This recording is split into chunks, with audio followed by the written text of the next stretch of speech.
reconvene the regular meeting of the City Council Public Finance Authority. City Clerk, please call the roll. Councilmember Kalmick. Here. Mosier. Here. Vandermark. Here. Strickland. Here. McKeon. Here. Bolton. Here. Burns. Here. All present. Pledge of Allegiance today will be led by Mayor Pro Tem Gracie Vandermark. Please rise. Please stand if you're able to. Ready? Begin.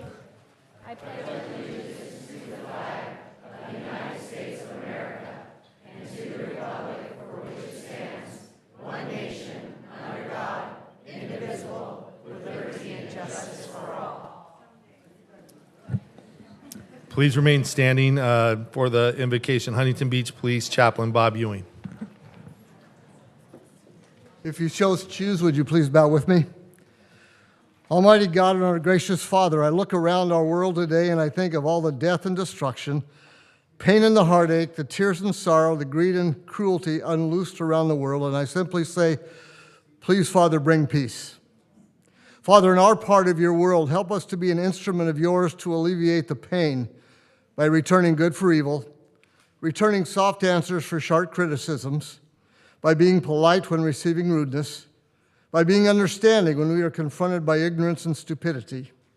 May we, in gentleness and love, check the hasty answer, choke back the unkind retort, and thus short-circuit some of the bitterness and unkindness that sometimes overflows your world. I ask this of you, O God, who alone can give us the grace to do so. You are the Almighty, and we thank you. In your most holy name I pray. Amen. Amen. All right, members, we're going to go back to file item number 9. We just had a presentation, and because we had to go to closed session, it came to questions of the members of the council. I believe Councilwoman Mosier, you had the question first, or no? No? Any other questions from members? Yeah, Yeah. I have a question. Okay. Councilwoman. So, Ms. Wysocki, thank you, and thank you to your team for all the work you did to make this presentation. So, just a quick question about the parental consent card. Are there any other public library systems in Orange County that have something like that? To our knowledge, no. It would be the minor card and the adult card. Okay, thank you. Any other questions? Councilman. Thank you again for the presentation and all the research and the meetings with book publishers and book distributors. Those sound very interesting folks to talk to. With regard to the unaccompanied minor policy, so what is Orange County Library, LA County Library, what are their, and how is that, I guess, firstly, how do we currently manage that? And then second, where do we stand with everybody else? Sure. So just for reference, Mission Viejo is 9 and younger, Santa Ana 10 and younger, Newport 12 and younger. OC Public Library does not have a limit on unaccompanied minors. San Diego 11 and under, and Long Beach does not have a limit. And so how we address this is in the children's area. Obviously, there's a little more liberty because it's the children's area, and we want children to be children. But if we do notice that a child is unaccompanied, we'll first approach them and ask them if they know where their parent is. And if we're unable to locate them, then we continue to search through the library and or call the police department if a responsible adult cannot be located.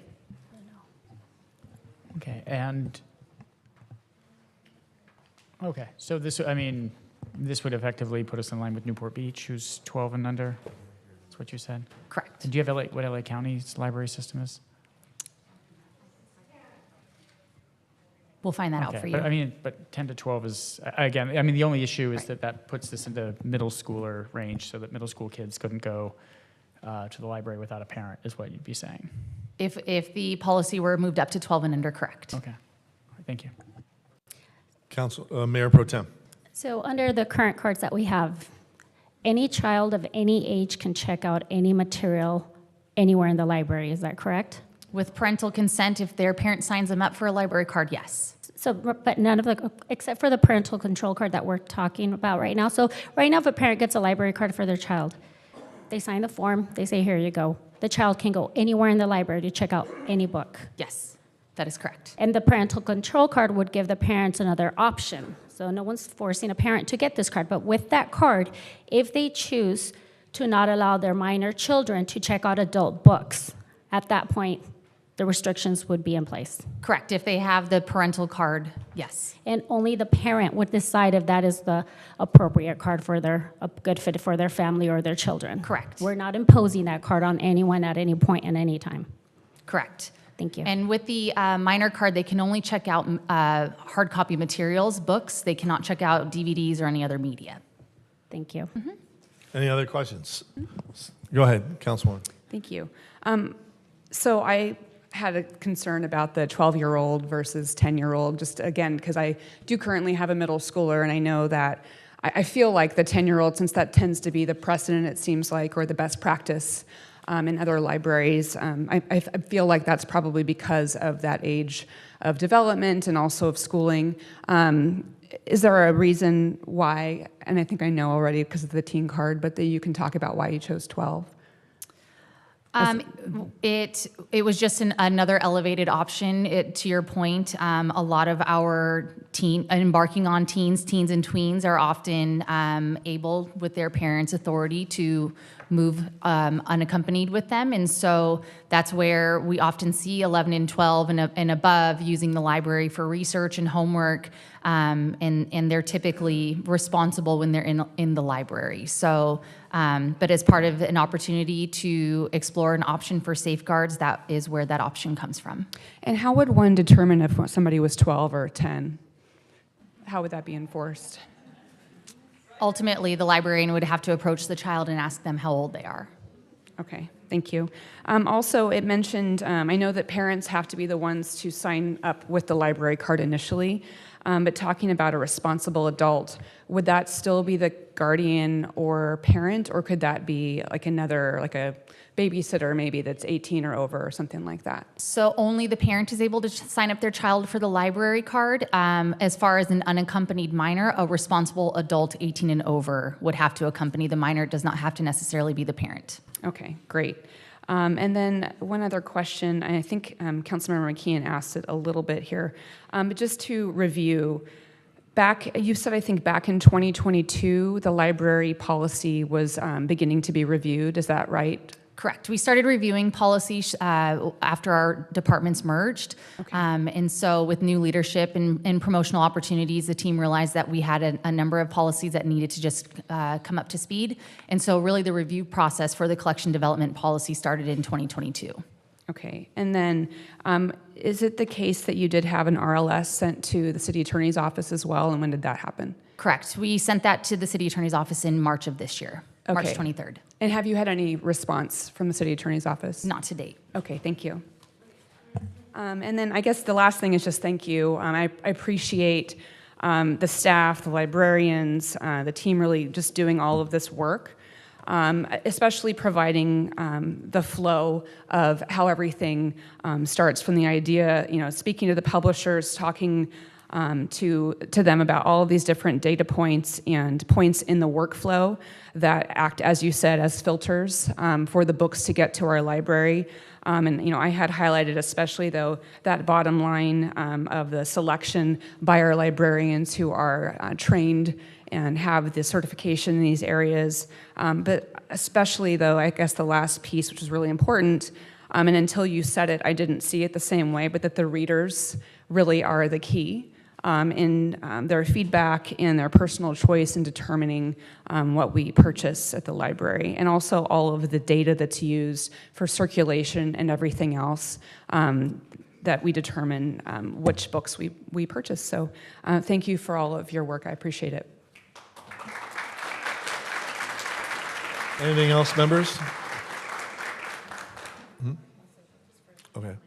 All right, let's move down the agenda. Mayor, may Yes. I just say something real quick? Just real Please, quick? please, I city just want to thank the city team. This has been I thought when we started this journey that beginning in June that I had a better understanding of libraries than what I did, and I realized how little I actually know about libraries, but I'm much smarter now because of this great team and the time that you took to educate us. But I want to thank the council for giving us direction to go on this journey, and appreciate the study session Ashley, that you represented your team presenting. So thank you. Thank you. Okay, go ahead. Mayor Pro Tem. I do have one more question for you.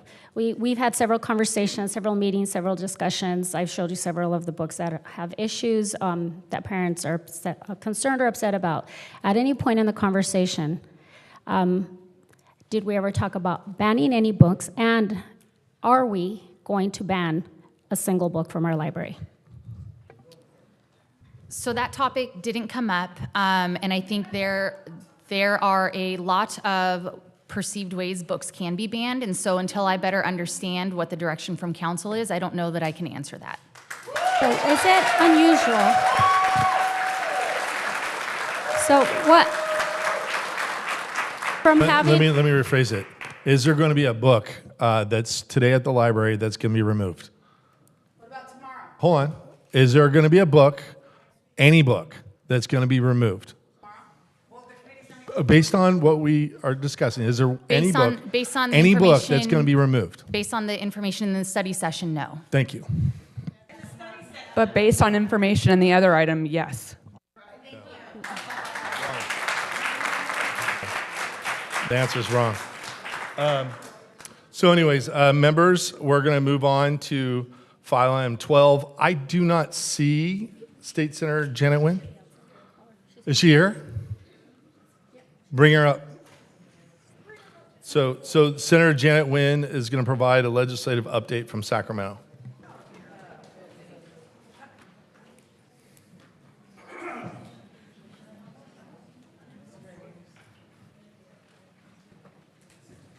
Thank you, Senator, for being here.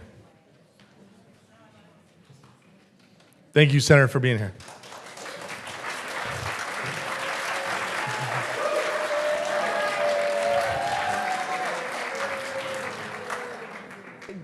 Good evening. Thank you, Mayor and council members. Thank you to the resident of Huntington Beach. I just want to thank you for allowing me the opportunity tonight to give you an annual update from the California State Legislature. I remember a couple years ago when I was here, I was actually cut off in the middle of my speech by the mayor at the time. And I was only given, I think, a minute and a half, or maybe more than about 2 minutes, and I was cut off. That was the first time I was cut off in Huntington Beach, giving a legislative update. And so I appreciate being able to come back and also give an update tonight. As you know, I'm very proud and honored to serve as Huntington Beach voice in the state Senate. And I'm also a resident in Huntington Beach. My 2 children both go to Ocean View School District. One's in middle school and one is in elementary school. And to fight for initiatives that have helped build a better, stronger, and safer community, I'm here this evening because I believe it is my responsibility to keep you all informed on both this past legislative session and the work I've been doing in Sacramento on your behalf. I currently represent a little over 1 million people, over 20 communities, which includes cities, unincorporated areas, and communities. 3 cities in Los Angeles County, which are Teaser, Hawaiian Garden, and Cerritos. We head into Orange County. I represent half of the cities in Orange County.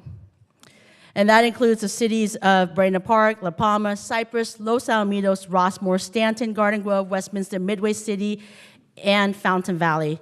Then I also represent the entire 41 miles of the coast of Orange County, which starts at Seal Beach, our lovely city here at Huntington Beach, Newport Beach, Laguna Beach, Dana Point, Capistrano Beach, and San Clemente.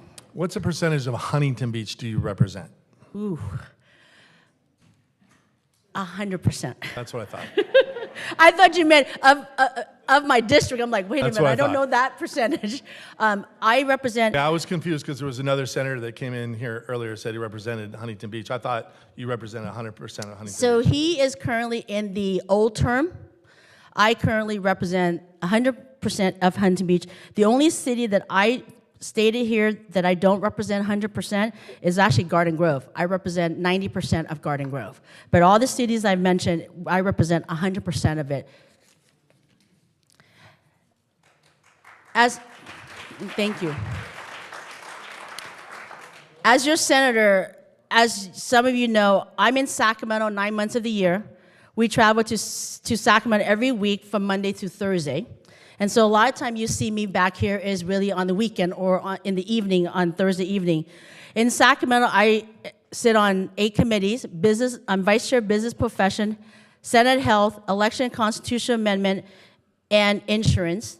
And then I also sit on banking, transportation, environmental quality, and governmental organization. I was also appointed to the couple of joint and special committees. One is LoSan, which affects the rail in San Clemente to San Diego, which is also in our district. And I'm the first Orange County legislator to be appointed to the Joint Committee for Fisheries and Aquaculture. And that committee itself oversees the entire coast of California, including everything in the ocean that touches the state of California.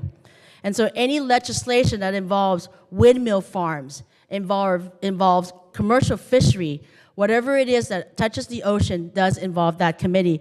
What we are gonna do is we are planning on hosting the first time ever a hearing from the committee in Orange County. Over 2,600 bills were introduced this year, 1,700 from the Assembly, about 900 from the Senate, a little over 1,000 bills that went to the governor's desk, and the governor signed 890 bills and vetoed 156. This past session, we tackled many issues facing the state, impacting our neighborhoods directly, from homelessness, public safety to housing and mental health. As you know, I'm working to enact legislation that tackles what matters most to you, your family, our businesses, and our community.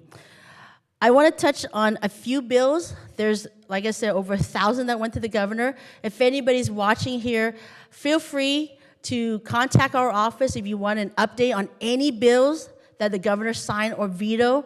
Or if you actually have ideas for this coming session, let us know as well. We are right now in the process of looking at our bill package for next year. Some of the bills that we tackle, one, homelessness. Homelessness, as you know, the state has spent billions of dollars. And you can ask anybody in the state, anybody across my district, I've not heard one person who said it's solved. It's over, we don't see anymore. It's not a problem. It's still a problem. And we want to hold counties accountable. We want to hold local government accountable. Where are all these money going? So a lot of bills this year, which has been, it's still in some of the committees, hoping that it will go forward next year, is to allow us to start auditing local government, asking them to find out where are these money going? Are these programs working? If they're working, let's expand them. If they're not working, let's not expand them. I mean, no point in putting money into a broken car over and over when it's not going to work. And so we need to find out what's working and what's not. And instead of just piling and giving money over to local government, like the county, and then everybody comes and asks the senator, so what are you doing with the money? We don't have access to that information. The counties does and the local government do. The other issue that is very dear to me, and I've been fighting really hard in the last few years, is a bill that the bill aligns that it will be an enhancement.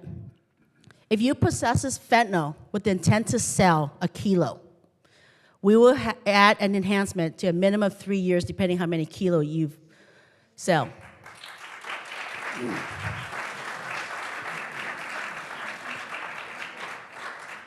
It's taken me 3 years. The bill passed and the governor signed it this month.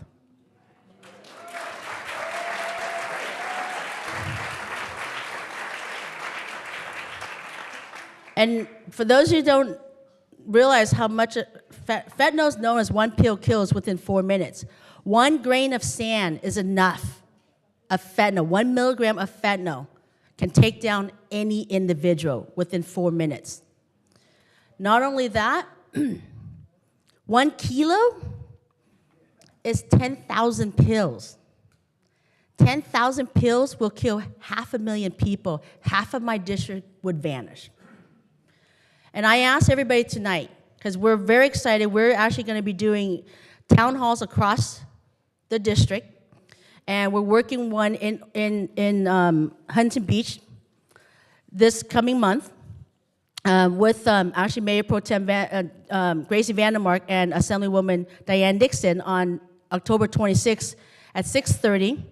We will not only talk about fentanyl and what the city's been doing and get an update, but we'll also help and train individuals and provide free Narcan. Because at this point, fentanyl is the #1 killer in the nation to young adults from the age of 18 to 45.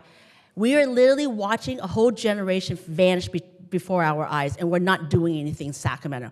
All we're doing, besides this bill, is to put in a resolution say, oh, let's talk about fentanyl awareness. No, we need to do more. We need to make sure that those who are selling fentanyl to our children, and now they're making fentanyl look like Skittles and Smartie candies, which I had a conversation with my children last year. I have a 10-year-old and a 12-year-old. And I told them, you're not going to be taking candies from your friends, even though you've known them since birth.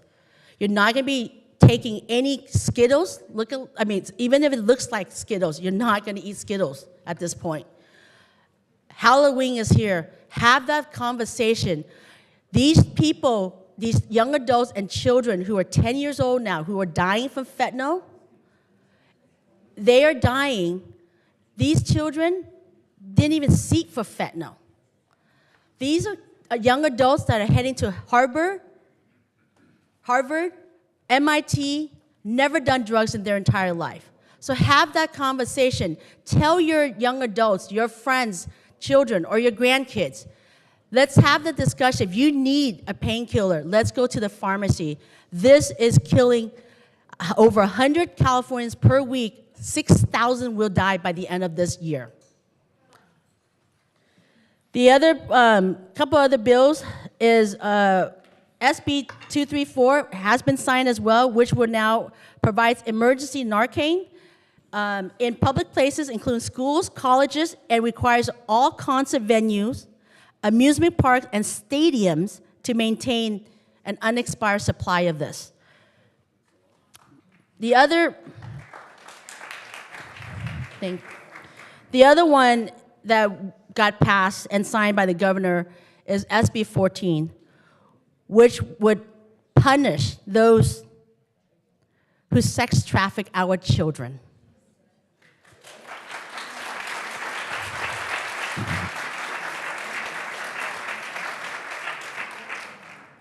If you don't think sex trafficking is happening in Orange County or California, you better think twice. It's happening in our neighborhoods. It's happening around us. We need to put those who want to sex traffic our children to jail. They don't belong in society. And so there's so many other bills out there that I want to discuss. One, particularly for Huntington Beach, is a bill that would allow the continuation of the advertisement display in Huntington Beach off of the freeway. That has been down, and working with Assemblywoman Sharon Cork-Silver, the bill has passed and also signed into law as well. Other bills, one that I've worked very closely for the last 20 years is requiring that all youth sports organizations to ensure that they have a defibrillator on site.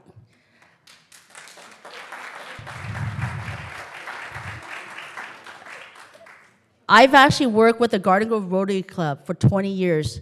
We started 20 years ago to have a defibrillator in every public facility in Garden Grove and every school in Garden Grove.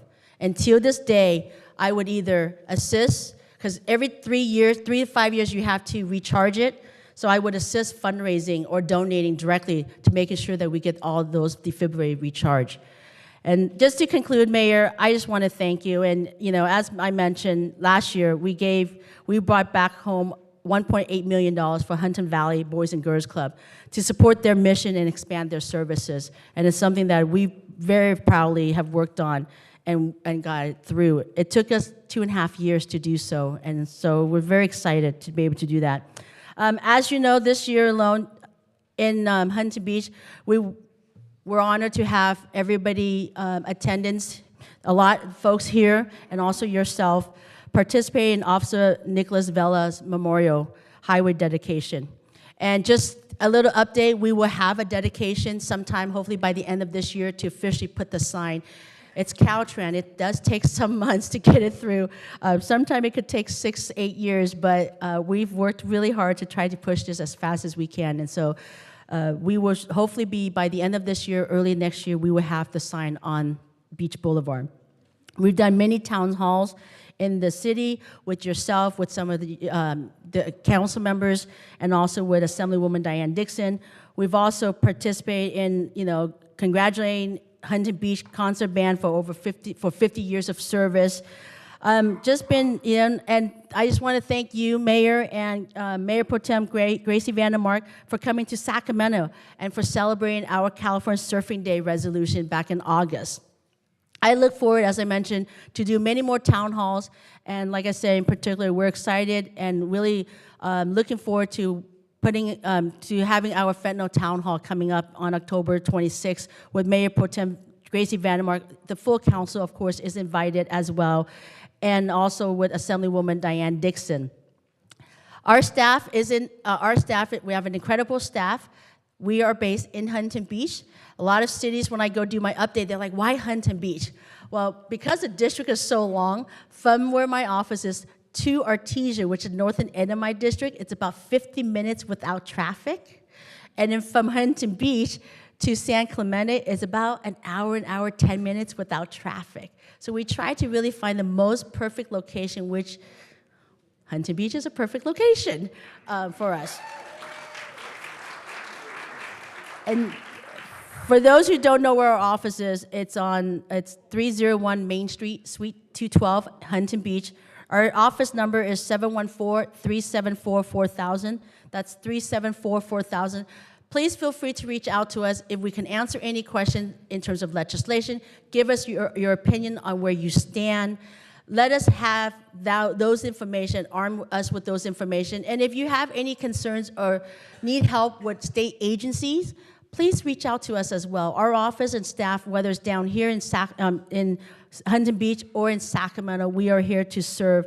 I also want to just thank you, Mayor, the council member, our city attorney, the city staff, and our public safety personnel and the rest of the staff that worked around the clock to keep our city safe and functioning. But in particular, I want to thank you for keeping the air show alive in Huntington Beach for all of us.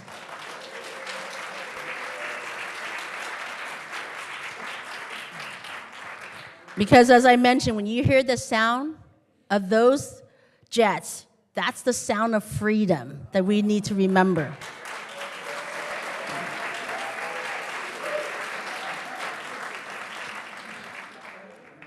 And for me in particular, it means a lot because I haven't been a refugee escaping communism.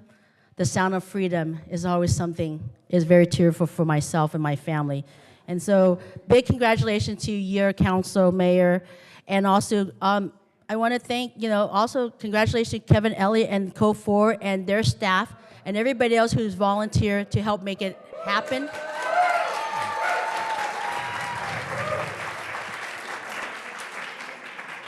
Again, thank you for giving me the opportunity to give an update tonight. Thank you. Let's give the center a big round of applause. She does a great job for Huntington Beach.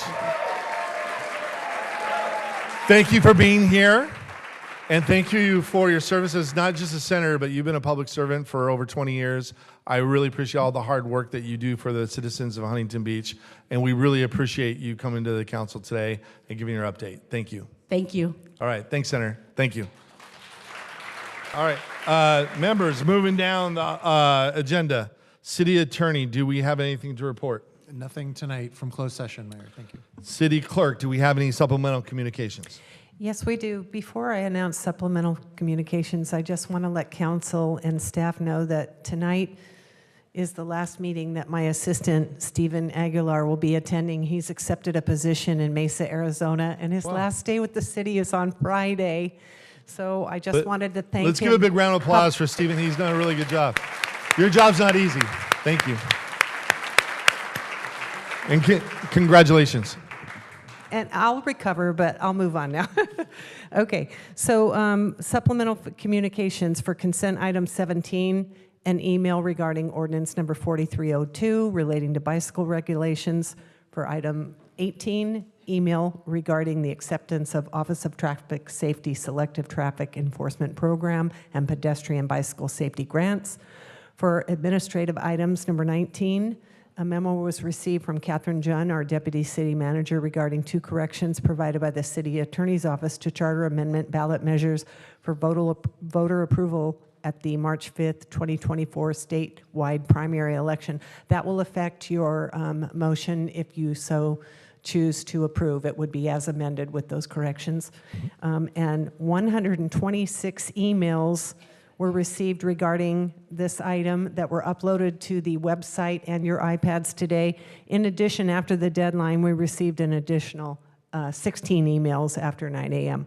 For council member items number 20, we received a letter from David Loy, Legal Director for the First Amendment Coalition, and Jonathan Markowitz, Free Expression and Access to Government Staff Attorney for the ACLU Foundation of Southern California, regarding the consideration of adoption of Resolution 2023-41, establishing a policy for children's library materials containing sexual content.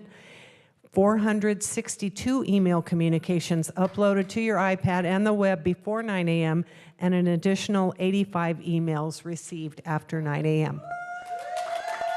For item number 21, 31 email communications uploaded to iPads and the website for Resolution 2350, proposed in support of Israel and condemning attacks on Israel by Hamas, and 1 more after 9 a.m. That's it. Thank you. Thank you. City Clerk, do we have anybody? My guess is yes, but do we have anybody signed up to speak? Yes, we do. How many? We are at 128. I'm going to call the first group of 10. And I'd like to ask for some courtesy by people. It's a long list, and people really did their work to get their names in on time. And so, please come up when your name is called and not... I can't do anything about people cutting in front of others, but it's really, let's be courteous, because if they were early, I think they should have their right to come up. Jeannie Paris, Delane Bailey, Ann Palmer, Patty Pappas, Jackie Axton, Janet Jacobs, Don Kennedy, Doug Hine, Lolly McCarty, and Steve Quinn. Come on down. Well, I have to announce this. At this time, the City Council will receive comments from the members of the public regarding any topic, including items on the open session agenda. Individuals wishing to provide a comment may do so in person by filling out the request to speak form delivered to the City Clerk. All speakers are encouraged but not required to identify themselves by name. Each speaker may have up to 3 minutes unless the volume of speakers warrants reducing the time allowance. Please note that the Brown Act does not allow discussion or action on topics that are not on the agenda. Members of the public who would like to speak directly with a council member on any item not on the agenda may consider scheduling an appointment by contacting the City Council's administrative assistant at 714-536-5553 or emailing the entire City Council at city.council@surfcity-hb.org. Thank you for being here. Everybody, thank you for being here. We're going to be a long night, so I will just open with, please give every speaker, whether you agree or not agree, give them the respect, give them the 3 minutes of respect for every speaker tonight. We have 128 speakers, and if I can, if you can all be right next to each other and try to get this flow going so we can make sure that we get all 128 speakers in. And with that, again, thank you for being here. You can open us up. Hi, I'm Carone Mount. I'm the president of Sea Isle Garden Club, and with me is Kathy Kelly, our vice president, and Lolly McCarty, who is our city liaison for our project. In 2003, this club was formed and encompasses an area that over 1,000 homes travel daily along Edinger, from Saybrook to the Sunset Aquatics Bridge. That mile-long strip, which I can represent right here in this long strip of land, used to be the Edinger mud flats because the rain would just wash the mud. no gutter, no anything. In 2003, the club started working with the city to develop a plan for a curb and a parkway. 2012, after raising over $200,000 of our club's efforts, given to the city and matched by the city, we were able in 2012 to finally get the trees, the flowers, the plants, the path. In 2017, we noticed that our 6 pathways that go from the street back over to the pathway where the bikes are was getting overgrown and not safe. There were big yuccas in the way that would poke people, and it was getting more dangerous with weeds. So we developed a plan which resumed finally after COVID, and we submitted this new plan in June of 2022. We included all the materials and what needed to be done and asked the city to help. So we just split this again, 50-50. We put up $5,817.50 for our portion. And I understand from an email from Justin Torres, the landscape planning person here. Did I get his title correct? Sorry. And this will be started next week. So we're looking forward to that, and we want to thank the city for continued cooperation, and our club is very grateful. We will continue to keep an eye on it for you. Thank you. Thank you so much. Thank you. Next speaker, thanks for being here. And again, please, whoever's next, come right up to the podium and just be ready for when the last speaker's done. Thank you. Hi, my name is Janet Jacobs, and I've been a resident and a homeowner of Huntington Beach for about 43 years, and I thank you for the opportunity to speak.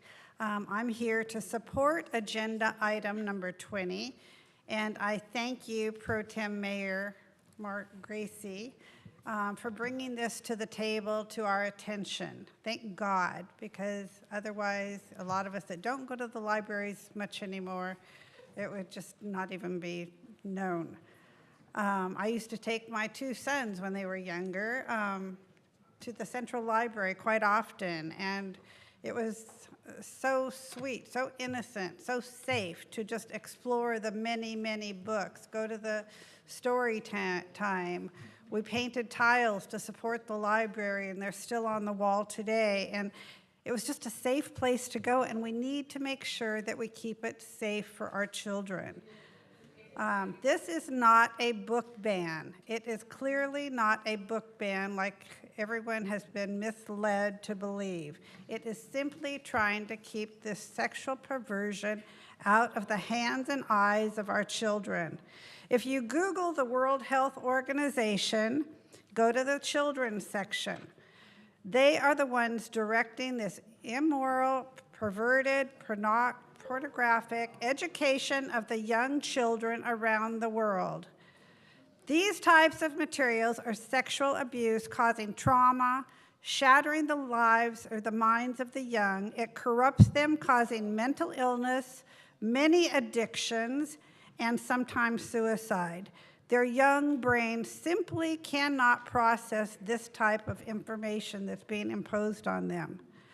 I want to thank our newest 4 council members. I was happy to campaign for you guys, and you guys with your backbone and your stamina, and for protecting our community, our families, our children. And Michael Gates, you're included in this, thank you. You're correcting all the wrongs that our previous council did. I want to thank you for hearing me out, and that's all I have. Thank you. Thank you. Thanks for being here. Next speaker, thanks for being here. Thank you, Mayor Strickland, Thank you. Mayor Pro Tem Vandermark, and council members. My name is Jeannie Paris, and I've been a resident of Huntington Beach for 27 years.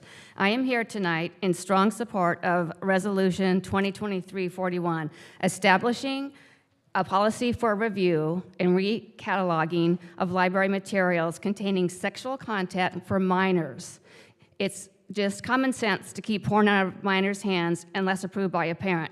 We are simply requesting them to be moved from one part of the library to the other part of the library. This is not a book ban. Although Huntington Beach Library is not a member of the American Library Association, they still follow many of their dictates, from book selection to digital recommendations. The new president of the American Library Association is Emily Drabinsky, who is a self-proclaimed Marxist and has clearly stated her agenda, which is that, and I quote, "Libraries need to be more on the side of socialist organizing. This isn't your grandmother's library." Tonight, you will see and hear excerpts from books that are in our library, some in the children's sections and some in the young adult. Part of the socialist Marxist agenda is to sexualize our kids as early as possible. The PowerPoint presentation put together by staff for the study session seemed to neglect the fact that there is an issue with sexually explicit materials for minors in our libraries. I don't know why that's so funny, but it's a serious topic. Here, this book right here, it's called The Bluest Eye, was written in 1970. It's recommended for young adult readers, which is under 18. It's essentially about an 11-year-old girl that is sexually abused by her father, becomes pregnant by him, loses the baby, then loses her mind.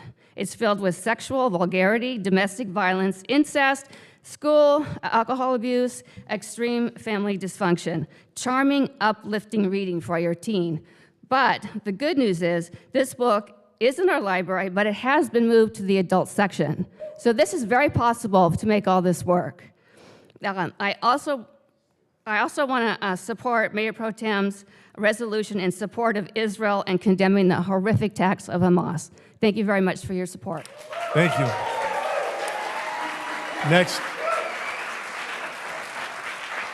Next speaker, thanks for being here. My name is Delane Bailey, and I'm a resident of Huntington Beach.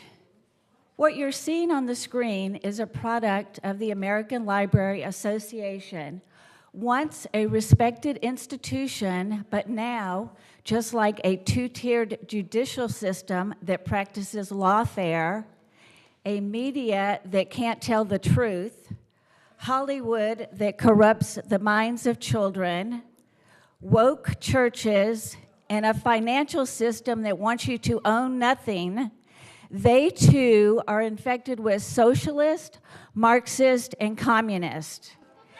They want to destroy every facet of American life, and if you're a member of the American Library Association, that's a black mark on your record. It's anti-American. Emily Drabinsky, the Marxist president of the American Library Association, just told the world's largest socialism conference in Chicago that libraries and public education need to be sites of socialist organizing. The book you're seeing here, It's Perfectly Normal, is in the children's section at our local libraries. It's aimed at 10-year-olds and is nothing more than pornography for children.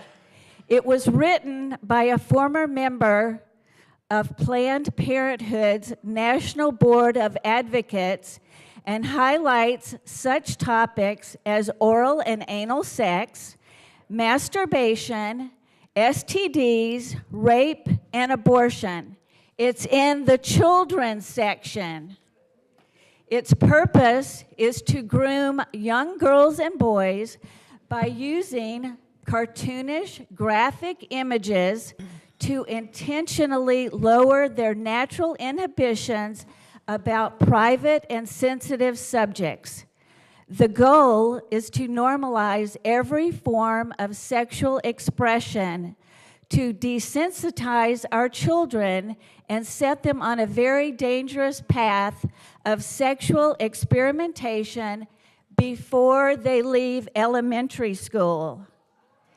And if you think this is perfectly normal, you might want to get your moral compass checked. I am a Christian. I believe in protecting life and that our founding fathers created the greatest country on earth using the wisdom gained from Scripture. 10 seconds. And I'm 100% unashamedly MAGA, America First. Thank you.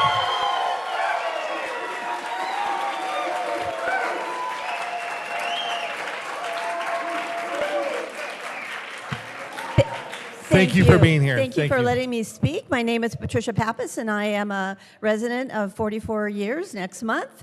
And my husband's lived here over 50 years. I'm proud to come up here and speak and support resolution number 2023-41, the book policy, and resolution 2023-50 in support of Israel and condemning the attacks on Israel by Hamas. And I've let my Jewish family know and my Jewish friends, and they really, really appreciate it. One of my friends cried when she read the resolution. So I'm going to get to the topic. First of all, I appreciated the prayer that the pastor or the minister who was ever here to keep evil away from our council members and our city attorney and all of the people here in the chambers.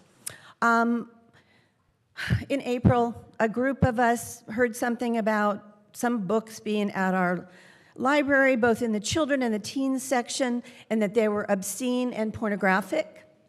And you'll see some behind me or to the side of me. We investigated and we found that many books for children and teens fit into this category, some on very low shelves in the children's section. The book that Delane just read from, Perfectly Normal, is on a low shelf in the children's section. This one I picked up on Saturday, which is in the teen. It says young adult, but I see it as 12 to 18. This book is called Let's Talk About It. I thought it looks kind of innocuous, and so I thought I would take a look. And you can see some of the images here that are on the screen. I only put 3 up here. Imagine your 12-year-old child, imagine your 12-year-old grandchild going into the library just looking for a book and kind of leafing through and finding images like this. It's hard. I've got some friends that just can't even let their 13-year-olds just go to the library like they used to.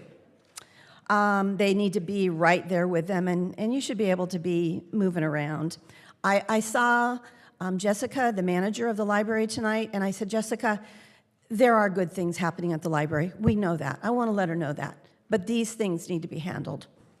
I was very pleased to see the safeguards that are going to hopefully be put in place.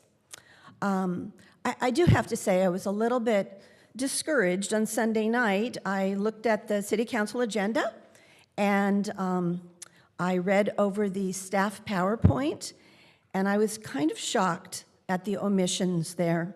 I'm sad to say that it seems that possibly the request of the council was undermined in that PowerPoint. I didn't see anything about books. And I have about these particular books, and I have a special handout that I'm going to give to the officer for each of the council members. Thank you. Thank you for being here. Thank you. Next speaker. Thanks for being here. Hi, Ann Palmer, a 3+ year resident of Huntington Beach, and I have to say this is quite a show. I just can't imagine how people are opposed to controlling this information, keeping it out of the hands of a 12-year-old. 12-year-olds do not need to know about butt plugs. They do not need to know about blowjobs. They do not need to be educated in these sorts of things. We're not trying to ban these books. We're just trying to get them to the adult section. So I grew up with a lot of books. I love the library. I love books. I love children, in kind of the reverse order there. So growing up, the daily question is, what are you reading? We had to have books. Every holiday was a book. I had professors as parents, and so that's kind of the way it went. So here's what you would imagine a child might be reading. So you go to the library, and you set them free. And this that you just saw is in the children's section. So they can reach this and get their hands on it right there. Now, yes, you can have parental supervision, but in my opinion, children should have some freedom to explore books, and those books do not belong in those sections. It's age inappropriate. It's not hard to make the age-appropriate decision to put books where they belong. So next. Okay, so what are you reading? This is a This is a great book about a boy who never gave up. So you would imagine your youngster reading something like this, and perhaps another boy, Lawn Boy, might be for 9 to 12-year-olds. So I'm going to read something for the next slide. Hold on.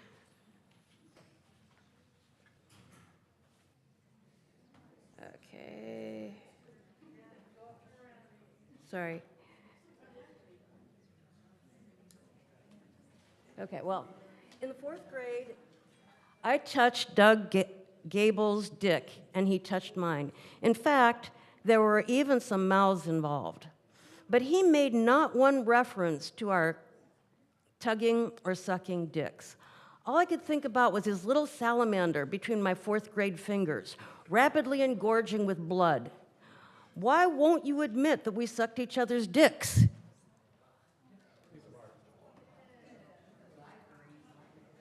So, for young adults, this is where we found a treasure trove.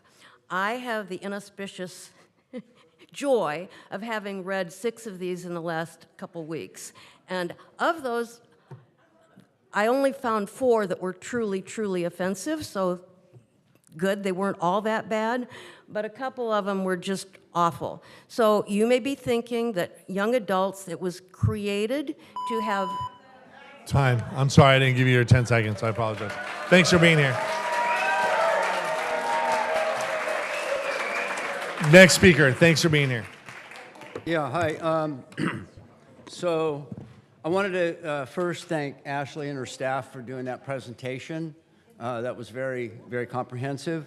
And also, I wanted to thank the council for the discussion on these matters over the last 4 sessions, I guess.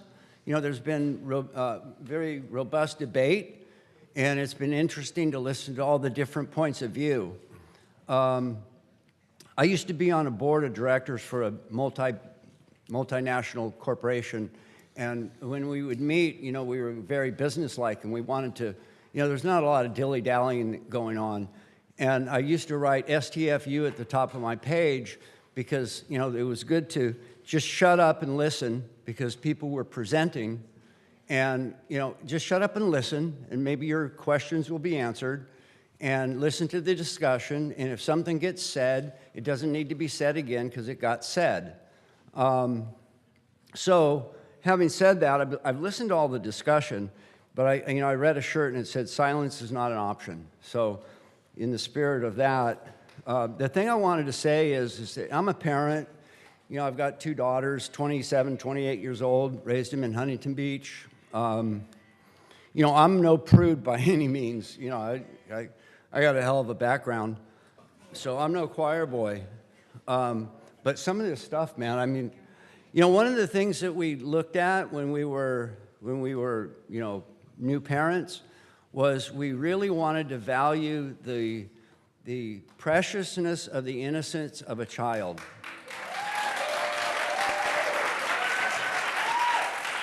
I get kind of emotional when I think of it because, you know, when I look at children and I look, you know, there's nothing more vile than violating a child because they're innocent. They're, you know, and one of the things that we did was we wanted to preserve that innocence for as long as we could.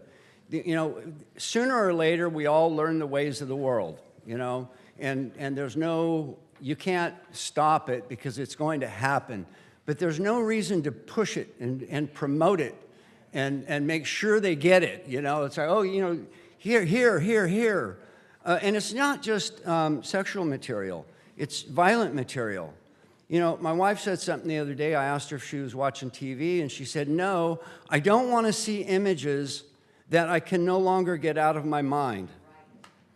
And I have seen things and read things that are imprinted on my mind, and they bother me to this day. I wish I hadn't seen them. I'm glad I did. 10 seconds. Now I understand, you know, what's out there in the world, but I really want to, you know, just, you know, think about the innocence of the children. Thanks for being here. Thank you. Next speaker, thanks for being here. Good evening, Council. My name's Don Kennedy. I'm here to stand in support of Resolution 2023-41. And as I saw that lady's presentation, I say to myself, without checks, there is no balance. So it looks like, thank you, Council, for initiating some level of review. So the way I look at it is this: let's let them be kids. What's the rush?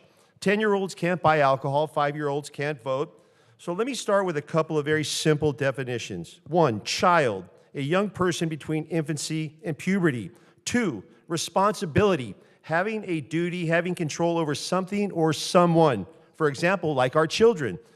Parental responsibility, by definition, typically ends when a child reaches 18. So this is not, okay, censorship, let me define it. Blocks something from being read, heard, or seen. So this is not censorship, as these books will still be available with some basic guidelines or protections that the majority of us residents want. Democracy, government by the people, rule of majority, majority rules. The ALA president, Emily Drabinsky, a Marxist lesbian, said she was even surprised at her self-proclaimed description being a Marxist lesbian with the lashback. Now, in my opinion, that shows a lack of situational awareness as a leader. I don't care if she's a lesbian. I don't care if she's a Marxist in her private life. As a public leader, though, I have an issue, not with her being a lesbian, but with her being a Marxist and how it will drive public agendas. Yes, I know we're not part of the ALA, but we don't have to be for librarians to adopt her belief system, her credos, and her agendas. It's already happening. Agendas that show no regard for the majority of Americans. Librarians, as government workers, work for us, the citizens, the taxpayers. In democracy, majority rules. Currently, the majority of residents do not want these graphic books available to our children with unfettered access. As it's been said, a picture speaks 1,000 words. Picture this.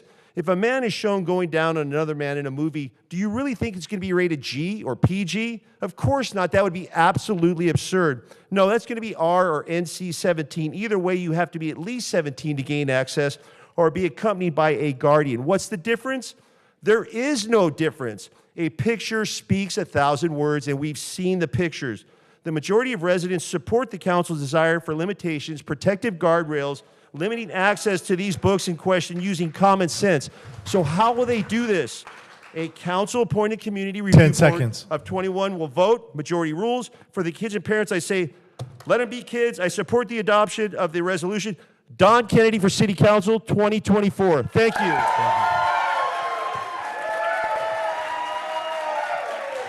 Thank you. Next speaker, thanks for being here. Yes, sir. Mayor Strickland, council members, my name's Stephen Quinn. I'm a local. Seems like I'm the first one to touch on this, but I'm sure I won't be alone. A mere 3 weeks ago, Benjamin Netanyahu gave a speech before the United Nations General Assembly that has come to seem eerily prophetic. He spoke of the Middle East being at a crossroads, of a choice between blessings and curses. He expressed its central theme this way, quote, "We face such a choice today. It will determine whether we enjoy the blessings of a historic peace, of boundless prosperity and hope, or suffer the curse of a horrific war of terrorism and despair." Not a month has passed since he spoke those words, but the choice has been made. It was not Israel's choice. The choice was made by the airborne monsters who flew into a music festival and began systematically slaughtering the peace-loving revelers. It was made by the terrorists who targeted whole neighborhoods of civilians, murdering men, women, and babies alike. And it was made by the people of Gaza themselves who danced in the street and spat on the defiled body of a female Israeli soldier. They have no interest in the blessings of peace, nor do their leaders care if their own people prosper. They prefer to live in squalor and rubble if it means that every few years they can wash their hands in innocent blood. But something is different this time. We're accustomed to these murderous orgies of violence perpetrated by a people bent on genocide. The world always expresses shock and dismay, only to immediately condemn Israel if it responds in any way. But this time, the forces of genocide seem to have legions of enthusiastic supporters all over the world, but especially on the campuses of our finest universities.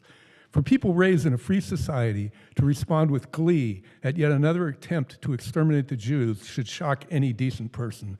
These de facto lynch mobs are comprised of the same people who have been lecturing us for years about microaggressions and hate speech. I'm not sure there is a way forward to peace in the region, not now. I'm old enough to remember being in the 8th grade when our teachers marched us into an assembly hall to watch a fuzzy black and white TV. The events of the Six-Day War were unfolding on the screen in real time. Through apparent divine intervention and sheer tenacity, the Israel Defense Forces managed to rout the combined armies and air forces of Egypt, Syria, and Jordan in 6 days. I suggest we all pray for the peace of Israel and that we strive to discern right from wrong, decent from indecent, no matter how strong our passions about these events. And may we all reflect on the words of the prophet Isaiah. Woe to those who call evil good and good evil, who put darkness for light and light for darkness. Thank you. Thanks for being here.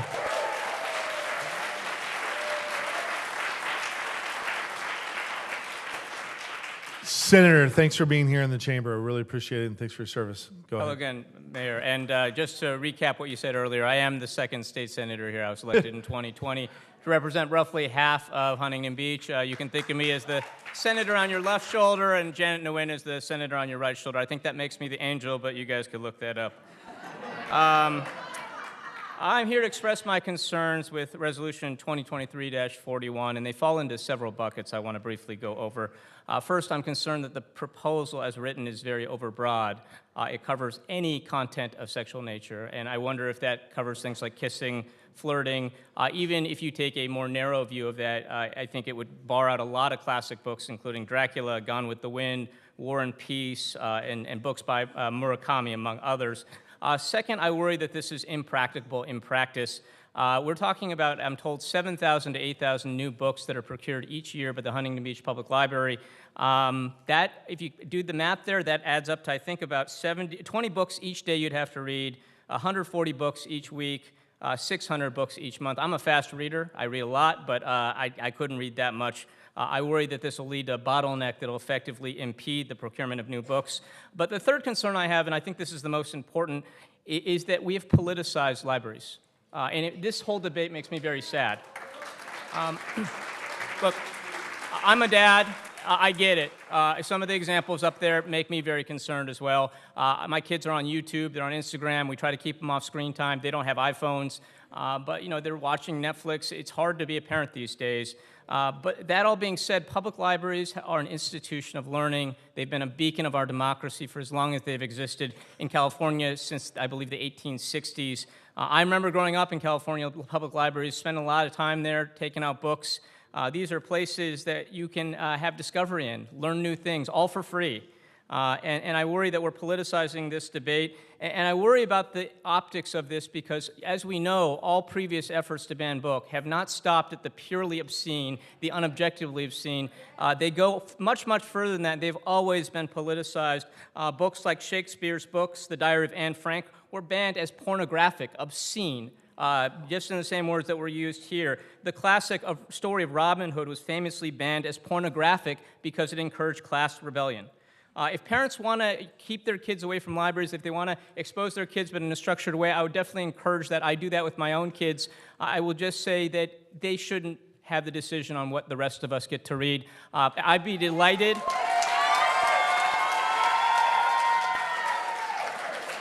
Look, I will continue going with my kids to the library. They're 12, 10, and 7 now until maybe they're 13 or 14. If they're going to the library after 10 that, seconds. I would very much be grateful for that. Thank you for this time, and I respectfully urge you to vote no. Thank you. Thank you, Senator. All right.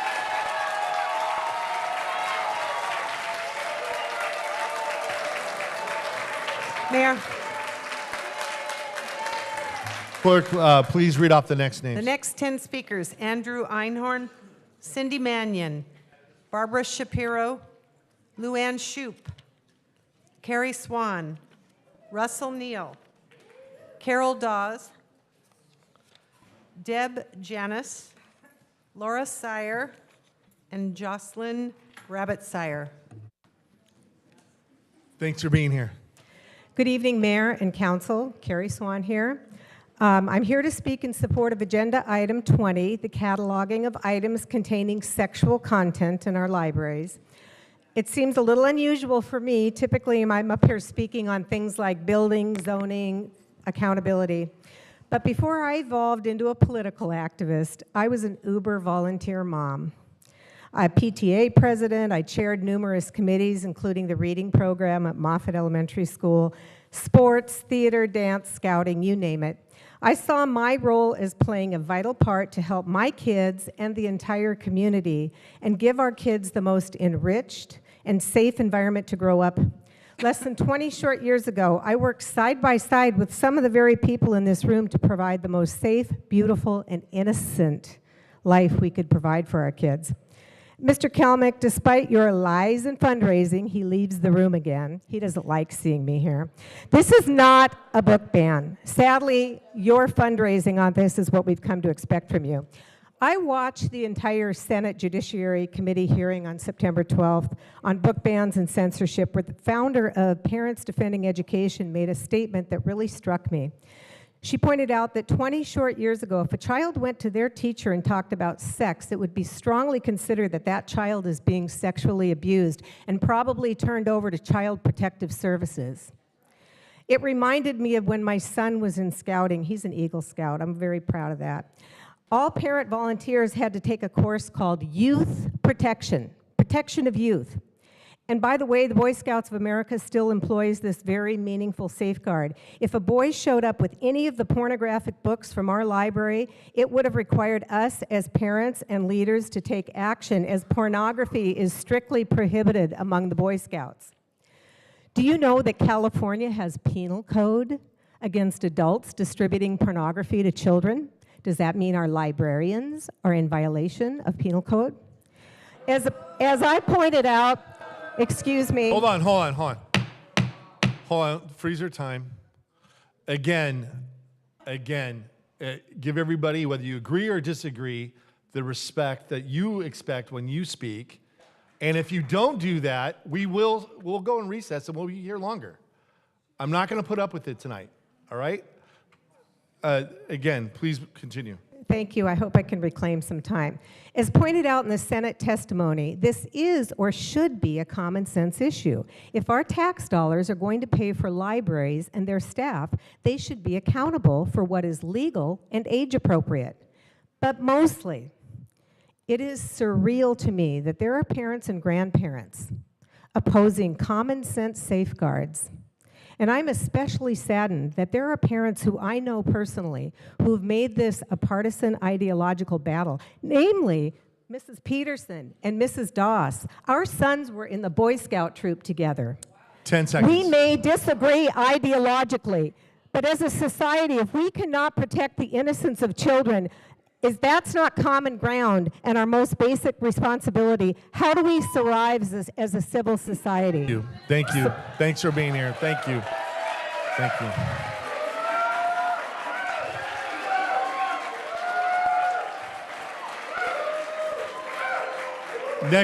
Next speaker, thanks for being here. Thank you.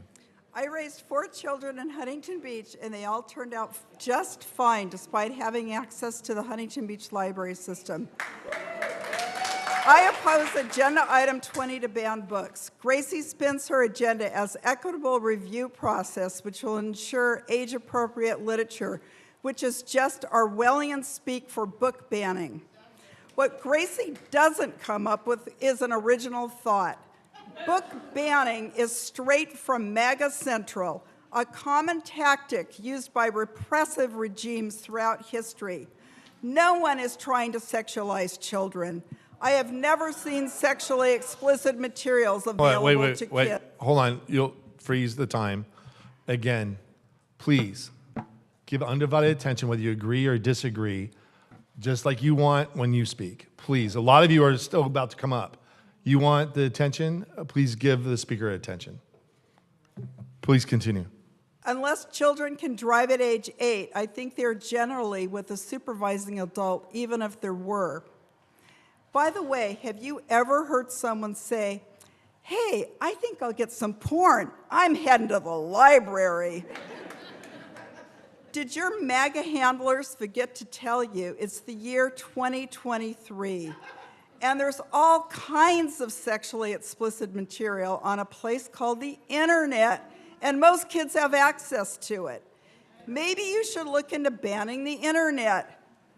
How about a resolution to make dogs wear clothes, as they are frequently engaging in lewd behavior? I would like to make a motion that any council member that is advocating for this censorship first should have their laptop scrutinized for pornographic materials, and if found, recuse yourself from voting. Gracie and Gates are trying to appoint a committee of parent guardians to review current library content and purchases. I would like to propose that these appointees undergo FBI and DOJ background checks, fingerprinting, and their laptops scrutinized, because people who are obsessed with sexuality in children often have something to hide.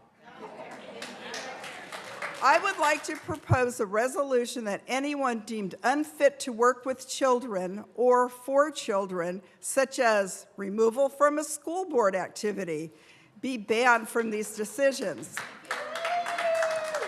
If this were really about protecting innocence, why would you worship at the altar of the MAGA King Trump and condone the behavior of a man who's been convicted of sexual assault and publicly voices license to grab them by the pussy?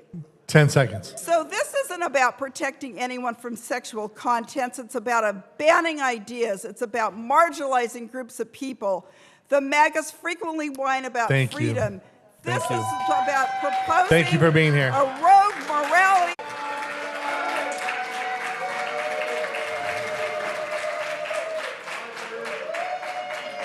Next speaker, thanks for being here. Hi, my name is Cindy. I'm a Huntington Beach resident. Tonight I'd like to talk about something a little different than libraries. I've often heard the council make comments in regards to COVID that I felt were inaccurate, but most of them were just opinions and we let them go. But a few weeks ago, Gracie Vandermark made a statement that was full of misinformation. I'm going to take the time tonight to correct it so that you have an opportunity to learn the facts. In that statement that is up on the board, I draw your attention to, she said, "I agree, many people died from COVID. However, many more died from depression and suicide." And she went on to say, Hawaii actually had more deaths from suicide than they did from COVID. So we can't just think of one category and forget the others. I think it's important to look at what the facts are. So I'd like to draw your attention. In the United States, since COVID started, 1,104,000 people have died of COVID. In the same time period, 145,000 people have died of suicide. Well, what about here in California? Could you forward that? What about here in California? What are the deaths here in California? In California, 102,000 people, 356, have died since the beginning of COVID. And in that same period of time, about 12,000 people have died of suicide. How about here in Orange County? In Orange County, about 20,000 people die every year. And you'll see on the slide that in 2020 and 2021, here in Orange County, if you could go ahead to Orange County, there was a slight increase in the number of deaths. Well, since COVID has begun, 8,235 people have died in Orange County as a result of COVID, and in the same time period, 1,165 people have died of suicide. There is not one single category, age, race, or gender, where the number of suicide deaths even comes close to the number of COVID deaths. Well, let's take a look about Hawaii. In 2021, 12,877 people died in Hawaii. 97% of them were residents. 671 of them died of COVID, and 195 died from suicide. Overall, Hawaii has seen 1,955 COVID deaths compared to 581 suicide deaths. Suicide is actually a problem in Hawaii, particularly amongst children. But in relationship to COVID and suicide, the Maui News actually ran an article in 2021. The headline of that article was, "Hawaii sees fewer suicides in pandemic despite financial stressors." In summary, here's what I want to say. Many people have died from suicide, and many more people have died from COVID. Please don't be misled by misinformation. These are the true facts and the true numbers. Thank you for your time. Thank you.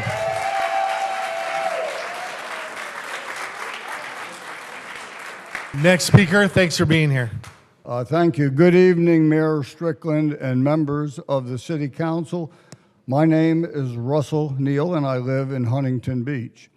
Many books are already banned in our library, including those which are legally obscene or pornographic. But the item 20 resolution is not about banning anything and never has been. It has always been about properly separating sexual material into age-appropriate categories in our own city-owned library. Many non-obscene books are still not appropriate for all age levels. This is common sense. The charge of book banning here is so obviously false as to call into question the motivations of those making the charge. What is their true motivation? Why is it so important to them to provide inappropriate sexual material to other people's children?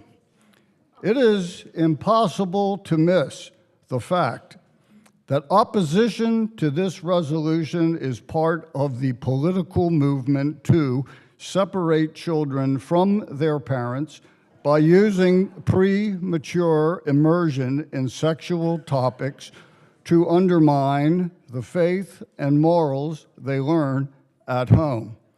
Let me say that again.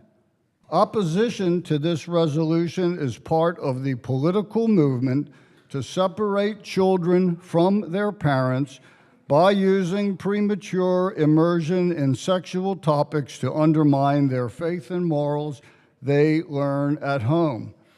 This, in turn, is part of the larger political movement to grow the state at the expense of the family, with a one-party police state as the end goal. The fact that Gracie Vandermark, almost alone in our city, has stood against this demonic agenda explains the endless attacks against her and the campaign of malicious defamation, which is not protected speech, by the way, against her person. It is from the pit of hell and is 10 to seconds. be denounced by every decent person. I commend you, Gracie, and I urge the unanimous approval of this resolution by the council. Thank you. Thank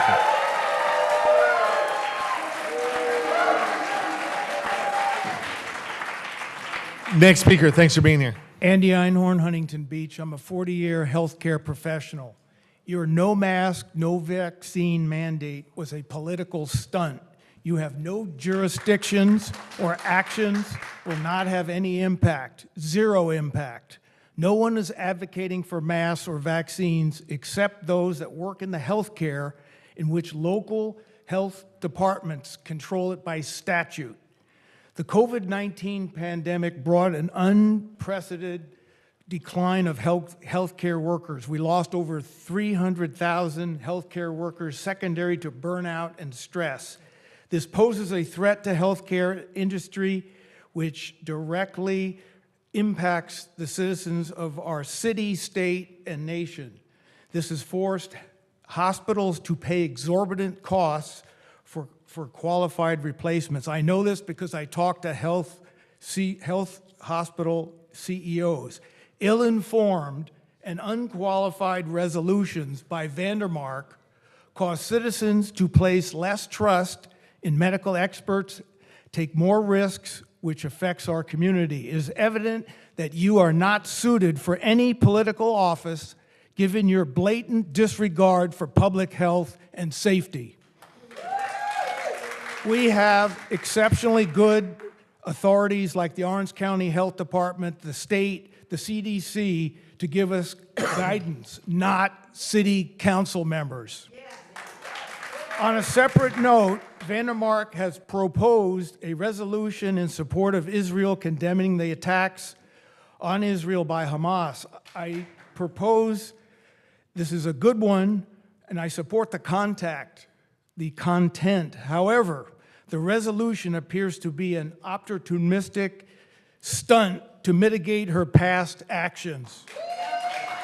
This is very deceitful, as you voted to remove the word hate from the human dignity policy here in Huntington Beach. To the majority, stop wasting our money on voter ID issue.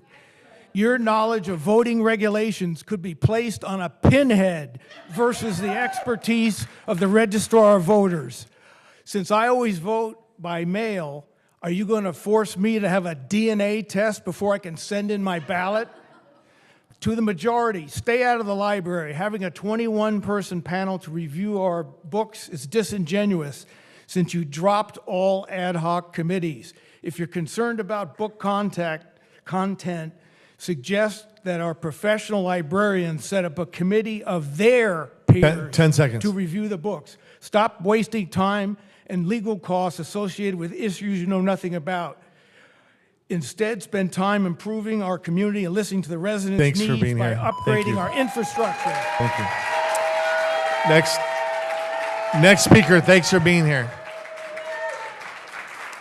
Hello, I'm Carol Dawes. I'm not the morally corrupt person that previous speaker talked about. In fact, I have a whole Boy Scout community out there that would say completely the opposite thing that she said, and I resent that. And I'm also up here to oppose the, not only the charter amendments, but the Gracie's resolution for the library. When she came here in June, she presented a list of books that she called pornographic or obscene. And I found that interesting, and now it's even more interesting because I'm thinking, how is this vague definition going to be handled about any reference of sex? And then those books all be moved to the adult section. There'd virtually be no teen section left anymore because, as we all know, most books of that age level have some content that's somewhat sexual, whether it's To Kill a Mockingbird, various classics. So I went through the library, and in the children's section, this was not on Gracie's porn list, and it's kind of interesting. So there's a whole shelf.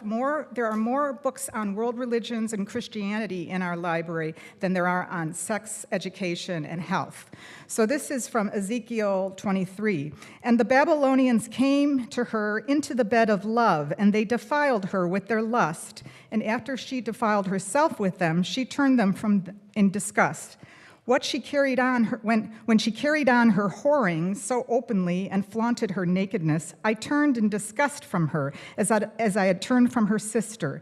Yet she increased her whorings, remembering the days of her youth, when she played the whore in the land of Egypt and lusted after her paramours there, whose members were like those of donkeys and whose emission was like that of stallions. Thus you longed for the lewdness of your youth, when the Egyptians fondled your bosom and caressed your young breasts. Okay, so that book is a very well-respected children's Bible, and there's many children's Bibles there, and it has 8,000 positive reviews on Amazon, Christian publishing house. So when this group is going through these, that would mean that I would consider, if their interpretation of anything sex, this would be removed. All the children's Bibles would be moved. But then Gracie has this problem with this book called Granddad's Pride, she calls porn. So I took a look at this book, and it's all about a gay grandfather. We do have gay grandfathers in Huntington Beach.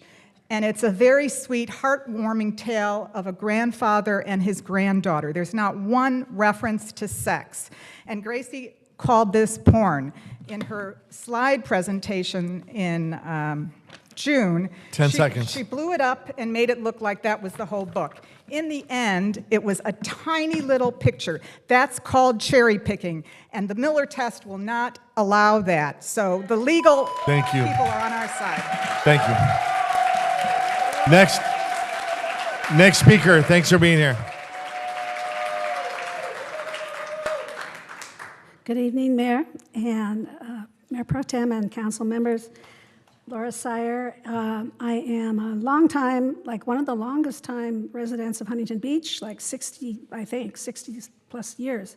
I'm also a very proud retired first grade teacher, and I just need to say I take offense at being an educator and someone who loves, still of course loves children, respects their innocence, was part of I don't know, my sister-in-law right here, we met teaching. She's also a teacher. Anyway, I am urging a no vote, obviously, on number 20. And I do see that as, even though some are saying it's not a book ban, if you look at the way this is written, especially this one, page 2, because this one, it states that nothing, excuse me, I just kind of changed this because this came up. Each council member, it's this board they want to do, 21 members. Each council member appointing 3. Well, already that would make it unfair because if that were to happen, there's 4 for the 4-3, and it would make it give an unfair advantage. And it also states that that the books materials would not. They may I'm sorry, procured by the city library or city librarians that may contain sexual content before the books or materials are placed in the city libraries or facilities. So what I'm trying to read here is that it's stating that they must be reviewed by this committee before they can be put on the shelves. So to me, that's restriction, and it's a book ban, isn't it? I see it that way. Also, this is an item that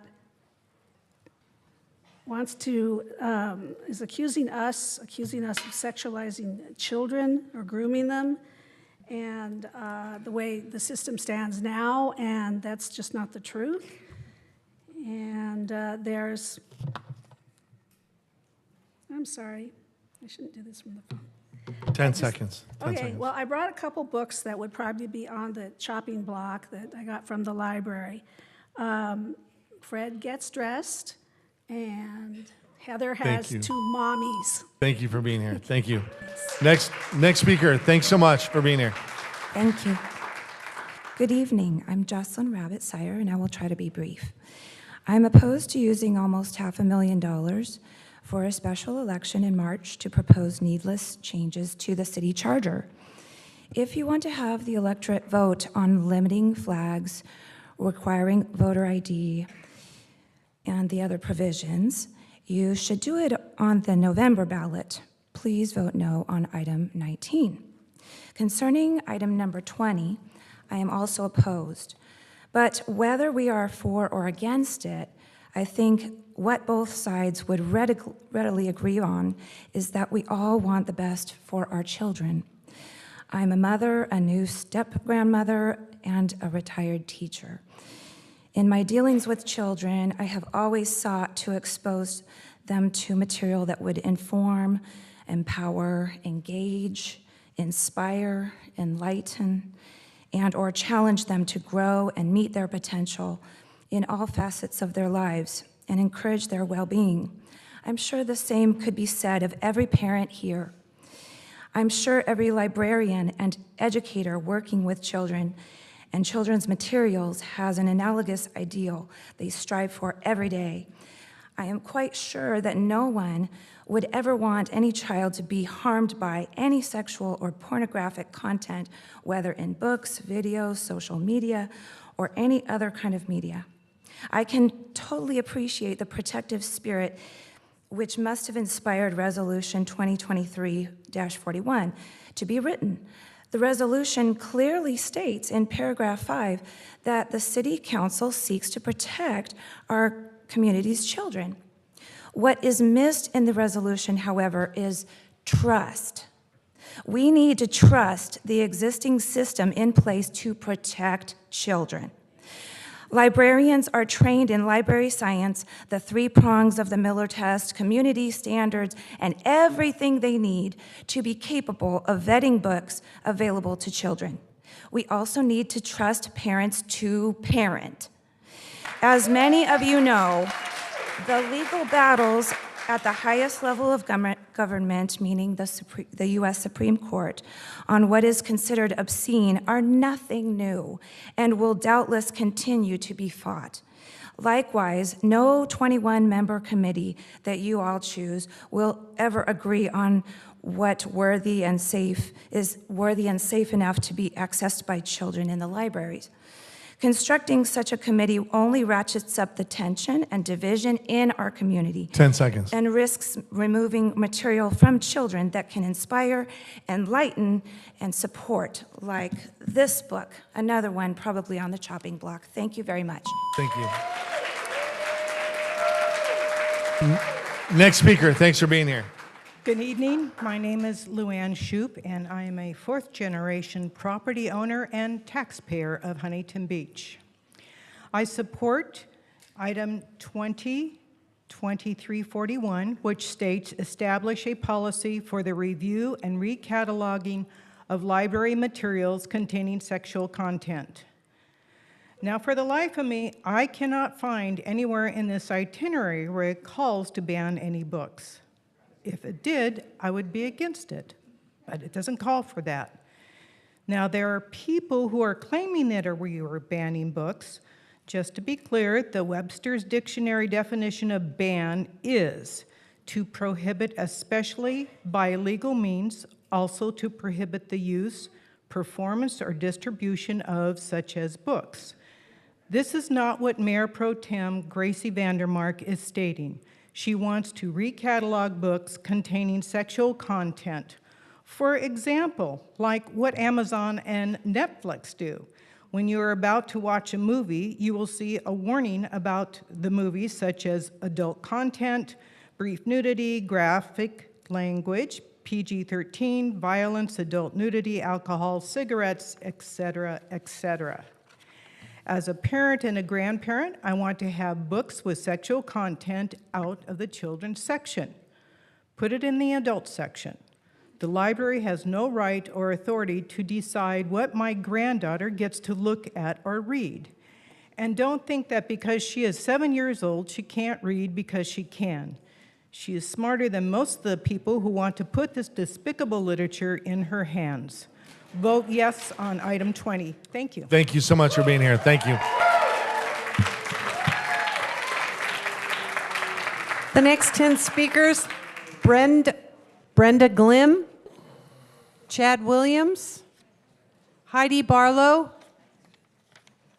Doris Hill, Brett Bush, Kimberly Barnes, Jeannie Goodwin, or Gooden, I'm sorry, Joyce Riley, Nora Peterson, and Buzz McCord. Please come down.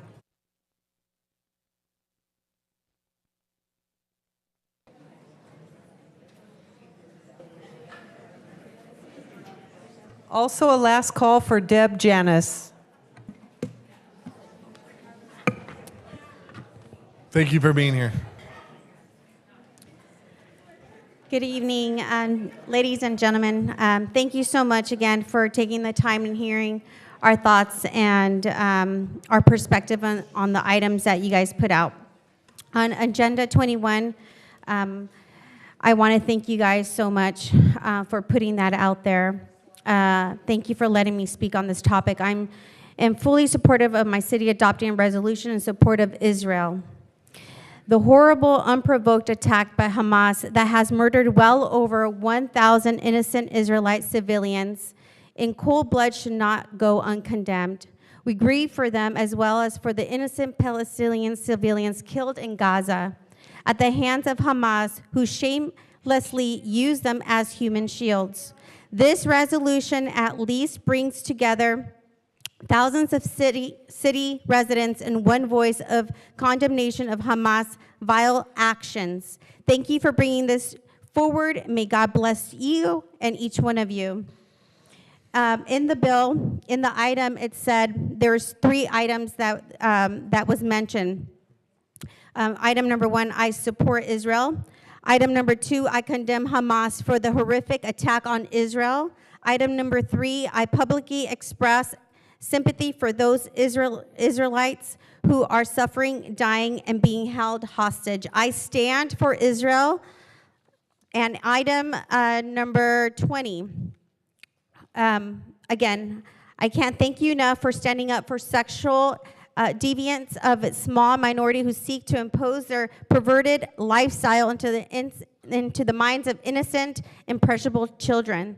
This truly saddens times when we have to defend what used to be a safe, joyous place where children can grow by reading a book. To make sure our parental guards are up so others cannot prey upon their imaginations with disgusting pornographic materials and worse. And I support the City Council for seeking protection over our community and our children. Thank you for taking the steps necessary to safeguard our children. Don't relent and do not cower. We have the prayers and support of thousands of parents and grandparents and family members all over the city. And I want to address you, Natalie, because I've been watching you this whole time when the people are showing the books. And I could tell by the way you address all the books, you just keep shaking your head like if it doesn't bother you. You have children. 10 seconds. And I need you to just consider what is really being exposed to our children. You love your children, right? Thank Okay. you. So Thank you. I expect more from you. Thank you.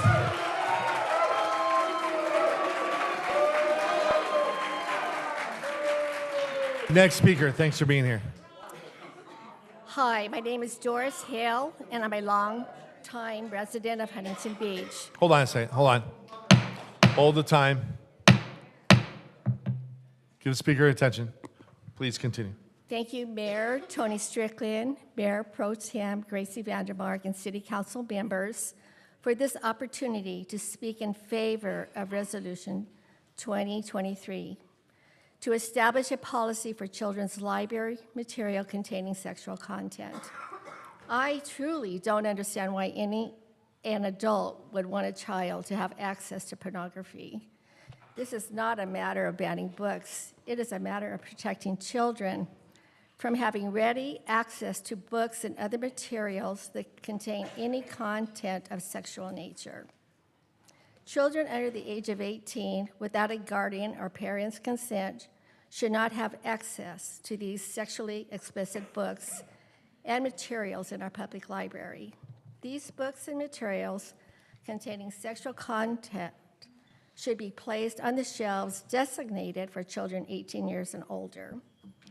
I support the procurement of books and materials to meet the community standards. And agenda about Israel. I stand with my nation in full support with Israel, as well as the Resolution 2023-50 of the City of Huntington Beach in support of Israel, condemning the attacks on Israel by Hamas. And I'm praying for the peace of Jerusalem and for all who have been affected by this. Thank you. Thank you. Thank you. Next speaker, thanks for being here. Good evening. My name is Nora Peterson. I've lived in Huntington Beach for 37 years. I'm losing my voice. I have someone to help me finish if it goes away.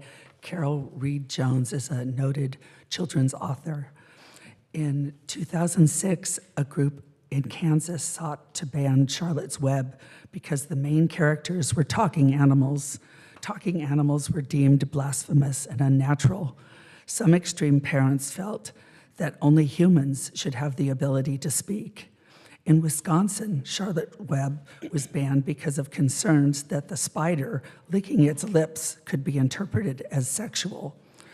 The novel 1984 was banned in Florida for offering leadership to those living under oppressive regimes, A Wrinkle in Time has been banned in several states for being both too religious and for not being religious enough. Grapes of Wrath was banned as a communist propaganda, and in California, it was called The Pack of Lies.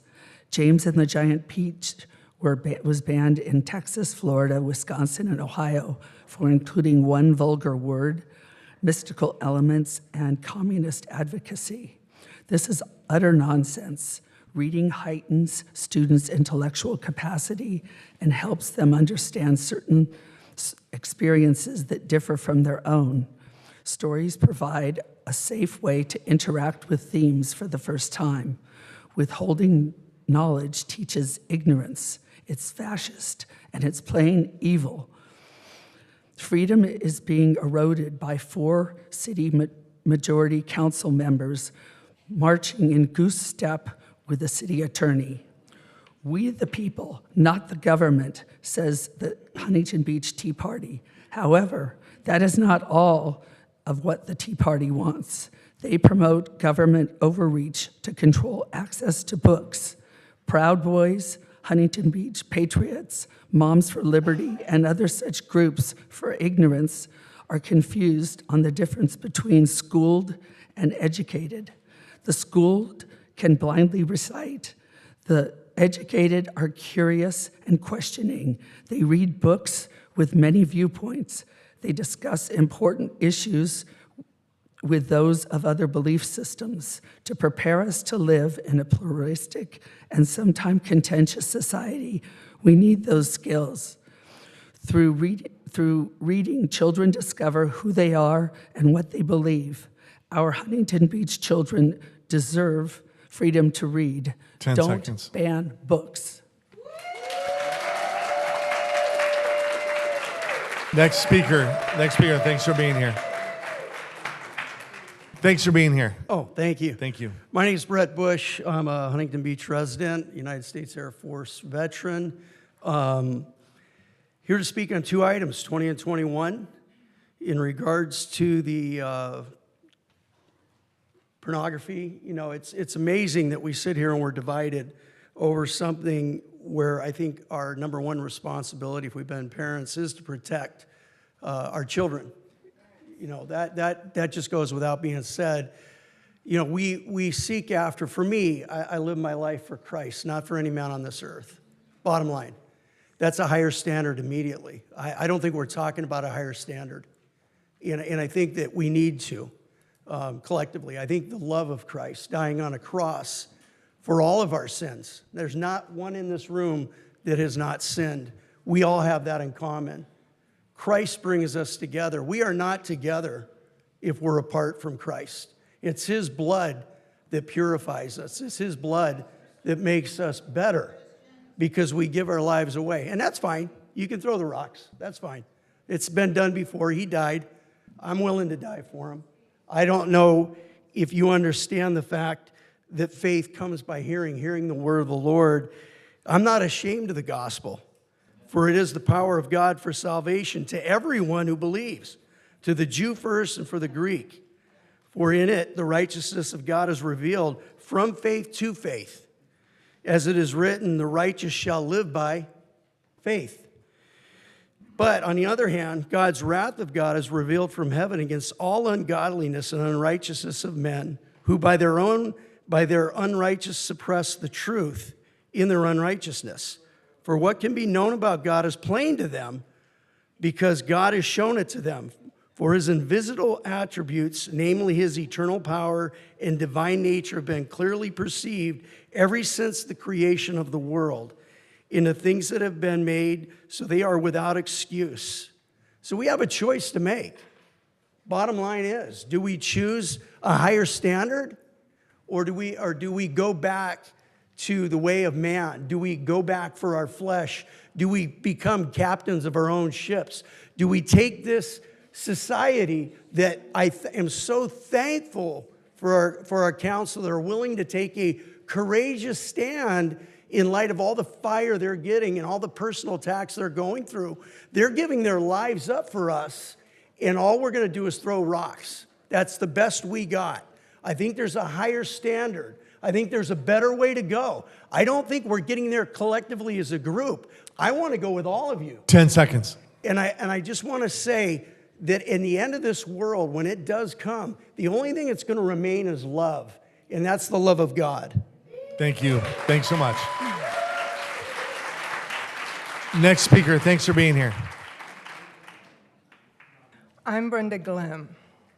And look, the F5 are going to do what they're going to do.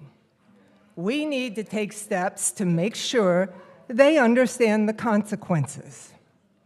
If they continue to try and install voter ID rules and mess with our current voting process, I ask that good civil law attorneys out there help us with a class action lawsuit. Number 2, book banning. Same as number 1. They tell us they want to protect the children from sexual content. I want to read a couple of things from the Bible. Song of Solomon 4 and Proverbs 5:19 describe the pleasure of sex with a lot of emphasis on breasts being like fawns. Ezekiel 16:17, you took your beautiful things made of the gold and silver that I had given you and made yourself phallic images and fornicated with them. Genesis 19:35, the next day the firstborn said to the younger, behold, I lay last night with my father. Let us make him drink wine tonight also. Then you go in and lie with him, that we may preserve offspring from our father. Incest, no less. Is the Bible going to be on your list? I'm telling you, violence and sex draws kids in like bears to honey, and the Bible has it. And I know this because as a kid forced to sit through hell and damnation sermons in a Southern Baptist church, I spent many hours perusing the good book and its violences and vices. The point is, books are knowledge. The more varied books that you read, your understanding of people grows. We are each as different as our fingerprints, yet we all hunger, love, hate, crave community, and yearn for acceptance. When children see themselves in books, they learn there are others like them with the same feelings and emotions.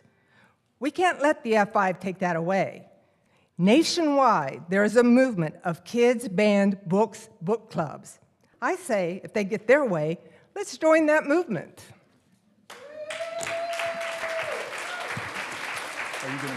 Next speaker, thanks for being here.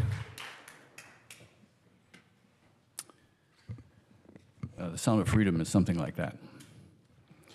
Mayor Pro Tem Vandermark, you have anointed yourself library boss for all the children in Huntington Beach. Or actually, those children whose parents don't read. A responsible parent should tend to their child's development, including in the library. As you like to say, it's only common sense. And it has been for years. Maybe that's why only you and 4 other people have complained in 10 years. The city's on the verge of going broke.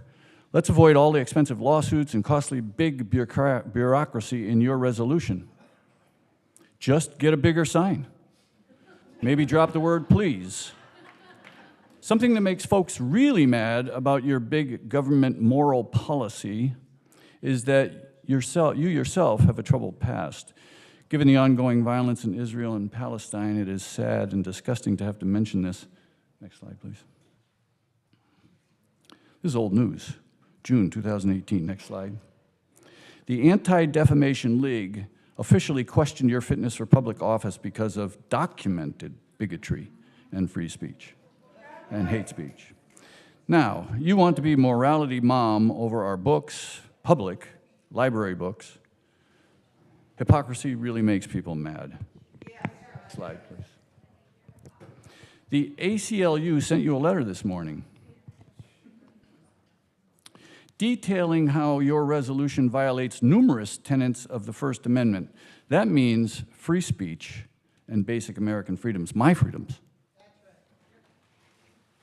Next slide.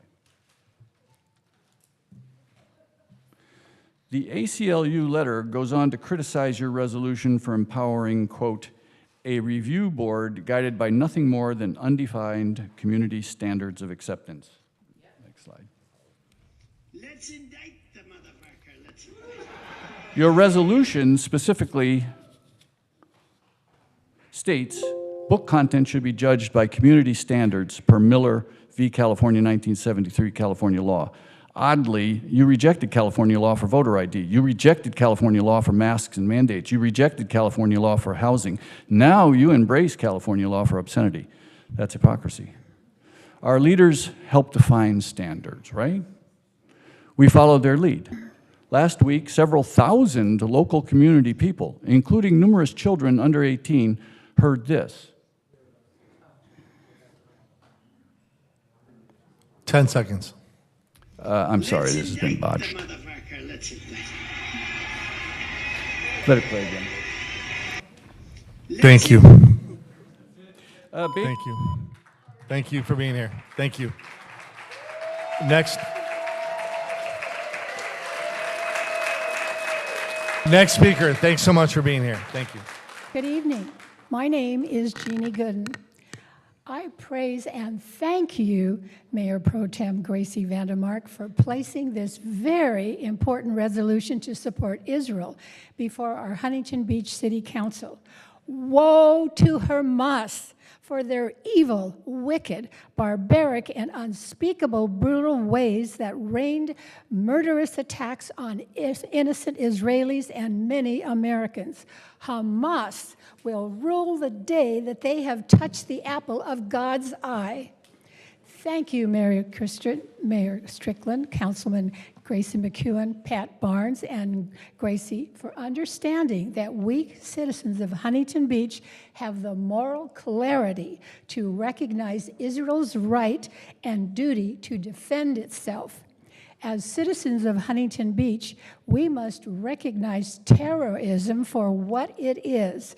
And as citizens of this great city, we must also understand that the justice of a forceful response to terrorism is Israel's right. Thank you. I have another comment. My other equally important item on tonight's agenda is establishing a policy of protecting our children from obscene and pornographic literature and our books that are available for our children in the Huntington Beach Library. Thank you, City Council, that these city libraries that are funded by our tax dollars will no longer be available, these offensive materials available to our children without parental consent. Thank you, City Council, that these child-damaging materials will now require parental consent before accessing or checking out these books. And thank you, City Council, that the establishment of a community parent guardian review board using the Miller v. California community standards is an excellent added dimension for the protection of our children. And City Attorney Michael Gates, thank you for your revealing this information about the irregularities by the former City Council. Please continue. And so finally, thank you, Mayor Pro Tem Gracie, and Mayor Strickland, and the rest of you City Council people for enacting this legislation. It is greatly strengthening, protecting, and enriching our community into a more family-friendly Huntington Beach great city. Thank you. Thank you. Thanks for being here. Thank you.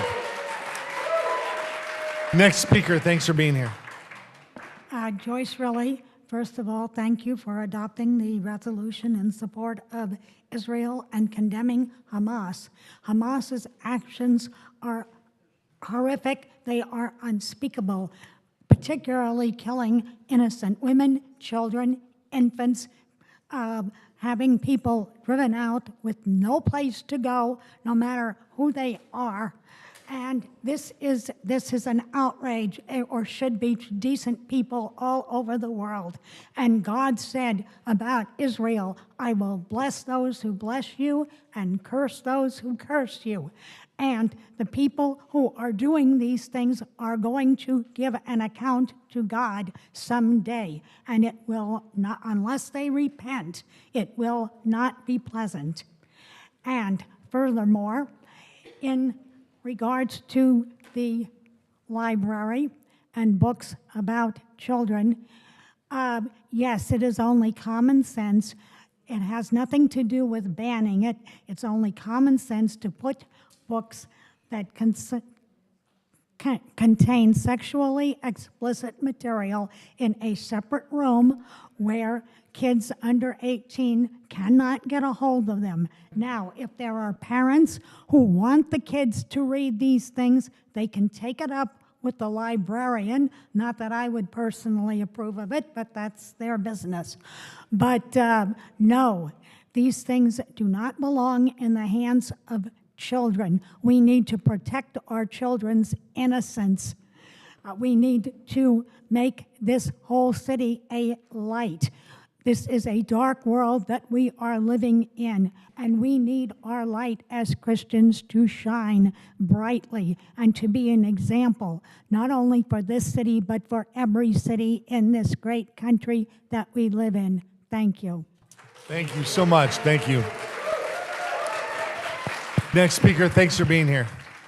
Hello, my name is Kim Barnes, and I want to talk about Israel and the libraries. So I'd like to, I'm imploring that obscene or pornographic materials in the Huntington Beach Library become unavailable to minors. And I have to say, after seeing some of those graphic pictures, I was appalled. I find it shocking and very disturbing that this subject is even on the table for discussion. We are living in a time where what is called good is evil, and what is evil is called good. It has been said that when good men and women do nothing, that is when evil will prevail. We must not comply to something as egregious as submitting our innocent children and grandchildren to pornography in a public library. Jesus said, if one of you causes one of these little ones to stumble, it would be better for you to have a large millstone hung around your neck and be drowned in the depth of the sea. And a millstone goes up to 2,400 pounds. Our children are so innocent and yet so impressionable, and the long-term ramifications are devastating. They lead to rape, child molestation, incest, pedophilia, and murder. We need to be the generation that stands up for what is right and stop complying to what is deemed politically acceptable. Let us be the ones that make a difference on a local level. I pray by doing this, we can spark a flame that spreads throughout the city, the state, and this nation before it's too late. I'm sure many of you have children and grandchildren, and I'm praying that you do the right thing and consider adopting resolution number 2023-41 to establish a policy for the review and recataloging of library materials containing sexual content. As far as Israel, I would recommend you adopt resolution number 2023-50 in support of Israel and condemning the attacks of Israel by Hamas. This was a barbaric attack on innocent civilians that resulted in approximately 2,000 people being killed, 3,000 injured, and hundreds held hostage by the Hamas. Women, children, and babies were raped, beheaded, burned alive, and murdered, and their dead bodies were paraded through the streets. Among the dead, at least 14 American citizens were killed as well. It is beyond heart-wrenching, and my prayers go out to all of Israel and the families who have lost loved ones and friends to this horrific terrorist attack. In Genesis 12:1-3, God says, we will bless those who bless Israel, and we will curse those that curse Israel. America 10 seconds. 10 has seconds. been one of the greatest nations in the world. It says right above you, in God we trust. Let's keep trusting in God and not abandon him. We need him now more than ever. And thank you, Gracie, for being bold and courageous. Thank you. Next speaker, thanks for being here. Good evening, Council. My name is Chad Williams. I'm a resident of Huntington Beach, a former U.S. Navy SEAL, and I'd like to address this conflict in the Middle East and this resolution before us to stand in solidarity with Israel and condemn the actions of Hamas, who frankly make ISIS look like child's play. As they have mass murdered, they have decapitated the heads of babies and compiled their parts, yes, and burned them in piles. And they're frankly not done. I fear for those who still are alive and in their captivity.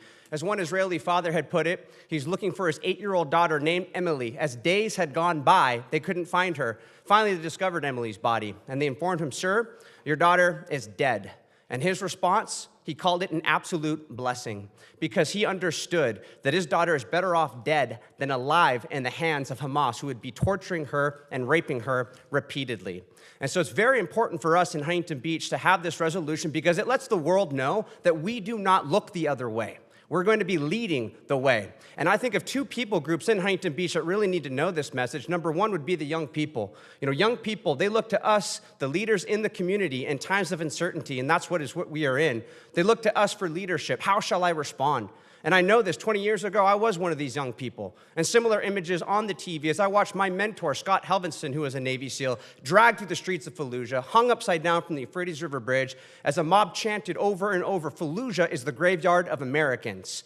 I became steeled in a resolve to move forward, and one of the things that highly motivated me was reflecting back on the days of 9/11, remembering our city, as I thought about on the city corners, our Huntington Beach citizens standing there with the banner of freedom, holding up a flag, and that was the nod, that was the nudge that I needed that said, yes, you are doing the right thing. This is also important for our men and women that are serving overseas, forward deployed as we speak right now, that call Huntington Beach their home.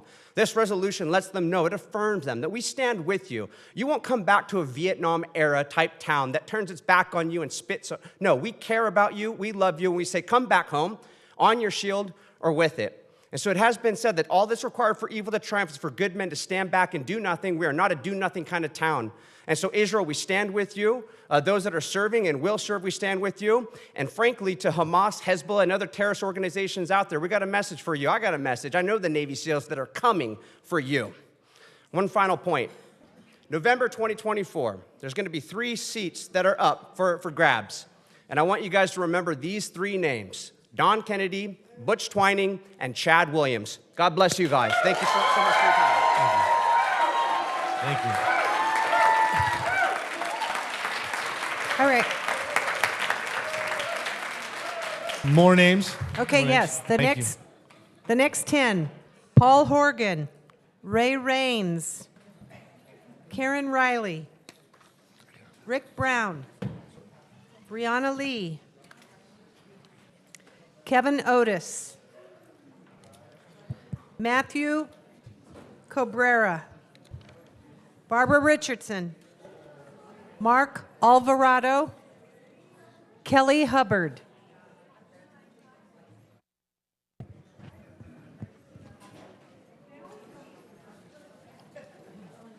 You can go ahead and get I started. can go ahead without the mayor. Is it going to be offended? Okay.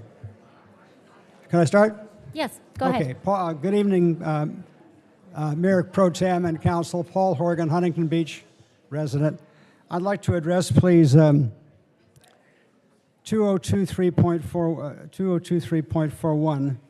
I just have these concerns, which is not all inclusive, by the way. But just by way of background, when this matter became before the council on June the 20th of 2023, there was a good deal of confusion because a lot of us didn't know what books were being talked about and what were where they were classified in the library. So following that, on July 6, 2020, a request was made under the Public Records Act for all materials supporting the proposition. That is, all the materials that was used in order to persuade us that there was obscene materials at the library.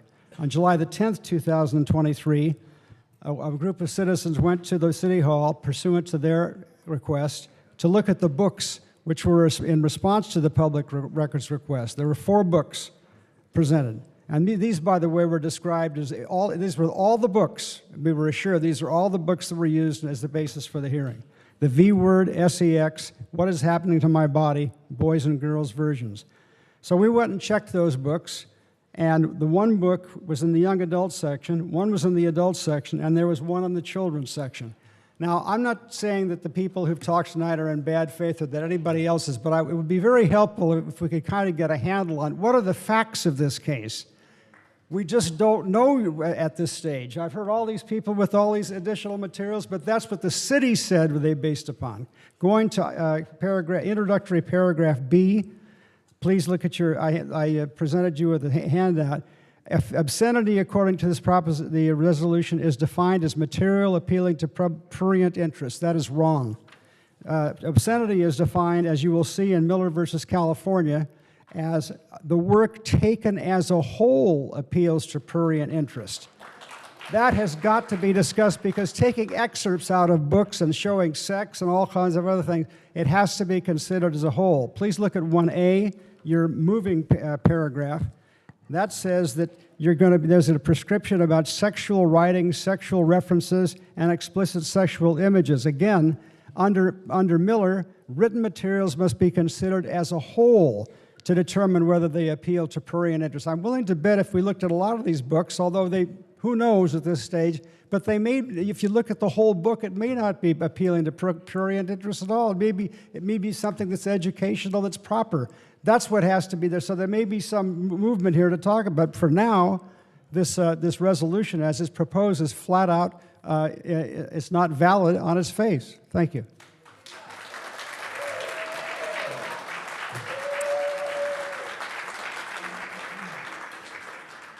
Hello, my name's Karen Riley, and this is my first time here. It's been a real eye-opener. I had absolutely no idea that these kinds of materials were being presented to children. The books, truly pornographic. Anyway, I want to stand with this resolution 2023-41, and I support it, and I pray that common sense will prevail and that we will protect our children and grandchildren from this kind of smut. Also, I want to stand in support for the resolution supporting Israel. I love Israel. I've been there a number of times myself, and I think it's imperative that we as a nation stand behind them. I want Huntington Beach to be blessed, and God's word said, if we will bless Israel, He will bless us. And don't you want Huntington Beach to be blessed?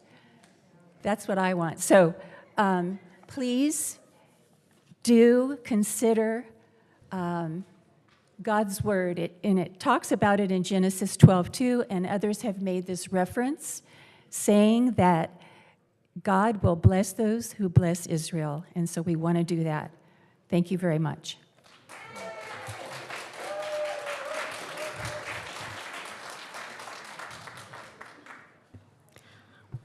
I oppose Resolution 2023-41. My name is Barbara Richardson. In the 50 years I've lived in Huntington Beach, this is the first city council to attack the library and librarians. The council majority wants to restrict any material they find offensive and revoke the librarian's ability to order books. This council claims the library is infecting the children with pornography and obscenity. Yet, as the large publisher Penguin Random House told them, they and all other major publishers are not legally allowed to publish and market obscene and pornographic materials to minors. Just because the council majority finds a book questionable or disagrees with the subject matter, it does not make the book obscene or pornographic. Still, the council insists on becoming the morality police for all of Huntington Beach. They will decide for the parents, instead of the parents deciding for themselves what is and is not appropriate for their children. And by children, they mean minors, those under the age of 18. The majority of high school students are under the age of 18. The proposed restriction will apply to all books and materials with sexual content. Sexual content is so broad and vague, it could apply to almost anything. No one under 18 can access these items unless they have their parents' consent. The teen section would be decimated. Large sections of adult fiction and nonfiction would become off limits, books that these kids need for reports. Many of the classics required for high school reading would now be restricted. Most high school students come to the library after school while their parents are at work. Why would they come now if they can't get access to the books they need for school? Instead of protecting the young children as you claim, those who never even venture to the teen or adult section, you are destroying the library for high school students. As for taking away the librarian's ability to order books and allowing them only to suggest titles to be ordered, why? How does a parent and guardian committee have more knowledge and expertise in deciding what books to order than the actual librarians who have been trained in this area and are following the city's book collection policy? And isn't it a ban if a library wants to order a book, but the committee won't allow it? The council is taking the coward's way out. If you truly believe that the majority of residents wanted this resolution to pass, you would allow us to vote on it, but you won't. I encourage all members of our community who believe this to be an attack on our library and a form of censorship to remember the council members who vote tonight to pass this resolution. Then vote accordingly when it comes time for their reelection. We need to vote them out of office. It's the only way that we can save and protect our library. Thank you.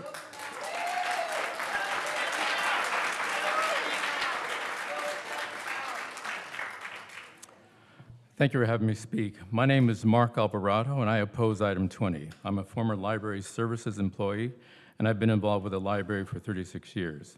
I was the safety officer coordinator for the Central Library and its branches. I was in charge of the library's maintenance operations, the library security guard, and the library's AV tech. The idea that the library is infecting children with obscene and pornographic materials is a false narrative. It's a false idea forced onto the community with no proof, no evidence, no documentation that any harm has ever come to the children of Huntington Beach because of the library.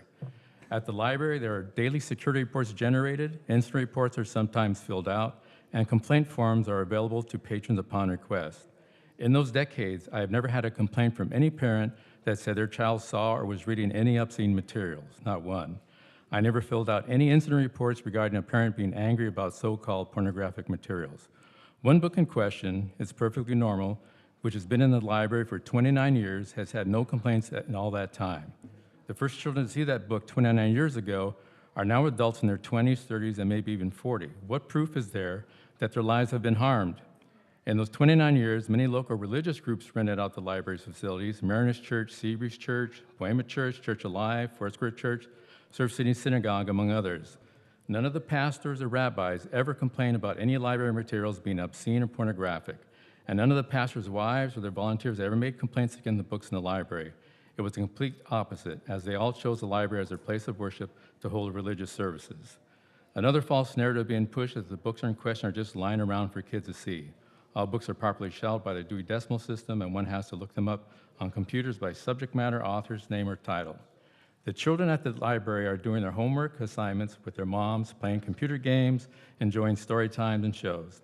The kids are being kids at the library, as opposed to an individual whose main goal is to seek out books from a list, hold them up in public display, and create a shock and awe presentation saying that the kids are being infected with obscene materials without articulating any proof of how the youth have been harmed. I can say with confidence that over the years that I've worked there, thousands of kids have come into the library without seeing the books in question. The purpose of this resolution is to take away the freedoms of the librarians to order their own books so that a few and a committee can force their opinion onto the community at large and control what you read. Thank you. Thank you. Next speaker, thanks for being here. Good evening, City Council members. My name is Ray Raines. I have been a citizen of this beautiful city since 1964. First, I want to show my support and my strong admiration and support for the brave, valiant people of Israel in their fight for their very survival. I also want to express my strong support for item 20. Parents have the right and the duty to protect their children from material in our publicly funded libraries that is inappropriate and of sexual content. And so I want to express that the people that have been calling this a book ban are lying, and they know they're lying.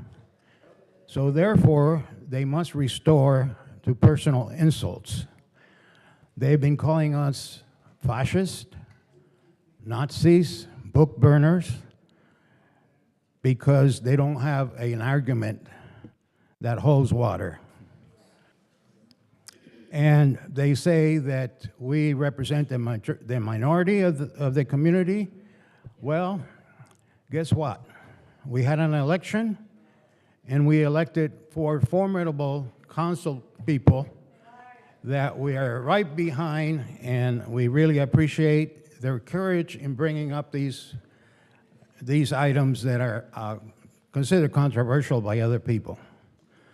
So, in conclusion, I would like to say that the majority of the people stand with us, that we're strong, we're not going to be intimidated, and guess what?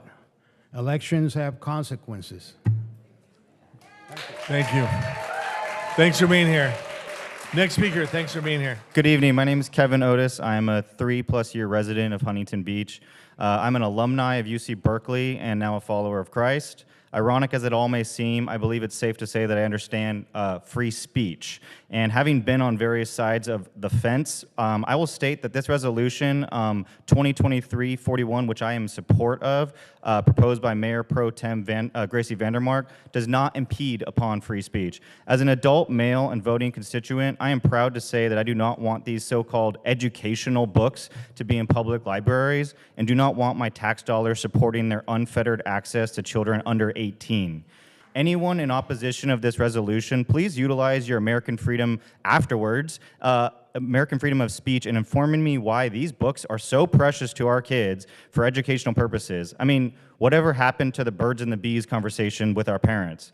Earlier, a woman named Barbara Shapiro conflated this resolution to banning the access or ability to find pornographic material. First off, this opinion agrees to the fact that, yes, this indeed is pornographic, aka sexually explicit and therefore not appropriate for children under the age of 18. All material found in that nature, online or otherwise, has age restrictions, and therefore these books should follow suit. Secondly, calling this a ban is a false association. Nora Peterson and others, this is not a book ban. This resolution is about properly protecting our underage children through appropriate and beyond reasonable boundaries. Those in opposition, do you not believe in appropriate boundaries? I ask you, Senator Dave Min, why do you not allow your kids to have iPhones? Why do you restrict or monitor their screen time on social media? Why? Because whether we are liberal, conservative, male, or female, we can all agree that we want to protect our youth and preserve their innocence.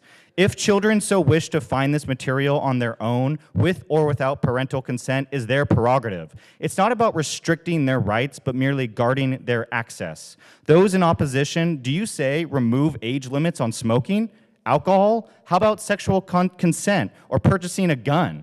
Using this logic, why don't we just give minors free access to all of this? Because apparently putting safeguards to their access is likened to becoming banning outright, which is not true.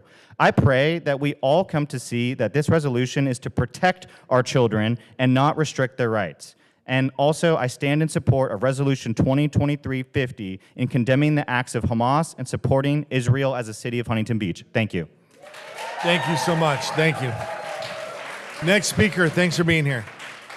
Good evening, council members and Mayor Pro Tem. Nice to see you. I am in favor of agenda item number 20.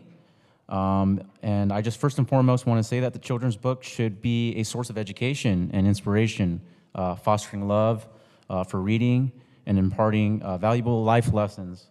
Pornographic content in these books undermines these noble goals and leads to a range of harmful consequences. These consequences is innocence robbed. Childhood is a time of innocence and wonder. Pornographic children's book prematurely exposes young minds to explicit and inappropriate content, robbing them of the precious period of innocence. Emotional harm. Exposure to explicit material at a young age can cause emotional distress, confusion, and anxiety in children. These books have the potential to harm their emotional well-being and self-esteem. Distorted values. Pornographic children's books normalizes harmful behaviors and send the wrong message about relationships and consent. They can lead to distorted values and misguided perceptions of healthy intimacy. Legal and ethical concerns.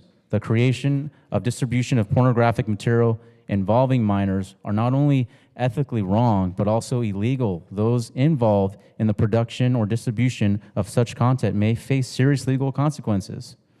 And for parental responsibility, parents and caregivers should have the ability to choose age-appropriate content for their children. The presence of pornographic children's books challenges the responsibility. It makes it harder to protect our children from the inappropriate material.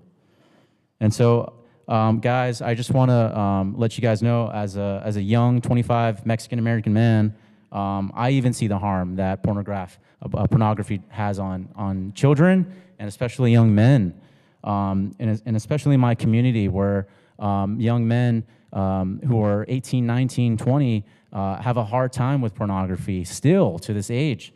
And it's hard for them to let go. And my personal testimony is, in 5th grade, I was exposed to nudity and all this stuff on the internet, and how that's had an effect on me and how that will have an effect on the children. And so I just want to let you guys know, like, really think long and hard about this bill, and about this legislation, and just really have the children in mind. And so this is a great time for all of us to just come together and just really talk about the issues in regards to children and how we should safeguard the children. And so thank you for your time, guys. Thank you. I appreciate it. Thank you. Next speaker, thanks for being here. Good evening, Mayor Strickland, Mayor Pro Tem Gracie Vandermark, and council members. I want to talk about the macro issues. A lot of times, a lot of people talk here in city council chambers and about issues that are macro issues that shouldn't be really impacting Huntington. Well, the fact is, we don't live in a bubble. We're not protected by issues. And so let me talk about a few. Internationally, what causes international instability? Well, first and foremost, we have a weak and feckless president and administration currently. The world respects power and strength, none of which is in the White House. Hamas terrorists slaughtered Israeli and American citizens recently. We are on the brink of global conflict. Iran, Russia, China, and the entire Middle East is ready to explode. For many years, Israel has offered peace for land, and they've been rejected by the extremists. The Palestinian people want this. Hamas does not. Hamas even terrorizes its own people. The Ukrainian war with Russia, billions of US dollars, including taxpayers' money in Huntington Beach, is being spent over the Ukraine. Billions of dollars are being unaccounted for. They don't even know where it's going. Iran is the #1 exporter of the state-sponsored terrorism in the world, and they funded Hamas. They are building their nuclear capabilities, again, thanks to President Biden. They're given $6 billion for a 5-for-5 prisoner swap, and I can't make this up. That just happened. Mexico, the international border, has been a complete disaster. Over 10 million people have poured across the border in a disastrous situation, the worst in American history, by the way, costing American people billions of dollars, and deaths are soaring as a result of fentanyl, which our senator talked about earlier today about how it's the #1 killer in America. And that's a huge issue. National issues. The Biden administration has shut down the Keystone XL oil pipeline on the first day in office. And what did that result in? The cost of oil skyrocketed. The U.S. went from a net exporter of oil to being dependent on foreign hostile governments for oil. Gas prices have soared to historic high levels. The cost of goods has risen to all-time levels. What does that mean to us? Well, the cost of goods means bread, eggs, milk, all goods and services are now at all-time highs. Unemployment's at a 50-year high. Inflation has tripled. Inflation has tripled. Hold on a second. Hold on. Stop the time. Again, Some of you have already spoken. Some of you are about to speak. Whether you agree or not, give the person who's speaking your attention. Thank you. You have 26 seconds. When Trump left office, inflation was 1.2%, and now it averages 5.95%. It's skyrocketed. Mortgage and interest rates have skyrocketed. The value of the dollar has gone down significantly. On a state issue, our highest marginal tax rate in the U.S., we are the highest tax rate. It's over 13.3%. Crime has soared, and our public schools rank 40th out of 50 states, and security in our schools are 49th out of 50. It's been a complete disaster. All these issues affect our city. Thank you so much. Thank you. Thanks for being here. Next speaker, thanks for being here. Hello, my name is Brianna Lee, and I'm here to speak on agenda item number 20. To accurately understand the implications of this policy, I think it is first important to acknowledge the historical background of book regulations and censorship. Books such as The Great Gatsby, Fahrenheit 451, and The Catcher in the Rye remain some of the most challenged pieces in history, and they are also books I've read throughout my last 4 years in high school. Now, when I'm writing essays about these books, I'm not writing or even usually thinking about the issues that many adults have brought up in opposition to these works of literature. Fahrenheit 451, for example, was removed from dozens of libraries in the late 1960s, and it's even been recently challenged by a group of religious individuals who felt uncomfortable because the book brought up the idea of banning the Bible. Of course, this is not a situation occurring in real life, but rather a fictitious idea that corresponds with the book's larger theme of how individuality is molded from having access to literature. Going off that same idea, here are some other historical examples of when book banning has been used. The Catcher in the Rye has been challenged because of the allegation that it is anti-white. Of Mice and Men has been challenged on the account of it being slightly violent and having morbid and depressing themes. And 1984 has been challenged because of individuals believing that the book is pro-communist. I think these historical book bannings serve as a testament to how we view literature as a society. Censorship in general is connected to society's mores and what is considered to be acceptable for children to read. So, if society at the time views interracial marriages as unacceptable, books that contain interracial marriages are more likely to be censored, a case which we've seen multiple times. I also feel the need to make it clear that exposure does not equal causation. To be exposed to the mental health struggles that are pictured in Catcher in the Rye will not make someone mentally ill. To learn about communism will not make someone communist, and to read about LGBTQ people won't make you gay. Literature and books have, for centuries, served as a way for us to reflect on the past so that we can avoid repeating history, but it also allows us to see in what ways society still needs to progress. That leads me into my next point. This item, on the surface level, does have good intentions, and I can fully understand why you feel that we need to protect our children in this manner. However, I do believe that it sets a dangerous precedent about what eventually can be restricted. It is a frightening slippery slope going from restricting sexual content to restricting other kinds of content. Like how Councilmember Vandermark included Granddad's Pride in her presentation for this item, but refused to acknowledge how it is not a sexual book, but is instead explaining pride for younger children. I think we need to remember that the definition of obscene fluctuates, and on its own, it's a very vague term that opens a pathway for many works of literature to be regulated. We also need to make the clear distinction between biology and sexually explicit content. Passing this policy is a form of censorship, and as someone who would be potentially affected by this item, I urge you to vote no. Thank you. Thank you.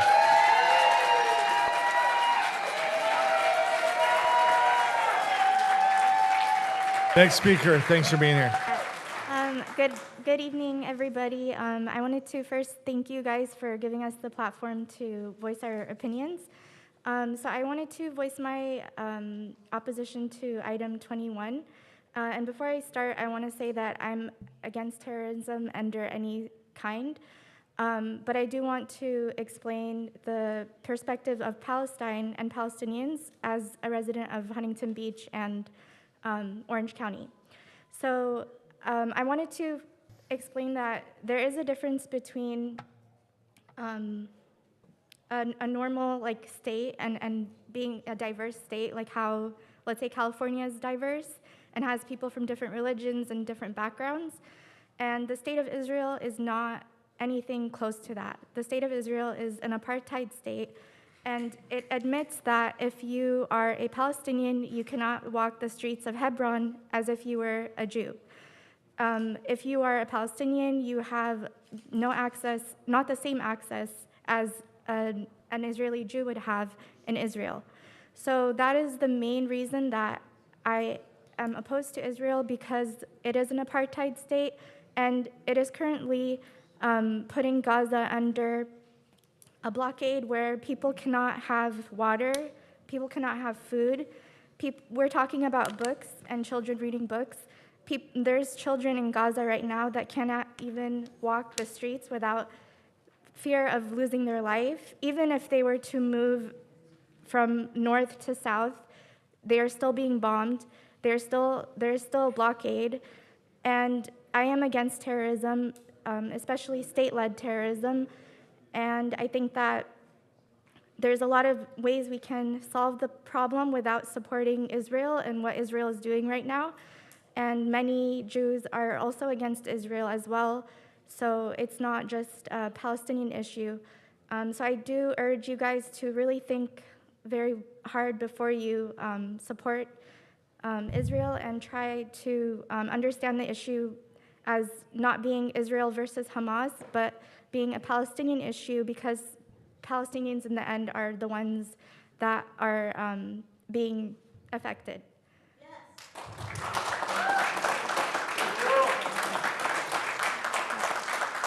I guess I have 30 more seconds. I don't know what to say, but thank you guys. Thank you. Free Palestine. Next speaker, thanks for being here. Hello, Council. My name is Kelly Hubbard. I'm a lifelong resident of this great city. To start out with, I just want to say that I am a resident of this city. I don't live in another city. I don't live in another county. I didn't respond to emails from OC Huddled or the Democrat Party telling me to show up with talking points in hand. I actually live here. I play here. I go to church here. I vote here, and I pay taxes here. I have true skin in the game here in Huntington Beach, unlike some. And as a resident of Surf City, I don't much appreciate activists coming to our town demanding that we accept lewd material being targeted to our children in our publicly funded libraries. And let's not forget that these libraries are our libraries. They're owned by the taxpayers. We have the right to know what's in our libraries, and we have oversight over them, especially when it comes to children being exposed to lewd materials. Our libraries aren't owned by the American Library Association, which is run by an avowed Marxist. Our libraries aren't owned by the librarians or the employees who work there, as good-hearted as many of them are and devoted as many of them are, and we'll get to that in a minute. And they're not owned by activists. They're owned by us, the taxpayers. And they're also not owned by leftist activists, Democrat Party, or the LGBTQI, ABCDFG communities. No, our libraries belong to us, the taxpayers. And we as taxpayers insist on age-appropriate material to be in the children's section in our city libraries. And most of our taxpayers in this town are also parents and grandparents. And they have a right, more so than anyone, to know what material their kids are being exposed to. Now let's start by defining a specific term that the misinformation crowd keeps using. The word is banned. According to Webster's, that word means to prohibit, especially by legal means. Another dictionary defines banned as to forbid. No one on this council is proposing the elimination of anything. Complete elimination of any material is a ban and is unconstitutional, and no one can forbid the reading or removal of any books completely. What's on the table here is perfectly reasonable and totally constitutional. As far as I know, and what's being proposed here is to keep blatant pornography from the children's section and remove it from the children's section in our publicly funded library. That's not a ban. 10 seconds. 10 seconds. So there's no banning going on here. Let me just close by saying to Gracie, we support you. Thank you. And just keep up the good work. Thank you. I had more Thank to you. say. All right. Next 10, Terry Rose, Kathy Ryder, Meg Robinson, Diane Bentley, Linda Moon, Elaine Keeley, Karen Carroll, Libby, Pat Goodman, Shirley Detloff.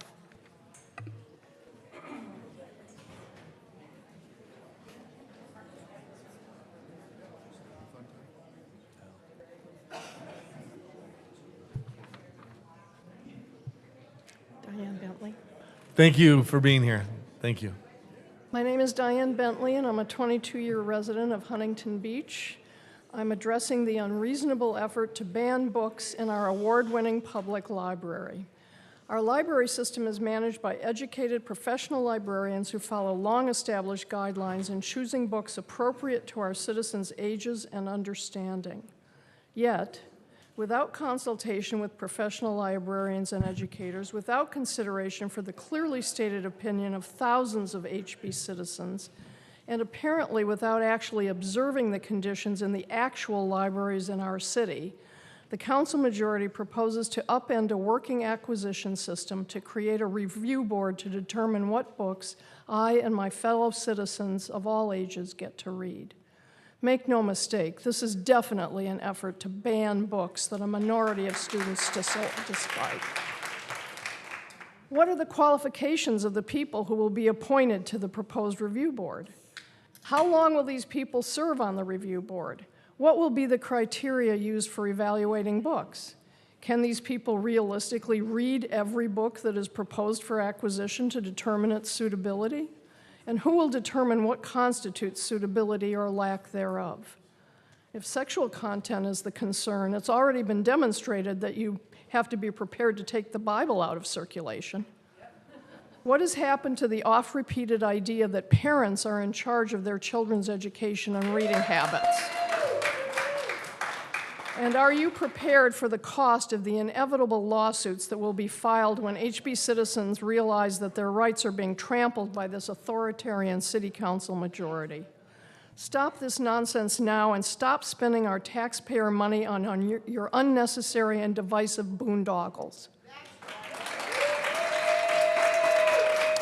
Next speaker, thanks for being here. Good evening, City Council. My name is Dr. Elaine Bauer-Keeley. I'm a 59-year resident of Huntington Beach and a 44-year member of the Friends of the Library. I have a lifetime membership. For 40 years, I've been an educator, a teacher, a principal, and a director of curriculum.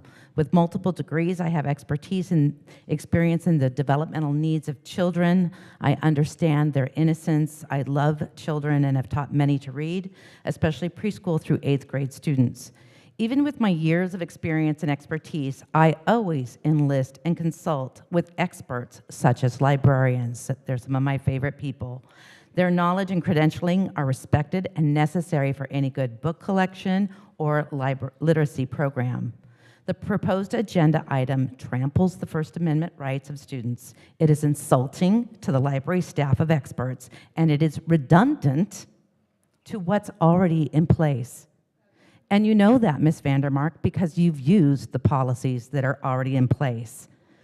We have many protections. We have parents, we have librarians, we have library policies, we have a community services boards, we have Friends of the Library, we have Friends of the Children's Library, and tonight I've learned we have publishers and the Miller test, all protecting our children before any of Measure 20 goes through.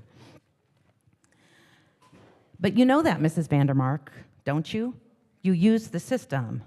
You would like to posture yourself as the mother protecting our children, but you have no right to that privilege and you are not qualified. Teachers, principals, district administrators, librarians, nurses, doctors, lawyers, policemen, firefighters, social workers, they have rights and responsibilities to stand in for parents, what's called parentis in locis, because they have degrees. They have credentials. They have an education to do so, which you do not. So if you don't understand the Latin parentis in locis, it doesn't apply to you. So stop doing that. And neither you, this city council, nor a lay board of appointed community members have that qualification or have that right or responsibility. As a school principal, I took that very seriously. I did not step in to trample parents' rights when it was not needed and not appropriate. I respected the parents. We have fabulous parents, fabulous partnerships with parents in our schools and in our community. So why does the city council need to seem to think they need to act as parent instead of us? Maybe because it plays well on Fox News or on social media. So if you don't have the 10 education, seconds. get an education. It would give you the perspective that you need to understand the First Amendment, to understand literacy, to understand any of that. Thank you. Appropriate. Stop the charade. Thank you. Next speaker, thanks for being here. Meg Robinson, resident. I digress a little bit because many moons ago when I was a child, my mom didn't depend on the library to protect me. She definitely didn't depend on a city council to protect me. She protected me. She protected me by laying very clear parameters for me, what I was to look at, what movies I was to see, what I was to read, and when I digressed from that, she had a discussion with me. So I had very clear direction. So the fact that the library is being held responsible for children, I say, parents, why don't you look at yourself? Item 20 is a mind-boggling mess of misinterpretation, fear-mongering, and censorship. Even the whereas that refer to the Miller test are misleading. To be found obscene, although people keep saying the books in the library are obscene, there are 3 criteria that must be met. All 3 criteria refer to the work taken as a whole. You just can't evaluate the objectionable parts and decide a work to be obscene. The third part of the Miller test states the work taken as a whole must lack serious literary, artistic, political, or scientific value. Even many of the out-of-context examples of the Mayor Pro Tem's presentation had scientific value. The Miller test is tricky for even a jurist to apply, so how can 21 political appointed community members wade through this? They cannot. Sorry about that. Okay. When I was 15, I was assigned a book to read, and that book had themes of extramarital sex, abortion, and prostitution. Okay? It was also 800 pages long. My mom noticed I was struggling with the reading, and she told me that if I could get through the first 150 pages or so, it was mostly description, I would love the book. She had obviously read it. She was right. The novel was An American Tragedy by Theodore Dreiser. It had been banned in Boston due to its themes. It is now recognized as a classic of American literature. The assigning teacher was a Sister of Charity's nun at Holy Cross Academy. Reading books uncensored from the New York Public Library, 10 seconds. The adult section, qualified me to compete with other students for college and beyond. Had I grown up in this city, I would have had a much poorer education. Thank you. Thank you. Next speaker, thanks for being here. Good evening, Mayor Strickland and members of the council. My name is Shirley Detloff. I've been a resident since 1964, and I was your mayor in 1997. I'm here tonight because I'm concerned and angry that our world-famous library was brought under attack because of what was thought to be happening in our libraries. Instead of approaching this accusation in a sensible way, you started an inquiry based on no foundation at all. There were never substantiated or proven in any way with evidence. When the report was finally made public, we learned that through 2022, there were only 5 book challenges, and 2023, 0 challenges. What should have been done is that you should have met with our well-respected, well-trained librarian and staff and listened to how the library is managed. Listen to friends of the library and the library board, and then decide if you needed to take action. Well, we now have more staff considering losing their positions or leaving their positions when we've also lost many of our important department heads.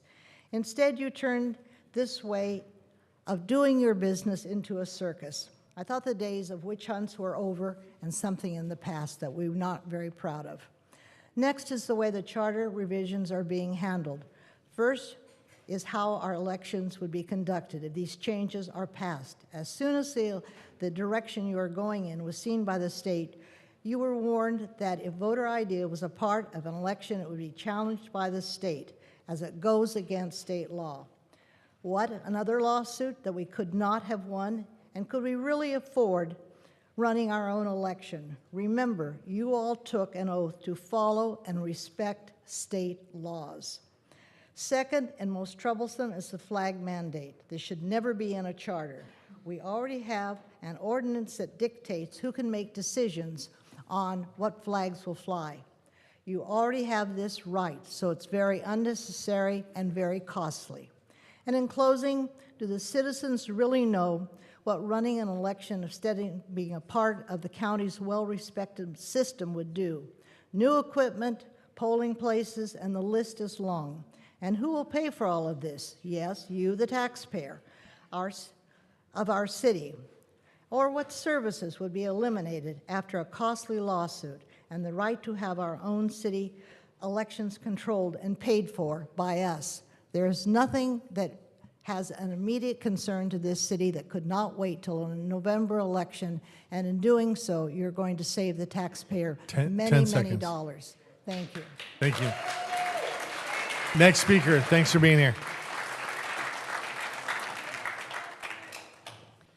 Mayor Strickland, members of the City Council, and fellow concerned citizens. My name is Karen Carroll. I usually say a few words about myself before I speak here, but tonight I'd like to begin by telling you who I am not.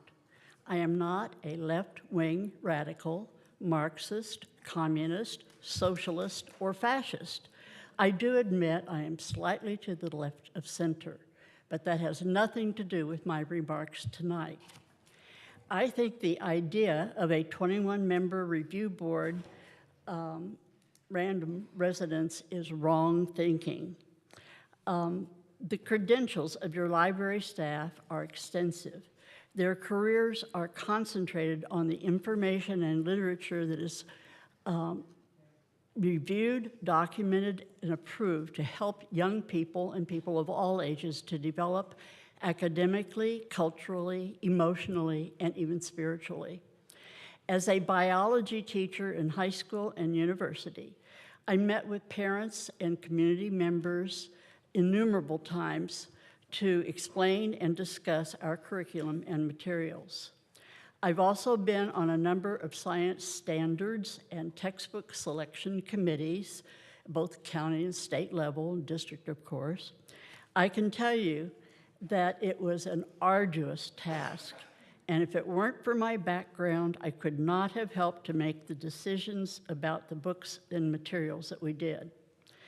Aside, as a biology teacher, I never tried to sexualize any students when I got to our units on reproduction.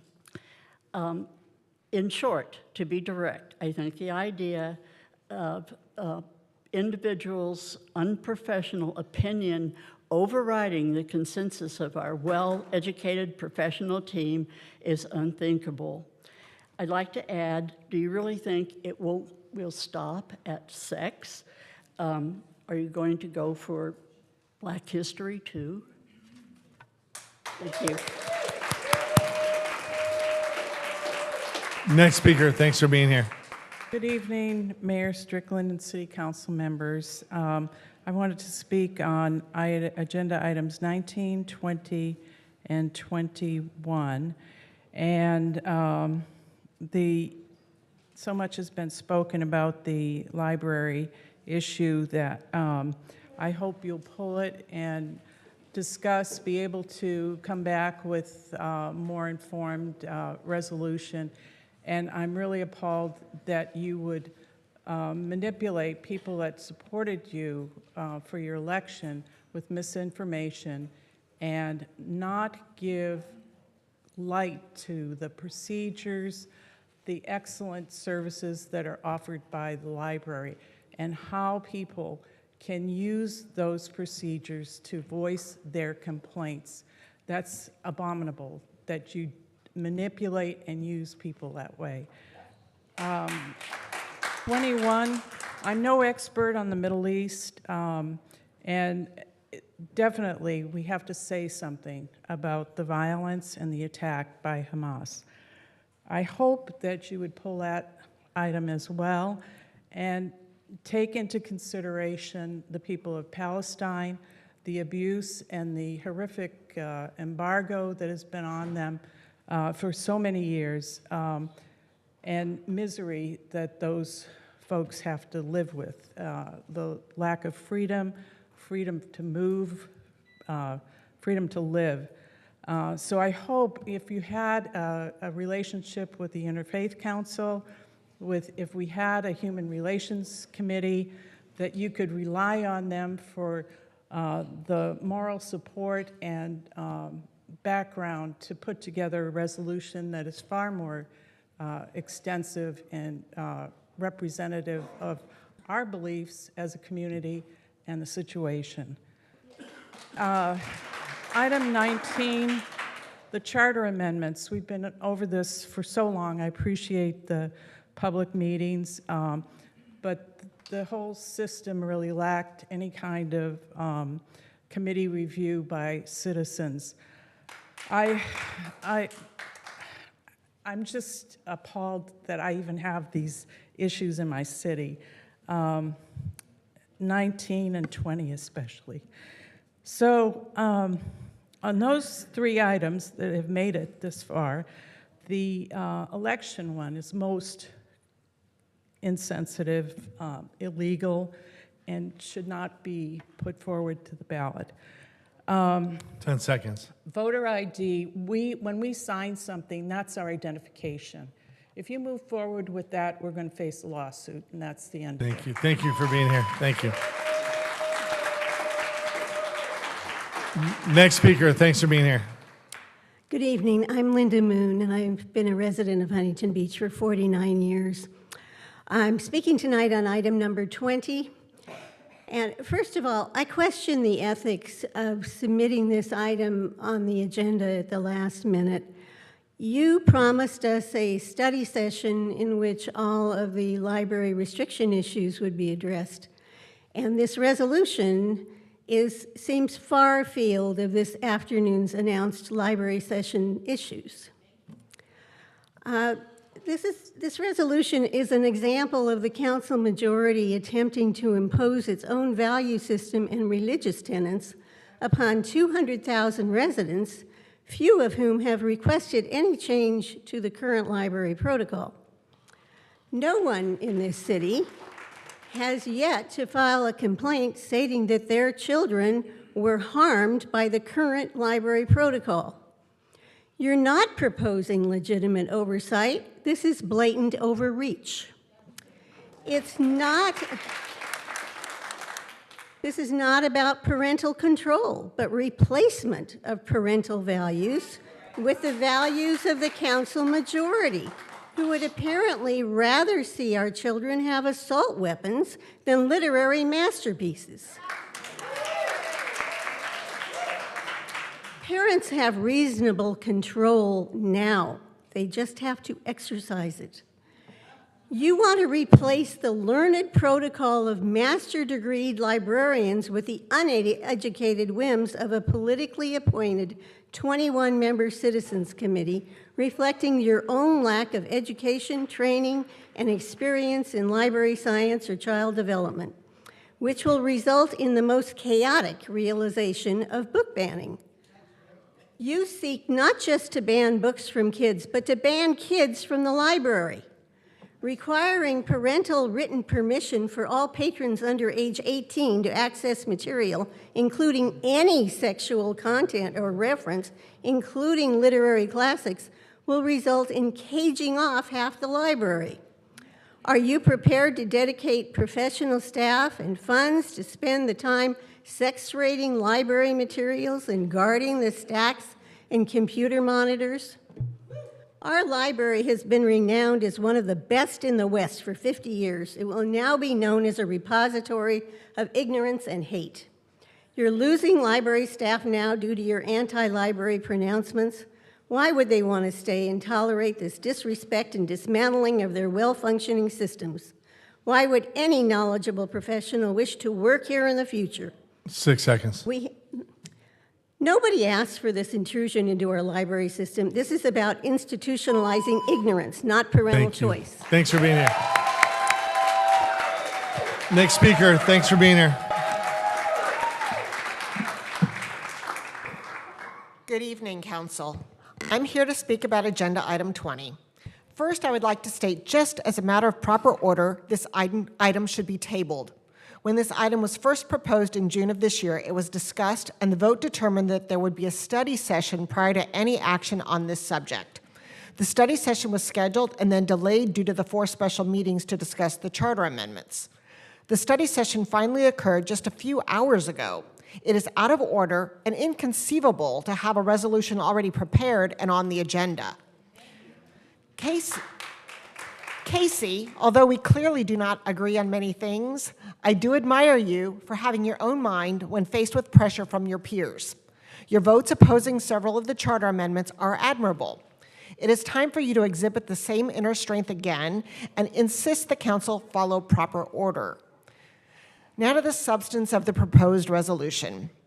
If there is obscene or pornographic material in the children's library, I don't understand why at least one member of this council has been grandstanding about it instead of rushing to the library to follow the established practice of filling out the form to request an evaluation of the material to have it removed under due process. We know that Gracie's familiar with that process because she's successfully used it before. Several council members associate with folks who say they don't want the government co-parenting their children. If that is their belief, why in the world are they advocating for the government to determine what books are available to other people's children? The resolution says that the council seeks to protect children by necessarily involving parental oversight. Parents have the right to oversee their own children as they choose. Again, why would HB want to start co-parenting the city's children? There's so much in this resolution, but my time is limited. The resolution calls for a 21-person review board, but doesn't require any other qualification but that these people are parents or guardians.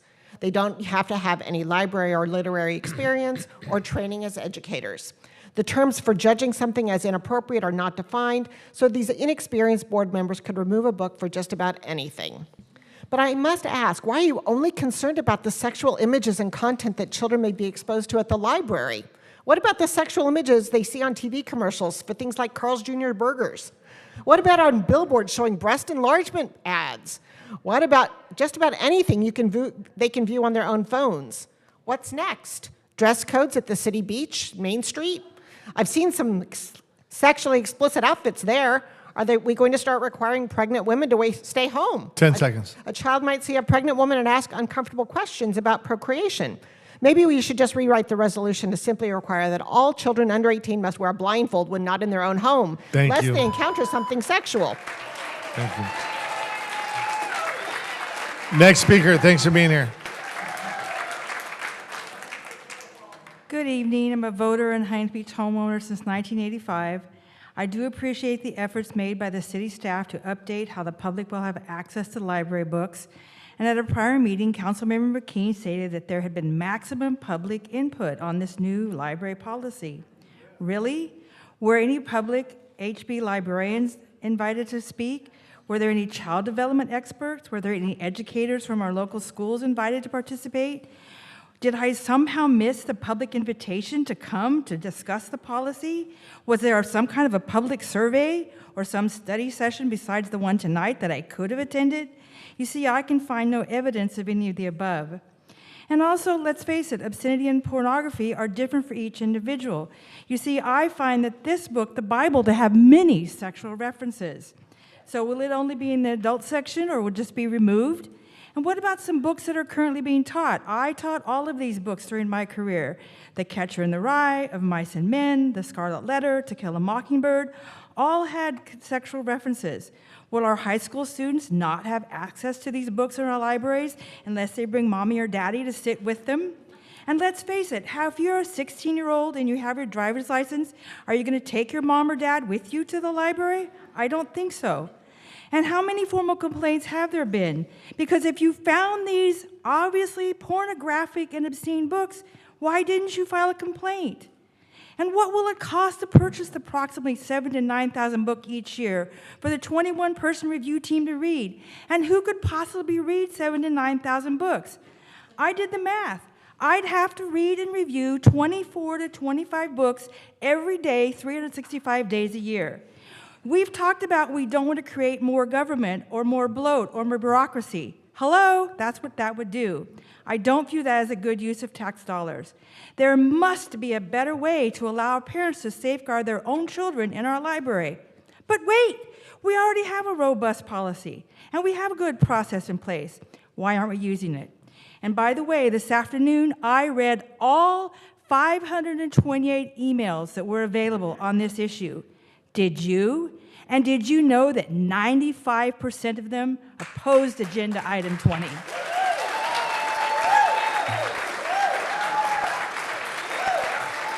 Next speaker, thanks for being here. Thank you. My name is Vincent Nakul. I appreciate your time and consideration this evening. Today I would like to address the council not as an exiled Palestinian or as an American citizen or not even as a Melkite Greek Orthodox of the Byzantine tradition, but as a piece of life on this earth. Today I shed all these rich and colorful identities to get to the core of what we are really talking about when we speak of Agenda Item 21.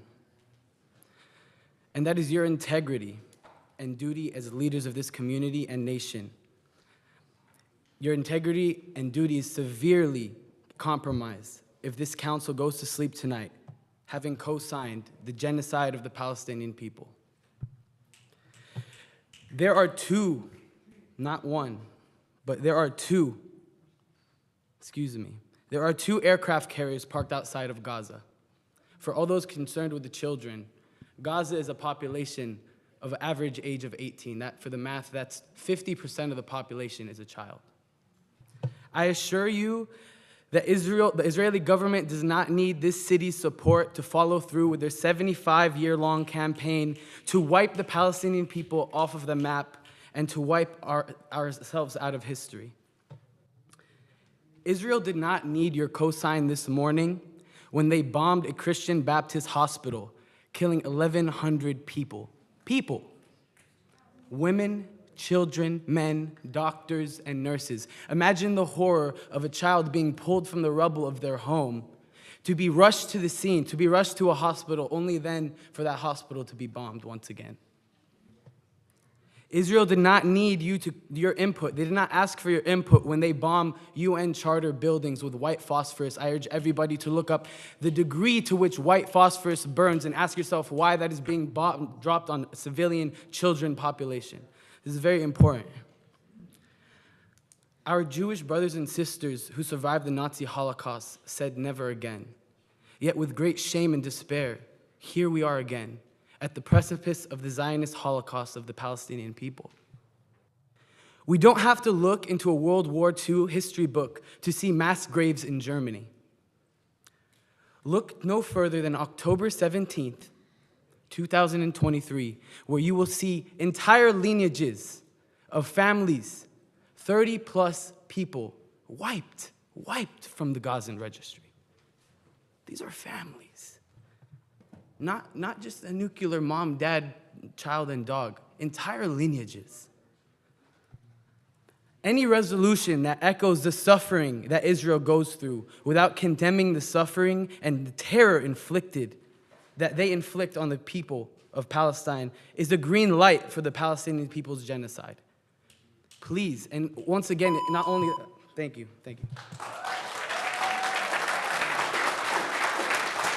Next speaker, thanks for being here. Ladies and gentlemen of the Huntington Beach Council, I'd like to remark on item number 21. It goes without saying that Muslims mourn the loss of all civilians, and that includes the Jews who have been killed this past week. I stand before you today as a junior in high school, a longtime resident of Huntington Beach, and as an American Muslim.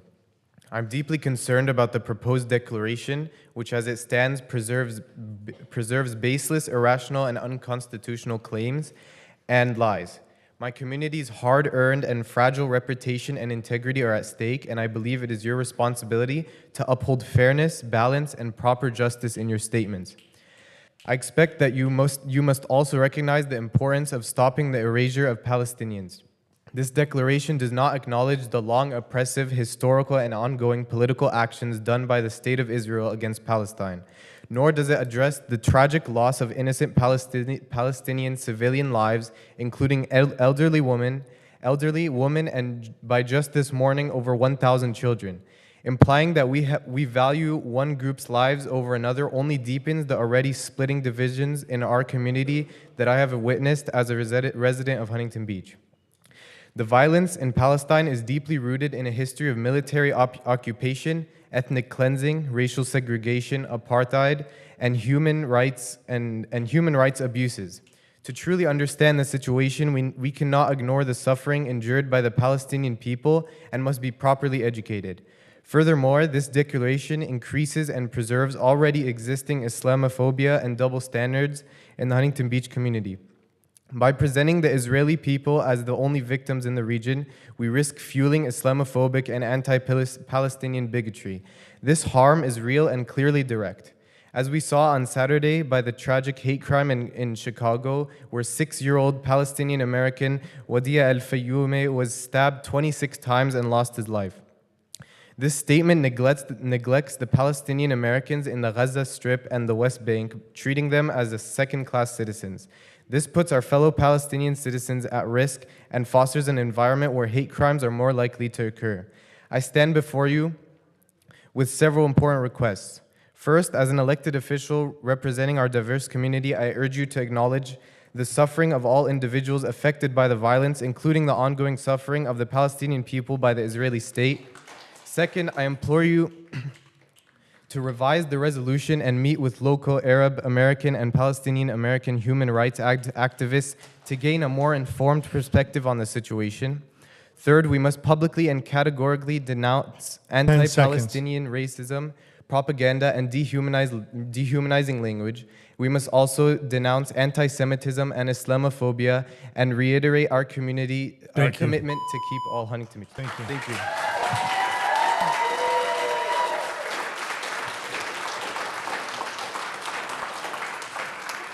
Last call for Terry Rose, and the next 10, Mary Jo Baratish, Cheryl Browning, Sue Welfringer, Alicia Quezaba, Kathy Shea, Mary Kyle, Connie Boardman, Tim Geddes, Dina Chavez, Lindsay Click. Thank you. Thanks for being here. Yes. Never in a million years would I have imagined speaking in front of City Council to protect books. My name is Sue Welfringer, a 26-year homeowner in Huntington Beach. I oppose item 20, like the majority of the 500 emails received. Maybe rare to this audience, the sound of freedom for me is both the jets in the air and not a single book being restricted from the library. So I ask you not to assume anything about my political views because I support librarians. I am equally passionate about kids and the books they read. Young adult stories that might make you uncomfortable are places where teens can navigate the complexities of growing up in a safe environment of a good story. I teach English language arts to 6th through 12th graders. So kids and books inspire me daily. Is this true for you? Are they and their stories in your life every day? If not, then I ask you again to please let parents do the parenting when it comes to books. If you actually read kidlit stories as often as librarians and I do, you would have a better understanding of the positive and meaningful impact these books have. Since you are not in the space of reading and also being inspired by these stories, I understand how it is easy to form rash opinions about the material, especially when taken out of context. People who actually read books and know the library space know that our kids are safer in the library than most other places I can possibly imagine. I volunteered for over 20 years with the Friends of the Children's Library. Did you know, and our audience, that not every book is purchased with city funds? We gifted over $700,000 from the Taste of Huntington Beach alone to buy books. Never did we ever have cause to question our professional librarian staff about their choices. Those of us who actually visit the library know that there is not porn there ready for our children. The library, as a taxpayer and a voter, I say no to the resolution. The steps in the resolution are unnecessary. They are wrong. And sadly, I do expect the resolution will pass, regardless of sensible and significant opposition.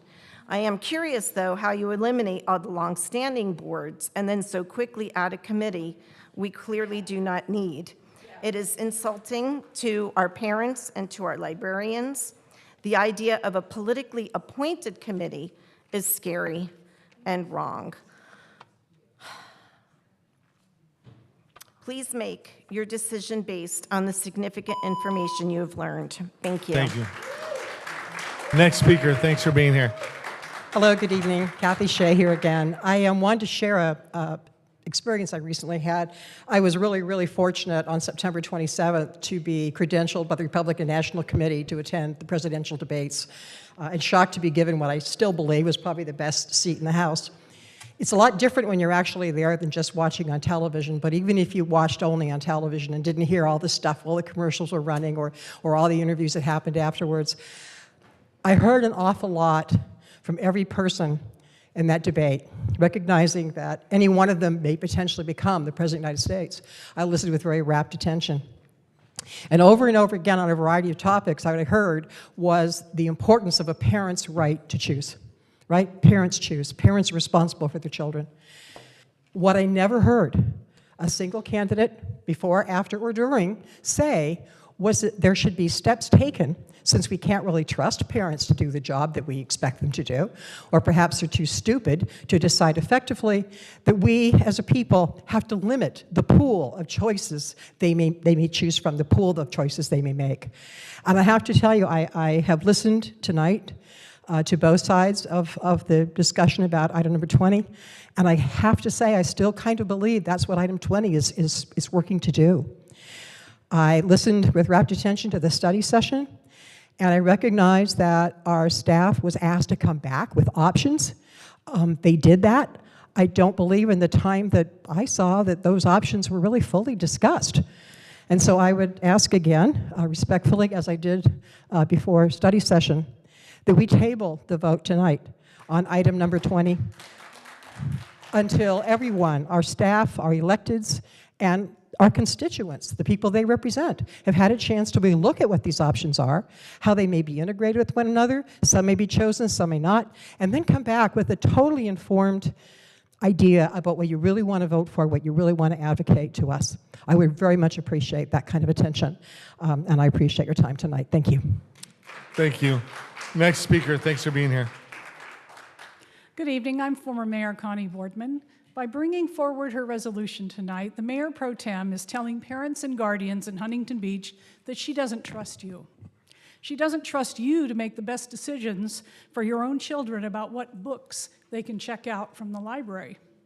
She doesn't trust your ability to monitor what your teens are checking out from the library. So she's proposing restricting children's access to books in the library and forming a book banning committee to check the thousands of children's books purchased by the library each year for sexual content. What does that mean exactly? The term sexual content's not defined in her resolution. Earlier this year, the Mayor Pro Tem complained about a book for teens that discussed tampons. So books that discuss perfectly normal changes children can expect as they go through puberty contain sexual content? I guess so. What about books that discuss how to avoid pregnancy? Oh, yeah, I guess so. What about books that include families with 2 moms or 2 dads? What about books that help trans kids and gay kids feel less isolated and alone? I don't know. How many challenges has the library received about books in the last 5 years? 5. You've heard of a solution in search of a problem. This book banning committee is just a problem. Talk about a nanny state. The council's trying to take away your ability to decide what library books are okay for your kids. At a meeting a few weeks ago, one of the supporters of the majority on this council complained Huntington Beach was becoming a laughingstock. It's proposals like a book banning committee that make it so. And you know, they're not stopping with books. The charter amendment about flags on tonight's agenda, according to staff, would preclude librarians from using cultural or national flags in displays throughout the year, and as it restricts flying flags from city facilities to what's mentioned in the charter amendment without a unanimous vote from the city council. Nowhere in our existing charter is a unanimous vote required. In the 8 years I served on the city council, there was never an issue that required a unanimous vote from the council. But this council majority supports requiring a unanimous vote about flags, and they want to put it in the charter. If this amendment passes tonight and ends up on the ballot, please vote no. Our professional librarians deserve the freedom to decide what flags are appropriate in displays in the library without interference from this city council. And for those of you watching at home wondering what my t-shirt says, it says ban the fascists and save the books. Book banning is a tool of fascism. 10 it's seconds. not a tool of democracies.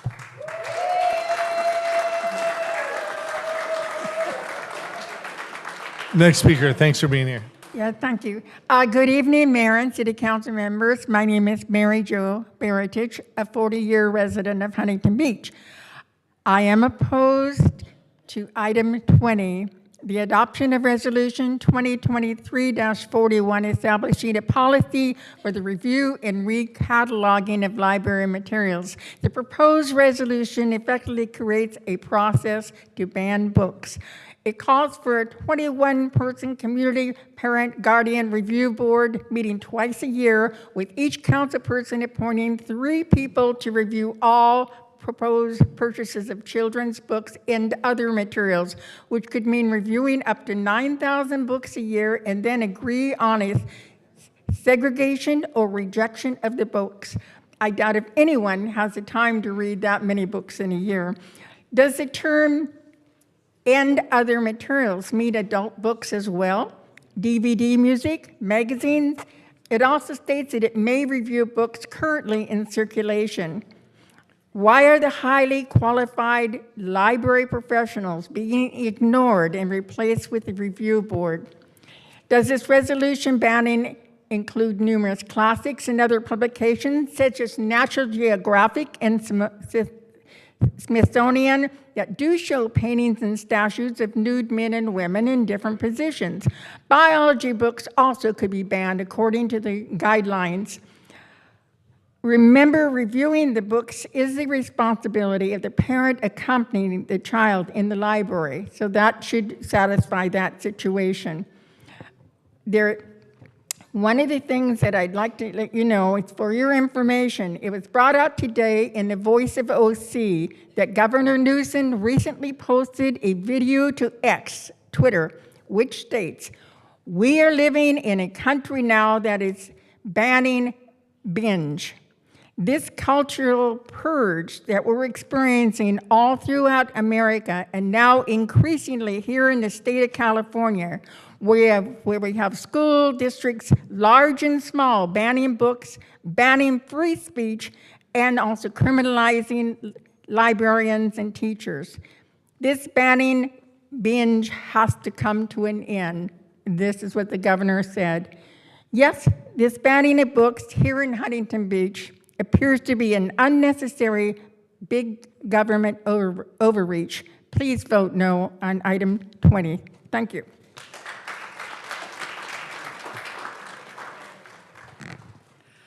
Mary Kyle, 25-year Huntington Beach resident. I oppose Resolution 2023-41, the Huntington Beach Library book ban. Once again, the City Council majority is trying to break something that is already fixed. The Huntington Beach Library already employs the highest and most professional standards when selecting age-appropriate books. I doubt the City Council majority or the proposed review board can do the same. Councilmember Vandermark has insisted that the resolution is not a book ban, yet Section 2C of the resolution states that the Community Parent/Guardian Review Board can reject any book the HP Library is considering adopting. By definition, rejecting a book is a book ban. Furthermore, restricting access to books containing sexual content to people over 18 is also a book ban for people under 18. Oddly enough, the day before you turn 18, no books with sexual content without parental consent. The day you turn 18, you can access those books. You can also join the Huntington Beach Police Force, and you can join the Army. Resolution 2023-41 is vague and poorly worded. The restriction on materials of a sexual nature is overbroad. What exactly does sexual nature mean, and how on earth are librarians meant to interpret the term? In reality, this resolution is a thinly veiled attempt to ban books on gender identity, gay people, and trans people. Gay people read books about heterosexuals, and it does not make them straight. Reading books about gayness or transsexuals is not going to make children gay or trans. What the book ban will do is ban books on safe sex, STDs, teen pregnancy, contraceptives, date rape, sexual assault, and many other topics. I grew up in a time when sexuality and sex itself was rarely discussed, if ever. My parents, like many then and now, were uncomfortable having open discussions on the topic. What took its place was rampant misinformation. I believe it is essential for children to have a place where they can access information about their bodies and identities, even if their parents don't support those identities and can't or won't answer questions about sex. Resolution 2023-41 chokes off open and factual discussions on sex and identity, and it does our children a disservice. Thank you.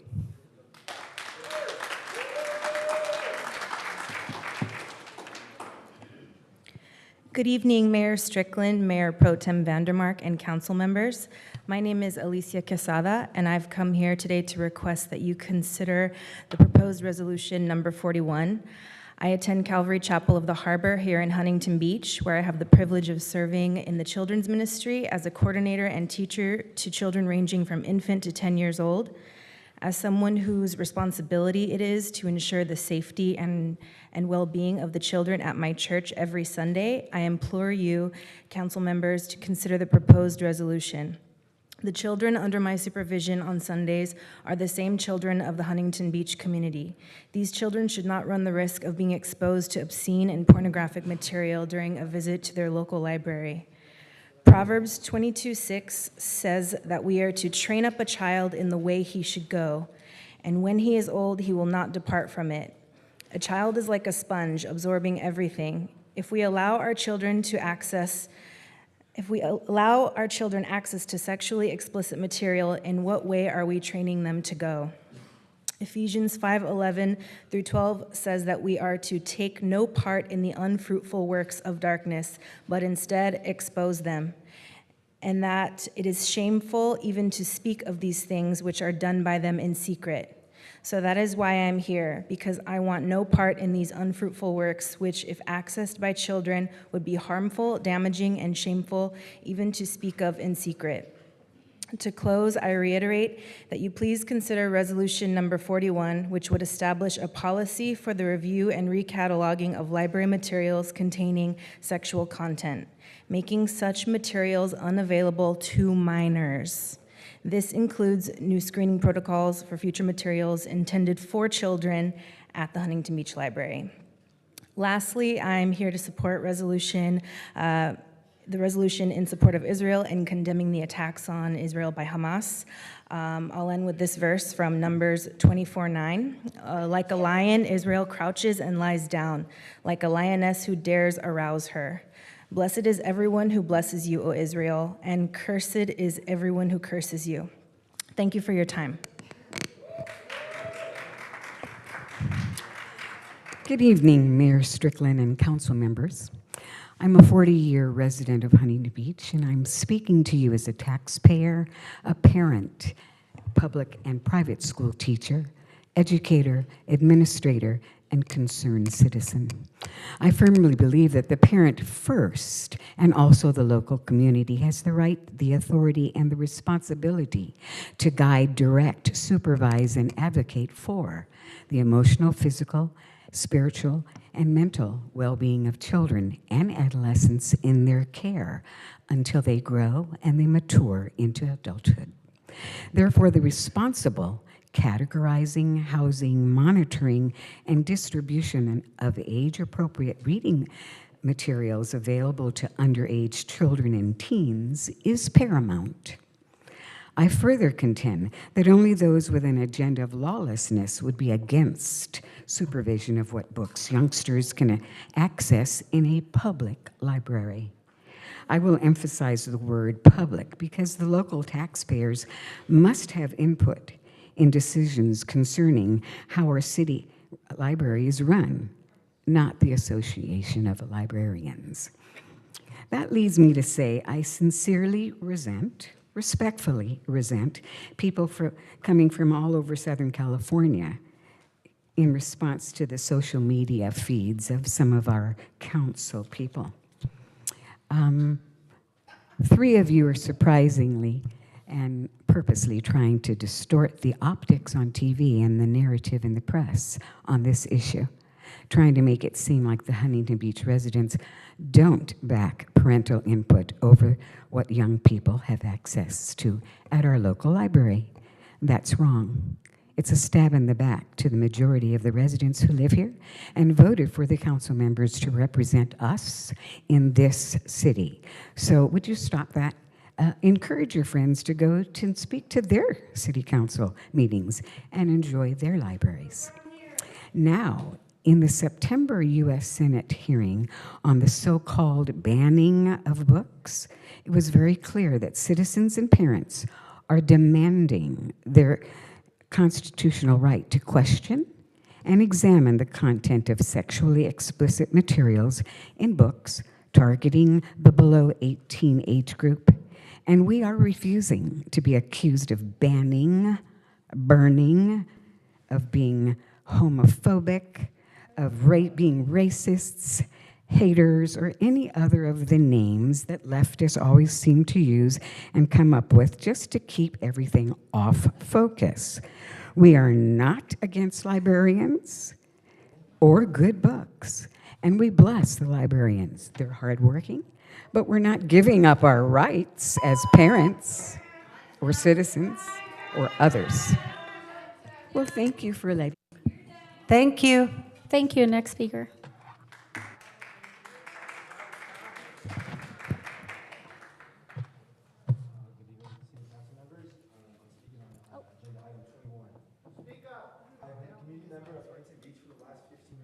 Why isn't it working? Oh. Okay. Hello? Okay. I've been a community member of Huntington Beach for the last 15 years, and it is incredibly disheartening to have to come here today to advocate for the acknowledgement of my people in Palestine. The Palestinian struggle is not a political or religious issue. It is purely one of colonialism and humanitarianism. The colonial entity of Israel has been oppressing the Palestinian people for more than 75 years, leading to millions of displaced Palestinians and the deaths of hundreds of thousands more. When I looked at the agenda item number 21, I could not believe there was not a single mention of Palestinians and the abuse they have experienced. The Palestinians of Gaza are living in the world's largest open-air prison. It is literally a cage of over 2 million souls. Every aspect of their life is controlled, from the food they eat, the water they drink, and even the materials they need to rebuild. Everything is controlled. As Americans, our taxes go to supporting the Israeli army and the genocide of the Palestinian people. $3.4 billion of our money. How can we allow Biden to use our tax dollars for genocide? And how can we as a city be complicit in this injustice? It's time for America and our government to focus on the needs of Americans. This general disregard for Palestinians and their lives is very, very evident in today's agenda, caused by a one-sided media environment that ignores the facts and instead relies on outlandish, unsupported lies that do nothing but villainize Palestinians. Lies such as beheading of Israeli babies and the lies of Hamas using Palestinians as human shields. The media even fails to mention the 1,000 civilians murdered by Israeli forces today when they dropped a bomb decimating the Christian Baptist hospital in Gaza. Some may argue, why is it so important to talk about the reality of Palestine as American citizens? But they do not understand this directly affects our local community. When people rely on fear-mongering and the desecration of a group of people, it is directly putting the community members of that group in danger. Arab and Palestinian members of HB community deserve to be represented in their own home. They deserve to be represented in the place they invest in, and they deserve to be represented, period. Because when they are not represented, tragedies like what happened last week in Chicago, with the murder of 6-year-old Wadea Al-Fayoum and the critical injuring of his mother occur. For context, October 15th, the 71-year-old landlord of the Al-Fayoum family knocked on the door and proceeded to stab his mother. When she ran to get help, the perpetrator targeted Wadea, a 6-year-old, and stabbed him 26 times. 26 times. A 71-year-old man stabbed him 26 times. And what does he state? Though he states, what influenced his actions was the media's portrayal of Palestinians. That's what caused his actions. The media and his hatred killed Wadea. This is why I'm standing here today, because I'm in support of all community members and their safety, regardless of religion and background. And that is why when people are discussing something as important as Palestine and Israel, everything has to matter. Every fact has to be looked at. Every statistic has to be acknowledged, and every part of history has to be talked about. Thank you. Following Palestine. Thank you. Next speaker, thanks for being. Good evening, Mayor and City Council. My name is Tim Geddes. I cannot believe many of us are attending and or speaking tonight in opposition to proposals by the council majority that are so obviously flawed, ill-conceived, ultra-expensive, and unnecessary. Do you intend to completely ignore all reason and constructive criticism simply to bulldoze the city into chaos and ruin? First and foremost, what is the rush placing anything on the March primary ballot? The ludicrous assertion that it would possibly give more voters an unconfusing choice of initiatives doesn't hold water. Clearly, more citizens would be voting in the November election when they would also benefit from the views of 2024 city council candidates as well. Has that not crossed anyone's mind? Since changes in the charter would not be instituted until the 2026 election, there is no immediacy to spend many more thousands of dollars to rush decision-making unless there are ulterior motives. Are there? I would like to hear exactly why these moves need to be made now in the interest of avowed transparency, if nothing else. Although I fully expect any ill-conceived charter amendments to be voted down by an informed electorate in March or whenever, I am outraged that the council majority is adopting such high-handed tactics in the first place, ones that are costing the taxpayers big bucks for this show of authoritarian vanity. Anyone who supports this brand of civic terrorism should not be involved within the decision-making process at all. Citizens need to think long and hard about how much all of this bad behavior is costing us and how our city is being run. Are we going to be suffering the slings and arrows, not to mention lawsuits, of these outrages for the remaining years of this council majority's term? Citizens, even rational supporters of the council majority, need to think about the damage already being done to our civic and social fabric and the divisiveness being sown in our community that will affect us for years. The city council majority has much to answer for right now. The time is at hand to show us how the proposals you have floated all year long should not be derided for being reckless and irresponsible. 60 years ago, Martin Luther King stated, "The time is always right to do what is right." Tonight, we are saying the time is always right to oppose what is wrong. Thank you. Next speaker, thanks for being here. All right. Hello, my name is Lindsay. A lot of kids know me as Miss Lindsay. I am a children's librarian for 13 years at a public library in Orange County. I'm the mother of 2 school-aged children, and I'm a 20-year resident of Huntington Beach. I had a whole speech, but I'm going to just address some of the stuff that I feel like I know about because I work in a library. A lot of the books that were put up in there are books on sexual health for children and for parents to share with their children. Parents of 10-year-old and younger children are often in the children's section of the library with their children. That's why they're in there.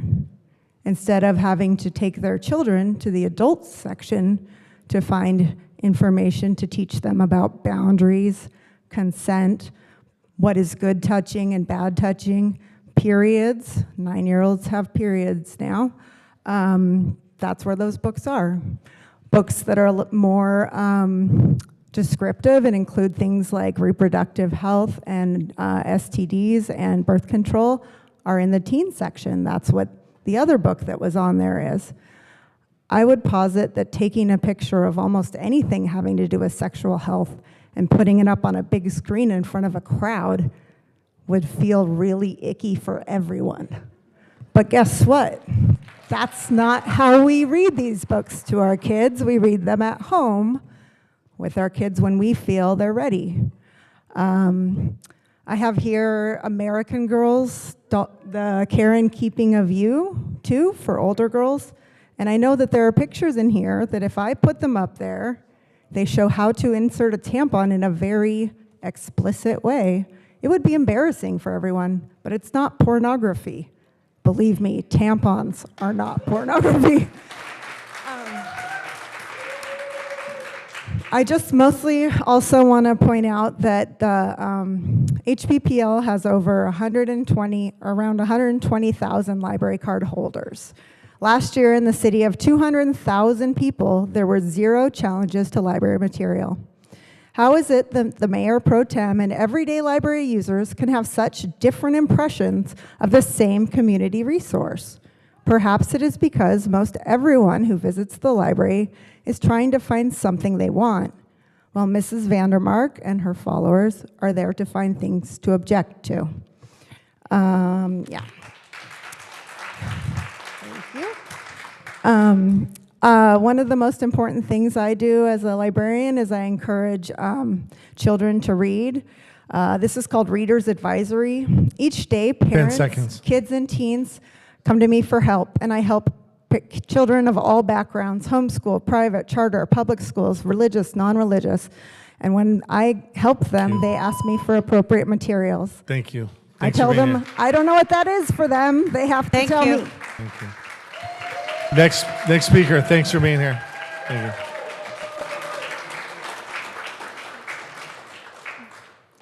Hi, my name is Daniela Murray. I'm 16 and a junior at Marina High School. I'm here because Resolution 20 is of the utmost importance to me because books have always been a part of my life.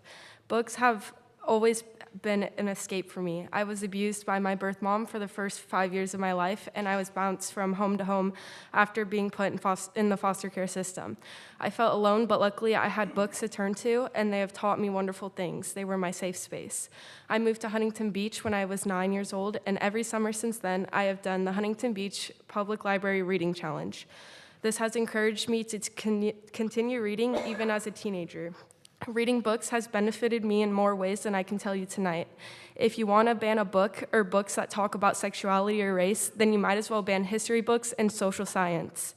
At 16 years old, I am able to legally drive a 2,000-pound vehicle, and you want to take away my right to choose what books I can read. Cars can cause a lot more damage than reading a book with sexual content. Let us choose the books we see fit to read. Don't overgovern our personal choices. Please don't be reactionary, be receptive and willing to listen to what the teen citizens are saying. Thank you for your time. Next speaker, thanks for being here. Hi, my name is Aisha Latif, a longtime resident of Huntington Beach, and I speak today in opposition to Resolution 21. All types of terrorism must be condemned, not just one side. Unfortunately, this one-sided biased resolution needs reforms to also include Palestinian American views who also represent Huntington Beach. I'm alarmed by the unsubstantiated accusations in your statement of the beheading of 40 Israeli babies, repeating unfounded claims that were previously debunked. Exaggerated claims that were spread by an Israeli reporter who has since apologized, as the IDF could not confirm these claims. Even President Biden and the White House had to backtrack on this miscommunication and unsubstantiated claim. Please omit that statement from this resolution. Your statements on this resolution did not acknowledge the historical and ongoing political actions by Israel against Palestine for 75 years. Why does Israel attack Muslim worshippers every Ramadan? Why do they allow arming illegal settlers with guns to kill innocent Palestinian teens and other families? These settlers are squatters infringing on Palestinian civilian rights. Why is Israel offering payment to Americans to move to Israel as illegal settlers? Why has Israel cut off urgent humanitarian aid to Gaza? Why have they cut off electricity, food, and water? Does Israel want to starve Palestinian children? This is oppression by Israel. Why hasn't your resolution touched on this? Now, over 2,500 innocent Palestinian civilians were carpet bombed by Israel, including over 1,000 children and infants. Israel's recent attack on a Gaza hospital just killed over 500 innocent patients, doctors, and nurses. Many are horrified and disgusted by these actions that were ignored on this resolution. Please add your condemnation on these human rights violations. The insinuation on this resolution that you solely value Israeli lives over Palestinian lives is disheartening and deeply troubling. This only deepens divisions in our Huntington Beach community. It is essential to acknowledge that the violence in Palestine is deeply rooted in a history of Israel's military occupation, ethnic cleansing, and apartheid. Currently, human rights abuses are being perpetuated by Israel against Palestinian civilians, confirmed by the UN and Amnesty International. The suffering and murder endured by the Palestinian people cannot be ignored, especially since it is being funded by our tax dollars, with billions being sent to Israel. Why are our American tax dollars being funded to a foreign government? Thank you. Thank you so much. Next speaker. Hi. I add my name to the millions around the world who oppose genocide, ethnic cleansing, and forcible transfer. All of these are violations of international law. What is not a violation of international law is the right to defense against occupation. This board, with this resolution, is making a decision to support the most right-wing fascist government in recent history. Even Israelis oppose the war that is happening on Gaza. Right now, Gaza is a concentration camp that was inspired by the Warsaw Ghetto to break the blockade. Close to 4,000 people in Gaza have been killed by indiscriminate bombing. 500 civilians killed today alone.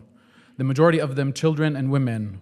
More than 1 million people have been forcibly transferred from their homes. They are now refugees for the third time after the original exodus from their homes in Palestine in 1948 and 1967. Even Israelis were killed because of the carpet bombing campaign.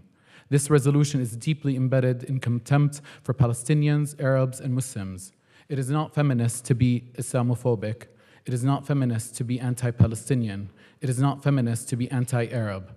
In Gaza, people have been cut off from electricity, water, and food. Israel even bombed the humanitarian aid warehouse for UNRWA. Where is your condemnation for these actions? Millions around the world and governments around the world have expressed condemnation of the ongoing genocide and ethnic cleansing of Palestinian lives. Have you ever condemned any of the 7 wars that have been waged against Gaza in the 16-year blockade on this tiny strip almost the size of Long Beach? A Palestinian child was killed in Illinois because of this warmongering through corporate media propaganda campaigns. 3 Muslim women were attacked in California exactly because of this rhetoric. Are you going to condemn that, or do Palestinian lives do not matter to you? Are you going to keep on cherry-picking which international laws you're going to support? What about your constituents, your Arab, Muslim, Palestinian constituents? Jewish people. Got a minute. I'm sorry. You have a minute. I'm sorry. What about your constituents, your Arab, Muslim, Palestinian constituents? Jewish people understand very well that their safety is intertwined with Palestinian liberation and humanity. And Palestinians are fighting so that they don't have to suffer the same fate that Native Americans have endured on this stolen land. The same way that Nat Turner fought slavery on this stolen land. What Palestinians are going through right now is exactly the same thing as the trail of tears that was exacted against our indigenous siblings on Turtle Island. It is unacceptable to continue with this resolution and end the genocide. Thank you. All right. Next 10. Next 10. Hannah Cole, Jessamine Garner, Carol Canode, Irene Briggs, Joan Rowe, Wendy Rincon, B. Chanel, T. Chanel, Kane Durham, Jacqueline Brote. Sorry, it's late.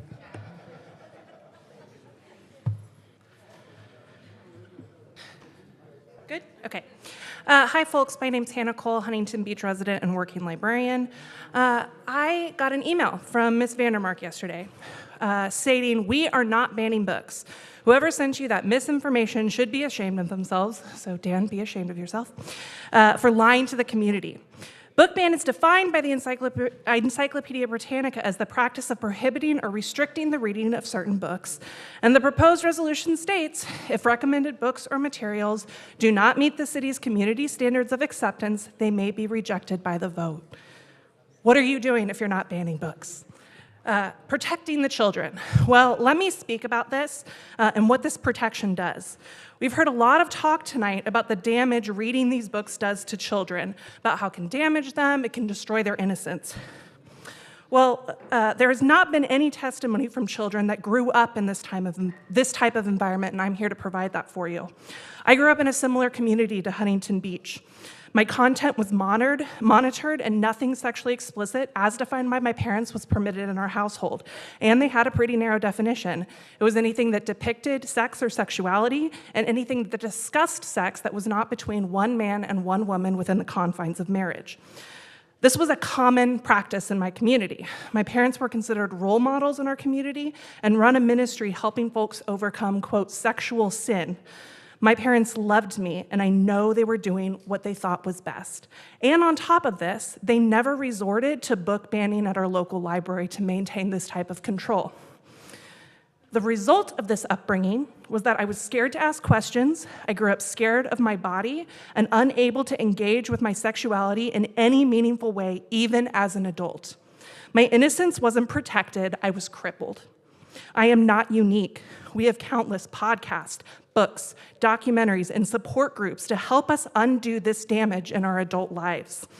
The therapy bills alone could fund the city council's many lawsuits. Parents do not just have the job of restricting content, but answering questions and helping children explore their sexuality in a safe context. Taking this right away from children is not protection, it is damage. I am living proof of that. I urge you to strike down this resolution. Do not damage the children of our community, protect them. Thank you. Next speaker, thanks for being here. Here I am again, Wendy Rincon. First, I'd like to thank the members of the Muslim community that have come tonight. I think that it takes a lot of strength to come into this room, and I think it speaks to the amazing diversity of our community. I also want to say I stand with both the Muslim and the Jewish friends and community members that I think hopefully we all have. If everyone is so worried about protecting the children, then perhaps it should be your concern for the protection for every child on this spinning sphere that we all live on. Do you think that a book banner comes out and says, "Hey, I'm a book banner"? No, they don't. But what does a book burner do? Well, August 2017, a book burning event was planned, Burning Democracy. I have a screenshot of a comment thread about the event from Gracie on Facebook that, quote, someone asked her, "Gracie, what's this all about? It's a huge thread on The Voice, but I'd rather get it an honest response." Gracie's response, This is a screenshot, willing to show it to anyone. It was supposed to be a burning of magazines and literature, taking advantage of our kids, ... like the ones trying to push kids to have anal sex and other unhealthy activities. No different than this. A link was posted.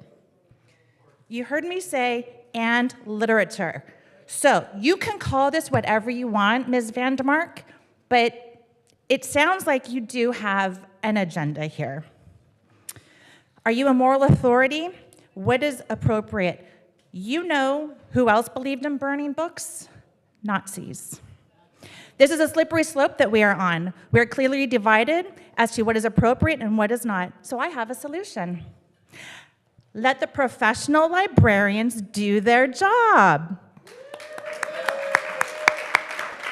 Their presentation was more than enough proof that they know what they are doing. I also have yet to hear a homophobe admit that they are a homophobe, and yet there have been speakers here tonight that are displaying their homophobia for all to see. The homophobia being displayed in this chamber is abhorrent. If you have a problem with the book in a certain section, then follow the process to have it reviewed. Just ask Gracie. She knows how to do the process. She's done it. The majority of the city is not in support of the Fascist Four. Let me remind you, you do not have a mandate. Pat Burns, you received 13.6%, Tony Strickland, 13.4%, Gracie, 12.3%, and Casey, 12.2%. And Casey, you have shown great strength in standing up for yourself and asking great questions during the charter sessions, and I appreciate that, because I know it hasn't been easy to stand against the others. So, in closing, stop using, well, thank you. Thank you. Next speaker, thanks for being here. Hi, my name is Kane Durham. Tonight I'm speaking on behalf of Pride of the Peer. In the work that I do, I'm very used to hearing this manufactured fear, and it's exhausting, endless work to educate people who have only ever absorbed the propaganda. Casey, I think you can recognize from our conversations that I do my best to be respectful and knowledgeable and empathetic to the people that I talk with who have different views than I do. Some of the handful of books that are in the hallway out there tonight, they're the same handful of books that were used on the June 20th meeting, which have a very narrow prescribed view to justify this fear. For example, the Grandpa's Pride book has an image blown up to look super prominent of two gay men kissing, despite the fact of the original image being less than a half of an inch high on a page with many other people. Gracie is averse to the word ban and resents comparisons to the Third Reich and Nazis, but as the last speaker spoke regarding her history of calling for actual book burnings, I think it's important that we talk about this. So how did the Nazis motivate people to burn books? They started with bans. They called the literature that they were burning un-German, and that they destroyed the traditional family structure, and they were coming after German children. The biggest book burning event wasn't even organized by the Nazi leadership, but by Nazi student unions. They were motivated by propaganda that convinced them of an other that was attacking good traditional German values. Goebbels rushed to take advantage of that event, recognizing the political value of fear and xenophobia. If you can convince people that someone is coming after their children, they will do damn near anything. The rhetoric being brought up here tonight has real effects. The OC Human Relations Commission reported that anti-LGBTQ hate crimes increased by 126% in this county last year. The council's choice to sanction many of the public comments made tonight by moving forward with this book ban policy under this reasoning is contributing to that. I also want to acknowledge the bravery of the members of our community who came out to speak out about agenda item number 21. They're an example of why it's important that we consider the many life experiences and perspectives of this community when we make policies. I don't personally think that this, quote, sleepy small town, beach town, as you guys called it, should be making a statement on a conflict going on another continent. But I do agree that calling out an apartheid state and its state-sponsored violence does not make you an anti-Semite, and that you can call out anti-Semitism without supporting Israel. Thank you. Next speaker, thanks for being here. Hi, I'm Justman Garner. I'm a resident of Huntington Beach, and I'm here to oppose items 19 and 20. So first, I want to thank staff and everyone involved in putting together the study session materials today. It was very helpful, and for any folks who are unfamiliar with the many, many steps that books have to go through before they finally reach our library shelves, I highly recommend you go back and watch it on YouTube or wherever they're going to be on the city website. Just watch that and learn like I did today. And I want to briefly talk about the agenda item 20 before I move on to 19. One thing that is really important in this conversation, and that I've only heard a couple of times tonight, is that really what's happening here is not necessarily just an attempt to remove sexual content. It's about removing books that have reference to queerness. So just so you know, I wasn't exposed to any LGBTQ content as a child, and I'm still here in queer as hell. Materials that have been mentioned in these conversations over the past several times that we've had this conversation, they're not harmful, they're educational, and they're suicide prevention. On to agenda item 19, the expensive and illegal charter amendments. These proposals would cost residents and taxpayers over $500,000 to put them up for a vote in March. So in addition to the initial cost of getting these charter amendments on the ballot, it will cost us hundreds of thousands of dollars more if they're passed. And I don't just mean implementation costs, which have yet to be defined, because California Attorney General Rob Bonta already warned y'all that voter ID laws and ballot box monitoring go against existing voting laws. And he has already demonstrated, Mr. Gates knows very well, that he is willing to sue this city when we violate the law. Not only will that lawsuit cost us hundreds of thousands of dollars in legal fees and Mr. Gates's inflated salary, but when we lose that lawsuit because the charter amendment is clearly illegal, we'll be on the hook for the legal fees of the state as well. So there go another several $100,000 of our tax dollars down the drain. While this is all going down, keep in mind that voting rates will go down even further than they were when a minority of HB voters put Mayor Strickland and the other 3 new council members into office.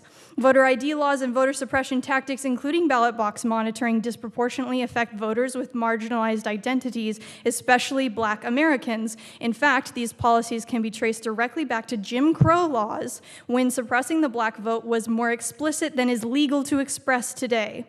Voters with 10 other seconds. marginalized identities are also disproportionately impacted, including elderly voters and low-income residents. It's unnecessary and expensive, Thank and you. we want responsible government. Thank you. Next speaker, thanks for being here.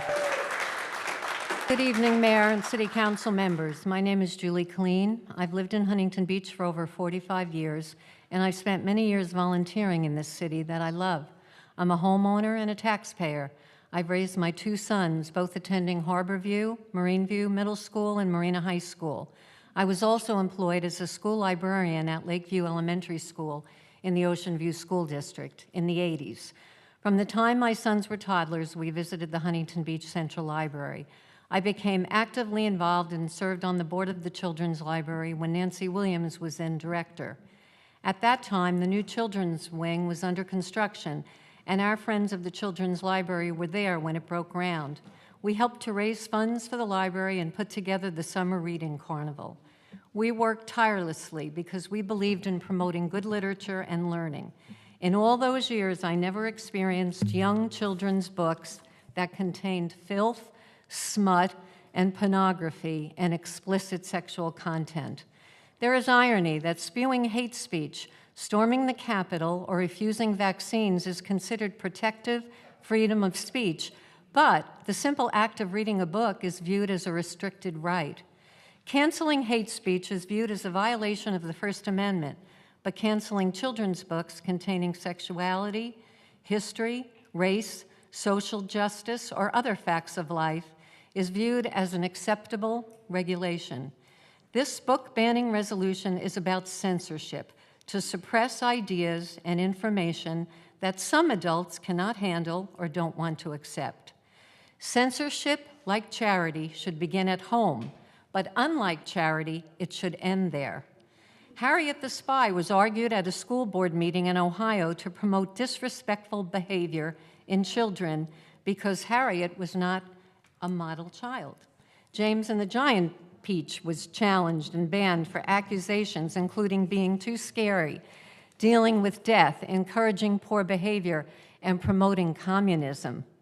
Libraries should challenge censorship in the fulfillment of their responsibility to provide information and enlightenment. Article 3, the Library Bill of Rights.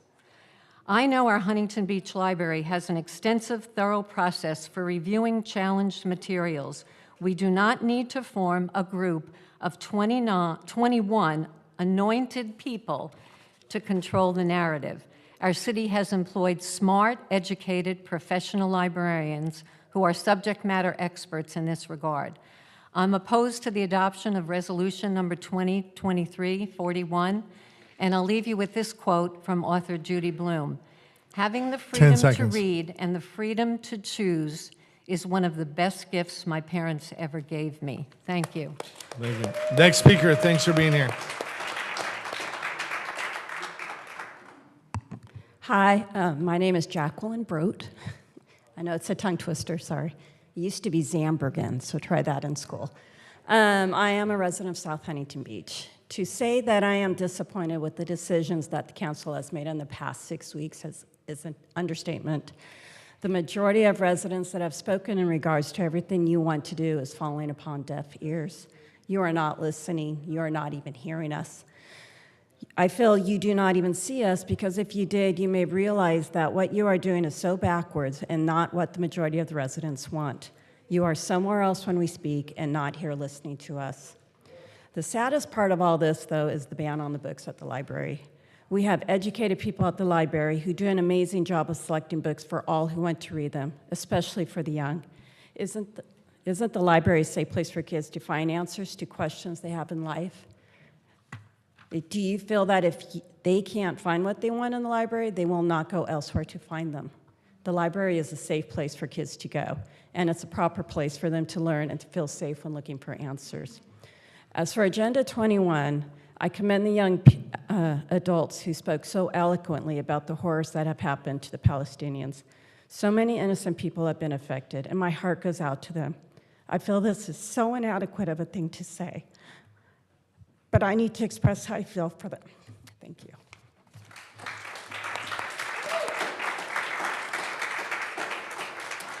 Next speaker. Good evening, 35-year HB homeowner and business owner. This council's legacy will be one about all of the things that they banned. In just 10 short months, they banned people from participating in city council meetings remotely. They banned people from reporting code enforcement violations anonymously. They banned a flag. They also banned the Environmental and Sustainability Board, banned the Human Relations Committee, banned Jet Noise Commission, banned Mobile Home Advisory Board, banned Youth Board, banned. They banned the wonderful walkway in downtown that the public wanted, and in cahoots with their air show buddy, they banned free access to our public beach and our public pier while they got free passes and hobnob with rich folks in the VIP tents. 7 million has its privileges. Everything they have done involves a political agenda instead of actual governing. Everything they have done has divided our citizens in the name of furthering their political aspirations and getting on TV. Now they want to take over local elections from the county, which will cost unknown millions in voting infrastructure. They provided zero fiscal and legal impact studies and have no idea how much this whole boondoggle will cost. We know their true goal, though: ban mail-in voting. Yep, more banning. And finally, this push to ban books that they don't like, books that mention LGBTQ or sex. They claim this isn't a ban, but we see through the little games. In fact, Gracie organized a book burning event in 2017 where she herself says, and I quote, "It was supposed to be a burning of magazines and literature taking advantage of our kids." We don't burn books in this country. That's what Nazis do. We don't ban things we don't like in America. If you don't like a book, guess what? You don't have to check it out. Freedom of choice and freedom from government censorship. First Amendment, people.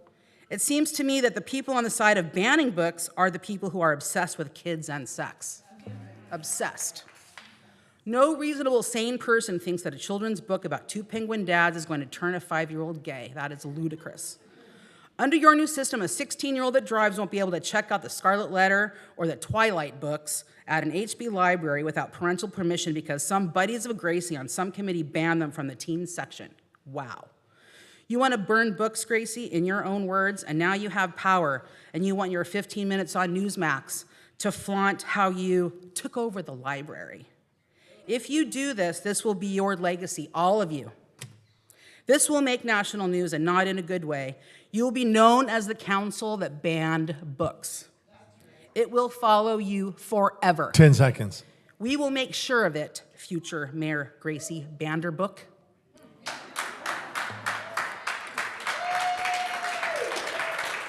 All right. Next 10. Thank you.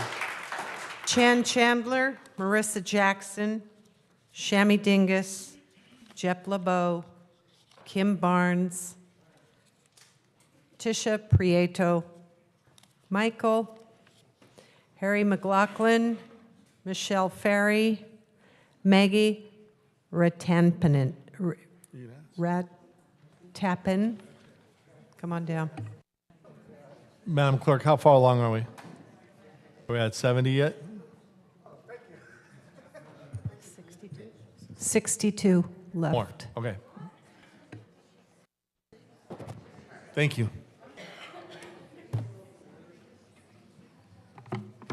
Thanks for being here.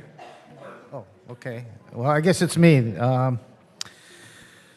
I'm under no illusion that anything I'm going to say is going to be meaningful or change the votes of the council majority. Okay? So I'll just say that so I won't delude myself. Okay? And I appreciate everybody looking eye to eye. Gracie, please, you have to show some respect to the people who spent all the time here to talk to you. That's important. So I don't know what you're doing, but come on. I'm taking notes. Let's do this. Okay. Now, one of the first things this council did was to ban the pride flag. So I was just wondering, is there any homophobic concepts that are going on in the council majority? I don't know. Maybe. I don't know which one of you really shepherded that, but it's kind of, it's related to this library thing. And it is because I came here and I'm here for the war. I hear the war and I'm in church. And that's what's happened tonight for me. So I'm going to read a couple of quotes from the Bible for you. Leviticus 18:22. You shall not lie with a male as with a woman. It is an abomination. Now that's a pretty strong condemnation. But it doesn't stop there. Leviticus 20:13. If a man lies with a male as with a woman, both of them have committed abominations. They shall surely be put to death. Their blood is upon them. Now, that's what it says in the Bible. Okay?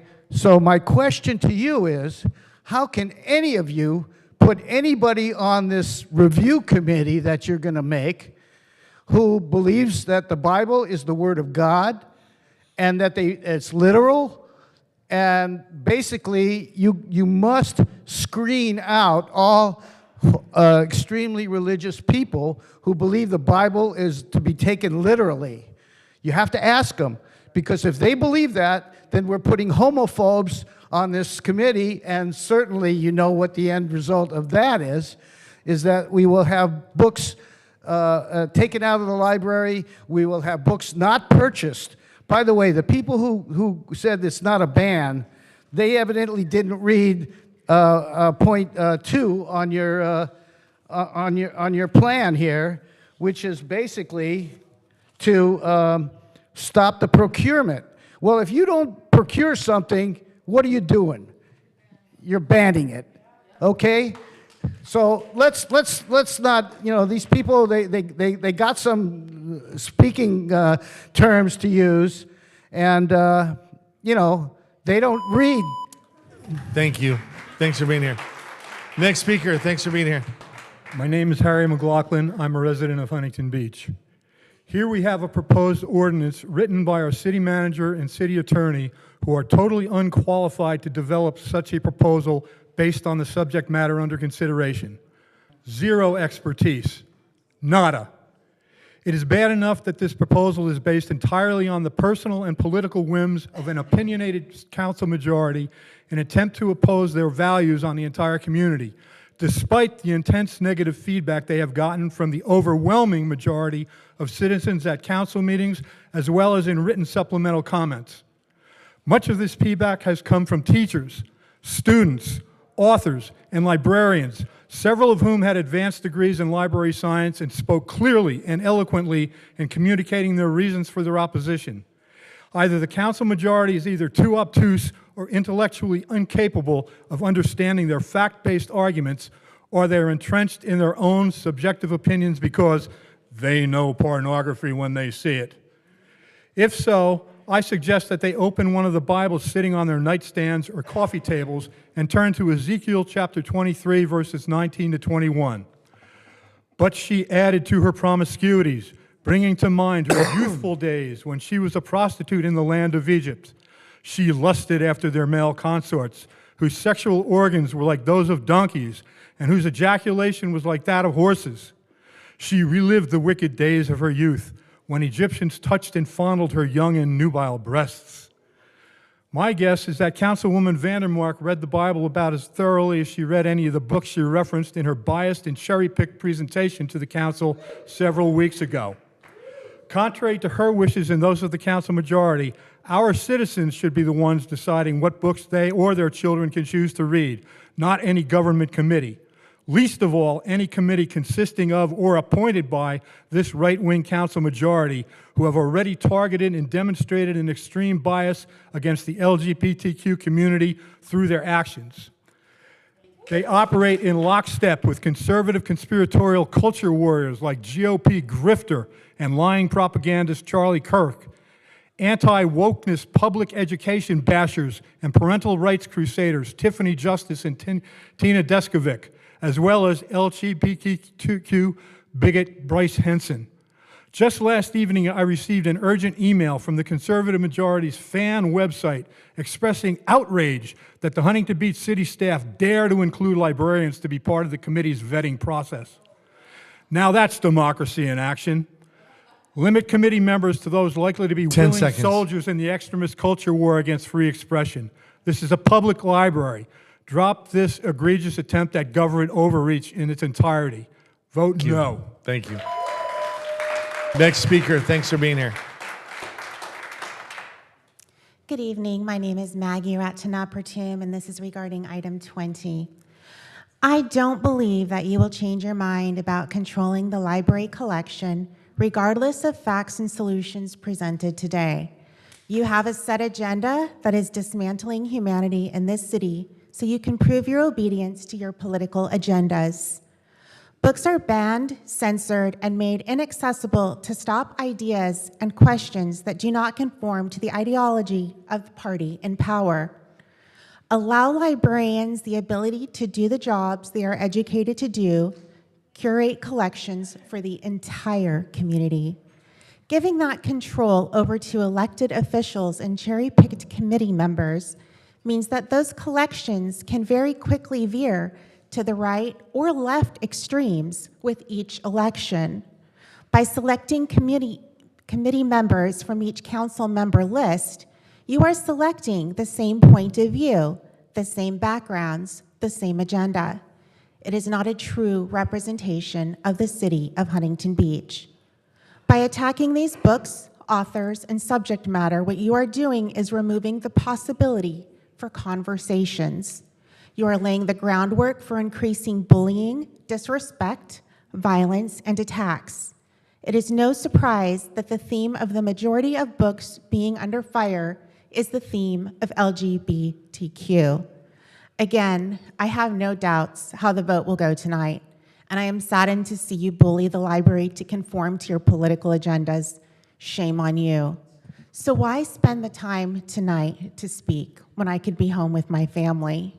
It's because I want to be remembered to be on the right side of history. Thank you.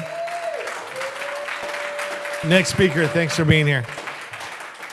Thank you for your time, City Council. My name is Marissa Jackson. I want to come to express my support to protect our children from the obscene pornographic material that seems to be placed in our library shelves. It's clear it's a right and wrong issue.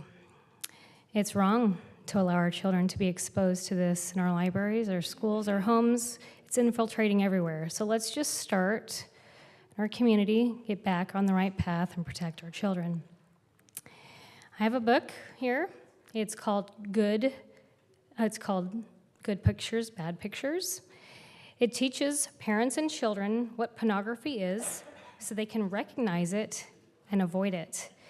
It teaches them to recognize their feelings when they see bad pictures, and if it isn't caught soon enough, it can turn into an addiction.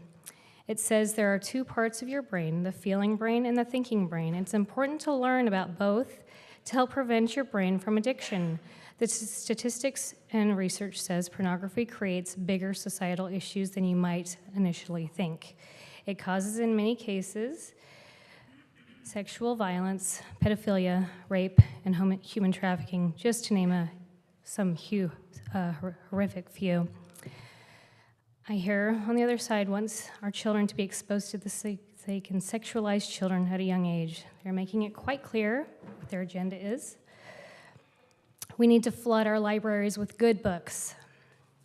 Let's have our children look at and read books about virtue, faith, patriotism, courage, stories of Jesus Christ, the Bill of Rights, our Constitution, the classics, C.S. Lewis, and other uplifting, good, and inspiring books that foster good self-esteem, good self-image, and true eternal identity, that we're all children of God with a divine destiny and purpose. Let's lift our thoughts higher. I believe this will give our children the strength, the courage, and hope that the proper knowledge and tools that they need to be successful, happy, determined, and beautiful people. Let's give them that opportunity to be wholeheartedly, and I wholeheartedly support the resolution. I also hope that maybe City Council will consider requiring identification for people 18 and up to watch porn online. It can be done in a number of states. It's been done successfully in Utah, and I believe it can maybe we can have it here in California, be the first city to do that. We can be the leaders for good. It is a simple law that would require anyone with a certain IP addresses, locations to be able to upload proof of age of an adulthood before looking at pornography. I believe this can have even a greater, far-reaching impact in limiting access to inappropriately sexualized materials in children. I hope you can look into that and maybe make that reality soon. Thank you for your time. Thank you. Next round of speakers, Okay. please. Next group, Heidi Vea, Neil, Bethany Webb, Hera Poon, Karen Meister, Ken Inouye, Jamie Pavlat, Julie Bixby.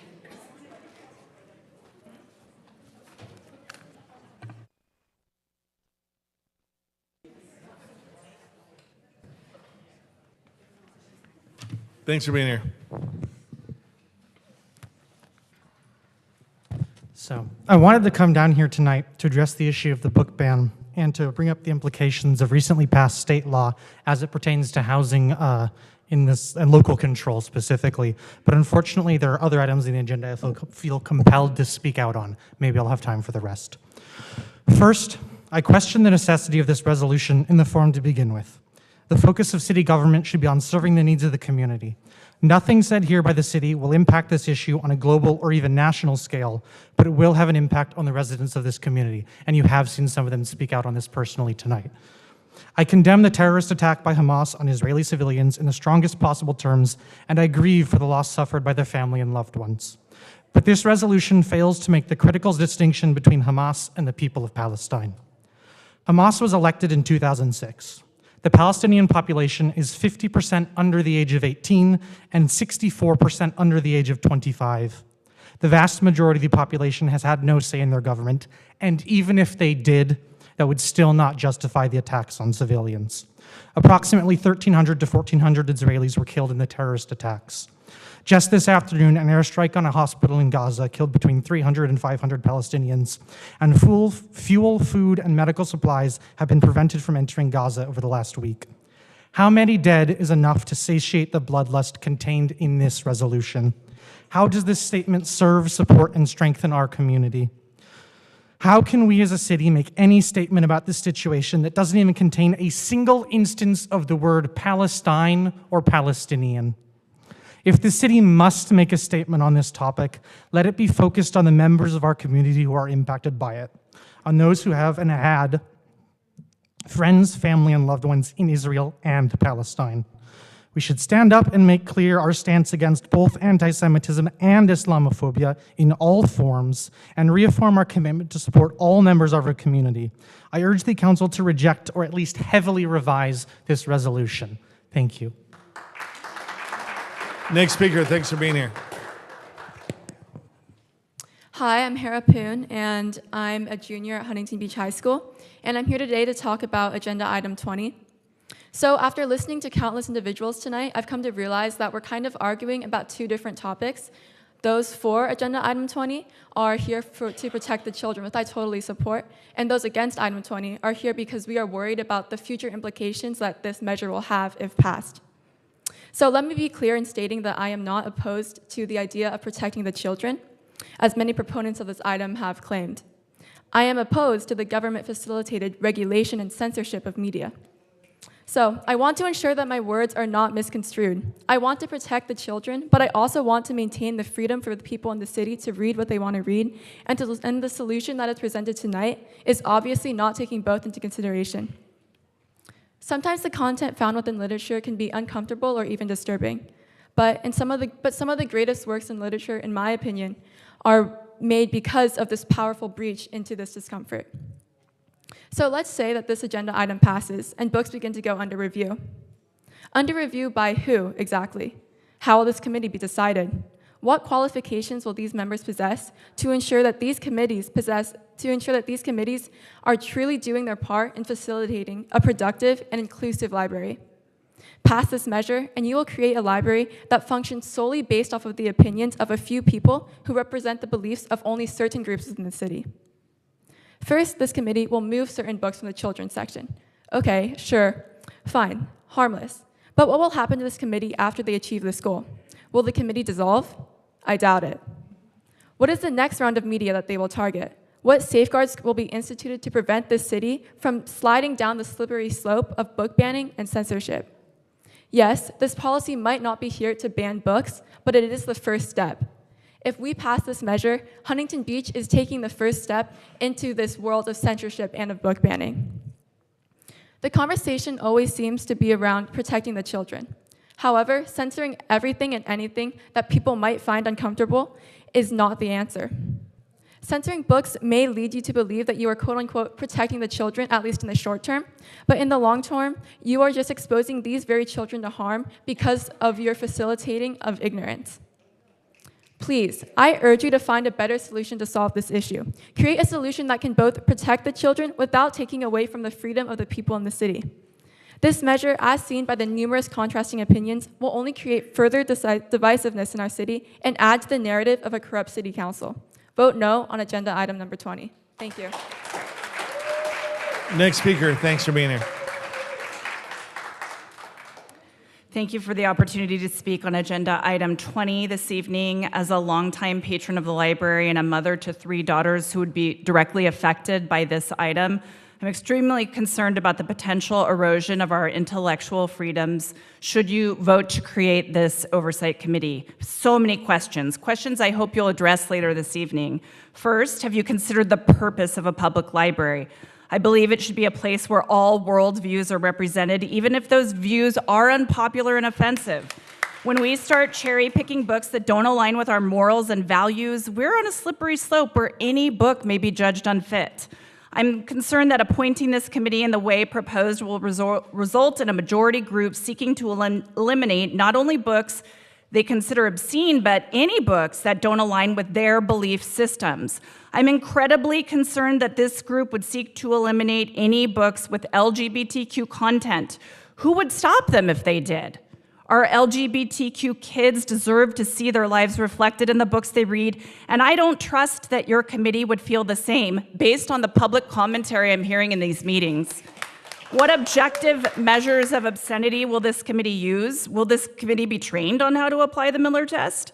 At the June meeting, Ms. Vandermark read from a nonfiction book with the intent of using language to incite fear. If she feels that biological facts are problematic, what will stop this committee from advancing these same ideas? Will my children no longer have access to factual information about their health and well-being in the public library?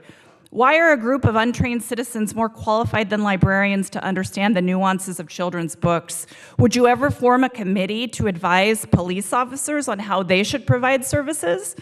How are you planning to finance this committee? Will you be purchasing 21 copies of any books deemed objectionable so that all committee members can actually read the material in question? Or will you be like book banners everywhere who incite fear with images and trigger words like grooming and don't even bother to read the material in question? Do we remember the Vandermark supporter from the June meeting who admittedly hadn't even used the library? Mayor Strickland, can you really call yourself a libertarian? If you vote yes on this, if you vote for a 21-person oversight committee that seeks to control what your constituents can read, you really have no business claiming this. No true libertarian would ever advocate for this kind of government interference.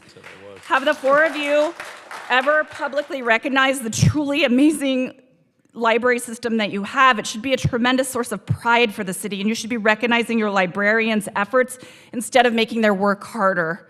The fact that you are doing anything other than singing the library's praises is unfathomable. 10 seconds. Finally, why are you afraid of so many things? Words, ideas, flags, voters, people who are unlike you. I wish you worried about homelessness, food insecurity, public works, lawsuits. We all know the real problems the city has, the ones that are affecting thousands of people that you were. Thank you. Next speaker, thanks so much.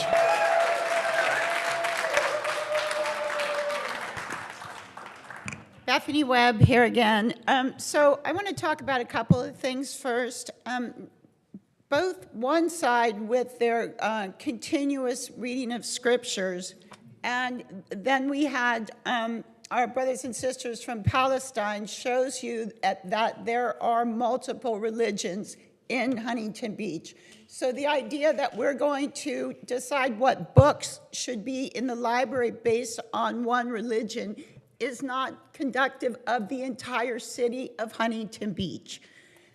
There are more important issues happening today. Violence. I'm going to go to 19, 20, and 21. 19, on the charter amendments. Pushing this through is costing us more money. You've already cost us $7 million with the failed air show that did not bring in $1 billion. That was ridiculous to say. On 20, this is the most unpopular thing, Casey, that you can possibly do. Please reach out. Please postpone this. Talk to people. I'm telling you that people that across all political things are 100% against this. Do the numbers on the emails you got. Look at the people that spoke today. This is not popular, you guys. This is government overreach. This is taking the rights of parents away. My kids have gone to the library. They born and raised Huntington Beach, went to all the schools, Oka and Talbot and Huntington Beach High School. They learned to be good, responsible citizens going to the library. They were allowed more time with books than they were with their computers or their phones. And that came out with better kids than the opposite would be. On 21, to not talk about what's happening with the Palestinians right now is beyond the pale. So if you want to acknowledge that what happened was a terrorist act, I 100% agree with that. But what is happening in response to, okay, I'm going to tell you something. I brought this up earlier. My sister was murdered in the Seal Beach shooting. What happened was it was a domestic abuse violation, and when he was asked why he shot everybody, he called them collateral damage. I'm the sister of collateral damage. Collateral damage is not okay, and because something bad happened to Israel doesn't mean that we go kill 1 million Palestinians. Next speaker, thanks for being here. Good evening, Honorable Mayor and honorable members of the City Council. My name is Kenny Noe. I've been a resident for 50 years. I'd like to speak on agenda item number 19 and specifically Resolution 2023-44 from a business perspective, not as a Democrat, not as a Republican. One of the stipulated purposes of this resolution, which requires voter ID, one of the stipulated purposes of this resolution is to stimulate voter confidence in the voting process. Another stipulation was that there is no perceived lack of voter integrity or breach of voter integrity during the last election. As a result of these stipulations, I would respectfully submit that there is no need for this resolution. As a result, I believe that we should not spend $1 of Huntington Beach money for a resolution that is not needed nor necessary. In addition, we should recognize that we do not know the total potential cost of proposing, defending, or implementing this resolution. From a business perspective, it is not financially prudent to approve a resolution or any kind of activity when you do not know the total cost. This is particularly true when we are already facing a $19 million deficit for the next 5 years. If this resolution is passed tonight, I would respectfully request that when this item is placed on the ballot, that the final resolution make it clear what the total cost might be, so that the people voting on this motion can make an informed choice on the financial cost of the city. Thank you so much. Next speaker, thanks for being here. Hi, my name is Heidi Bea, and I want to start out with a message of unity for everyone in this room. I just want to say that I appreciate all of you guys that are here, even those that I disagree with, because we are people of passion. We are people that are here because our heart wants to be here, because we think that we can make a difference, and we're paying attention to what's going on in the world. We're paying attention to what's going on in our communities, and there's a lot of people that aren't. There's a lot of people that are sitting at home doing nothing, and we all care. We all care, and we're all here because we care. And so I love you all. I love you all, and I think that we have that in common. And I just wanted to start out by saying that. And I also wanted to share that with all those that are supporting Palestine, I think it's really, really great that you guys are actually challenging the narrative that's being spoon-fed by the news. They're only showing one side, aren't they, on the news right now? They're only showing one side of the story. And they're not sharing the history of Palestine. They're not sharing any of that. So I appreciate that you guys are actually challenging what the news is telling us, because that's what a Trump supporter like me has been doing for a long time. Anyway, I want to say that I support agenda item 20. We need to stop the normalization of the sexualization of our children, and the idea that a librarian or a person with a special degree in library studies should have moral authority over what children in society should be exposed to is ridiculous. You're flying titles of some made-up authority in the face of common sense and decency. When did we stop treasuring the innocence of a child? When did we decide that the innocence of children was something that needed to be fixed? Are children that are not exposed to all manner of sexual activities suffering in this life due to their innocence? These books and explicit materials being prepared for the consumption of our children are not at all for the benefit of society, and there are many of those who have fell victim to the claim that this is about kindness. Once again, the powers that be have manipulated your emotions into being a willing participant in the largest grooming and sexualization of an entire generation of children for an agenda that we've ever seen. And I applaud all elected officials and community leaders who stand up for parental rights and protecting the innocence of children, despite the labels of hate. You fearlessly fight and will be numbered among those who fought on the right side of history. Thank you. Next speaker, thanks for being here. Good evening. My name is Julie Bixby. I'm a 40-year city resident and grew up riding my bike to use the very children's library you're now so worried about. The council has taken a firm stand for personal liberty by rejecting mask and vaccine mandates. You opposed the nanny state, saying everyone should choose for themselves what's best for them. So why are you pushing to become the very nanny state you despise by seizing control of the library's book selection process? You propose that books with any sexual content be approved by a citizens board before purchase. How will you review them if you don't buy them first? You keep saying this isn't a ban, yet the review board would have the veto power over the selections. Officially rejecting the purchase is by definition banning the book. And moving a book out of the children's library to the adult section is effectively banning the book from the children's library. Books about puberty and teenage sex have been in the library for years. If such books were truly harmful to the youth of our community, you would have taken action the day you were sworn in. But no, you sat on your hands, waiting 6 months before confronting this alleged threat. 6 months. So stop pretending this is about protecting children. The whole thing is a contrived problem of your own invention, not a true crisis that needed any government intervention. Such interference is likely unconstitutional and opens the city to yet another lawsuit.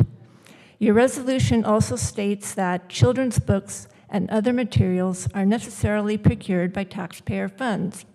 However, that's only part of the story.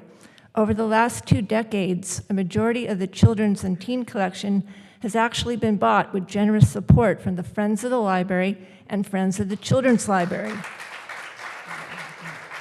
These donations let the library offer a wide range of children's titles, from Diary of a Worm to Diary of a Wimpy Kid to Anne Frank's Diary of a Young Girl, which, by the way, does contain some sexual content written by a 14-year-old. Don't be hypocrites. Don't impose a nanny state on the library. If families can decide for themselves about masks and vaccines, then surely they can decide for themselves about library books. Thank you. Next speaker, thanks for being here. Hey, Tony, I have an idea for you, okay? I'm always full of ideas. This is a long time, 5, 6, 7 hours that we're all here. If we could stop putting these morality police agenda items on the agenda, then we'd be out of here a lot earlier than this. I noticed that the extremists over here, they did have their speak their mind. As soon as the press left, they left, yeah, because this is just kind of a ploy to get publicity so you can be on TV. We'll see you on TV tomorrow, probably, because they got their good shots. I wanted to thank the good people in the room. Rhonda, I just woke you up, huh? Rhonda, thank you so much for being the voice of reasons. Your questions are always super, super smart. You are probably the most intelligent lawyer up there, and I really, really appreciate that. Thank you. And you don't spend a lot of time on the internet. I like that about you, too. Natalie, okay? You sit here and you tolerate this. I mean, it's kind of like combat pay, because you guys sit here and get barrage, and these aren't even your ideas. You don't even vote on them, and you have to take it. I like you are the voice of reason. You have a calm demeanor. You ask the tough questions. You are super fair-minded. And you are so, so smart that I think it intimidates some of the people also on the city council. And I just wanted you to know that I really appreciate you. Dan, hey, I thank you for being the good steward for the wetlands. I love your volunteerism because they're precious and they're beautiful, and somebody really does need to stand up for that. You are the smartest man up there, and you never have ever money laundered or joined a domestic terrorist group, and I appreciate that. Your research is impeccable, okay, and I appreciate you to the max. Al Zelinka, you are probably the most patient man up there. You are put in an almost impossible task of refereeing and, again, being the voice of reason, and I appreciate that. I truly appreciate your good stewardship of Huntington Beach. Thank you. Collectively, I believe you four represent the good citizens of our great city. I mean, you should be getting combat pay because you have to sit up here and listen to this. I don't want to forget Robin and Robin's sidekick. I forgot your name, I'm sorry. and Chief Parr's stand-in, and Travis, and Jennifer, and all the other good people. This guy over here, that guy over there. Thank you for putting up with this, because we could have a lot shorter meetings if we don't do these silly, silly agenda items. And to the most vilified woman 10 on seconds. City Council here, you're going to make this recall easier and sweeter. Thank you. Okay. Please announce the next group. Next group, Armida Brashears, Cooper Carrasco, Maria Connie, Amory Hansen, Lisa Lane Barnes, Stephen Barnes, Celia Jaffe, Dennis, Hamza Aman, Aaron Spivey.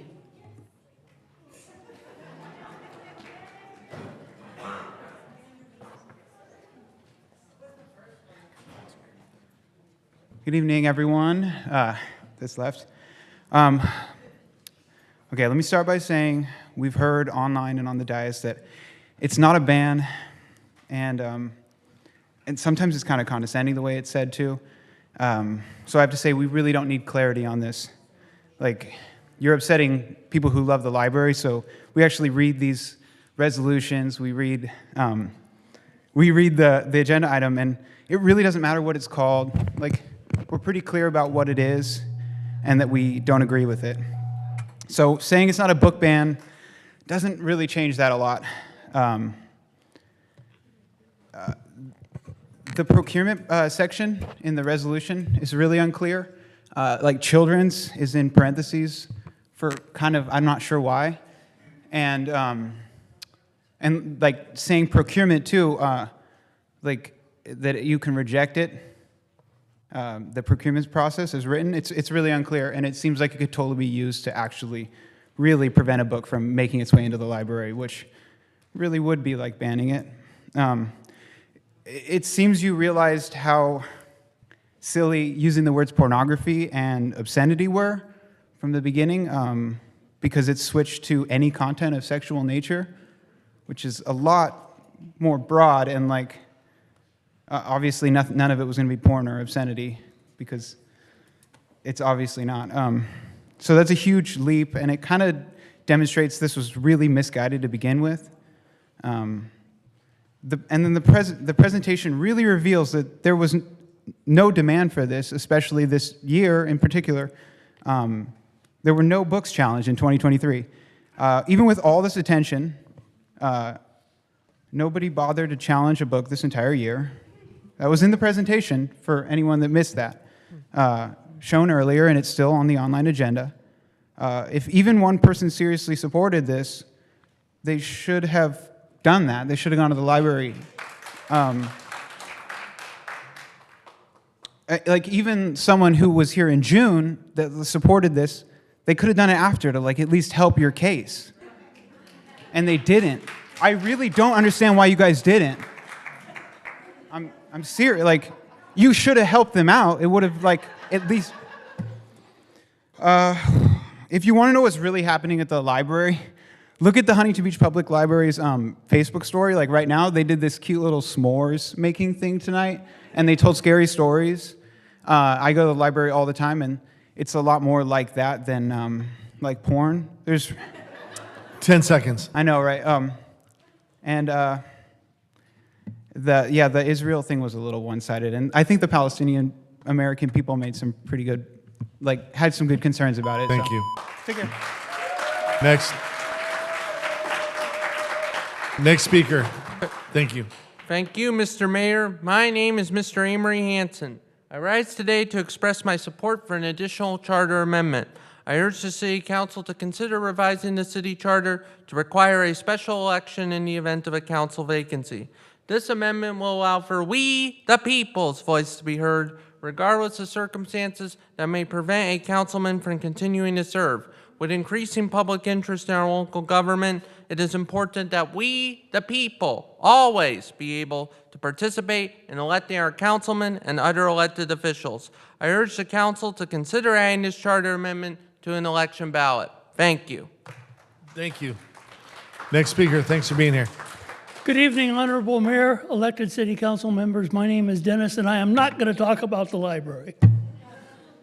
I'd like to talk about the charter amendments. The first charter amendment deals with the flag issue. Our old council decided that they would get political and start flying politically special interest flags all over the city. They told members when we complained about it, there's nothing you can do about it. Well, there is something we can do about it. The second item I'd like to talk about is voter ID. My neighbor passed away. He was a Korean vet, a long-time Huntington Beach resident. If he ever found out who's doing his voting now, I think he'd roll over in his grave.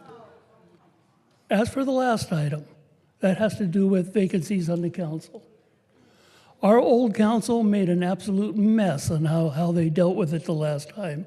And we citizens wound up with a long-term council member that not one of us ever voted for. The proposed charter amendment will clean up that mess, and Mr. Kalmick is the one who actually drafted it. I completely agree with it. I only wished that we'd put it on the primary as well as the general ballot, but anyhow. So I support all three of the ballot amendments. Thank you. Thank you. Thanks for being here. Thank you, sir. Next speaker, thanks for being here. Hi, my name's Celia Jaffe. I'm a 36-year resident of Huntington Beach. I served as a school board trustee for Huntington Beach City School District for 10 years. I've been a PTA leader in Huntington Beach schools at the Orange County level, 4th District, and I actually went up to California State PTA and was the state PTA president a few years ago. The welfare of children has been the center of my life. I oppose the proposal of council members creating a committee to examine incoming library materials. This would politicize our library and is entirely unnecessary. My question is, what problem are you trying to solve? Our librarians are guided by the national standards. They have more experience and expertise than a politically motivated city council appointed citizen task force. The irony to me of all of this is that I can hardly imagine that that in the age of adult cable channels and endless online content, that library books are the dangerous ways our kids are going to learn things we don't want them to know about. If some of the books in the library should be examined and put in a different section, there is a process for that. Bring them to the librarians and do the and fill out the paperwork to have them looked into. Problem solved. If a parent doesn't want their child to take out a particular book, that parent should accompany their child to the library and not check it out. So let's stay with the current library processes. Free, nonpartisan public libraries, like free, nonpartisan public schools, are foundations of our nation's democracy. Let's make sure we keep it that way. Thank you. Next speaker. Thanks for being here. Good evening. Happy Halloween, my favorite. My name is Erin Spivey, but as many of the community know me, I'm Erin the librarian. I'm unfortunately no longer a librarian with Huntington Beach. I've moved to a new system, but I'm happy to be here tonight as a lifelong resident of Huntington Beach. I'm here tonight to speak against the latest move to censor the public library. Resolution 2023-41 is filled with the worst type of government censorship. Though it seems like this would be a good thing to remove explicit sexual content from the children's collection, it neglects to tell you that those things simply don't exist in the children's collection. I have excellent news for everyone in attendance tonight. There is no smut, no pornography, no obscenity in the entirety of the library's collection. There are already standards keeping obscenity and pornography out of libraries, and the Huntington Beach Public Library adheres to all of those standards. But the vague language of this resolution, using sexual references and sexual content, has no standard. If we are to look for definitions for those two, they vary wildly in their answers, from graphic sex scenes to anything that can inspire desire. So though Council Vandermark may not like children having access to books where they can learn about their own bodies, her resolution will apply to hundreds, if not thousands, of other books due to the vague language regardless of intent. This will deny access to some of the most beloved and respected books in our country. Any book regarding Mary, Mother of Jesus, as a virgin, as the word virgin is only used to describe a person who has never had sexual intercourse.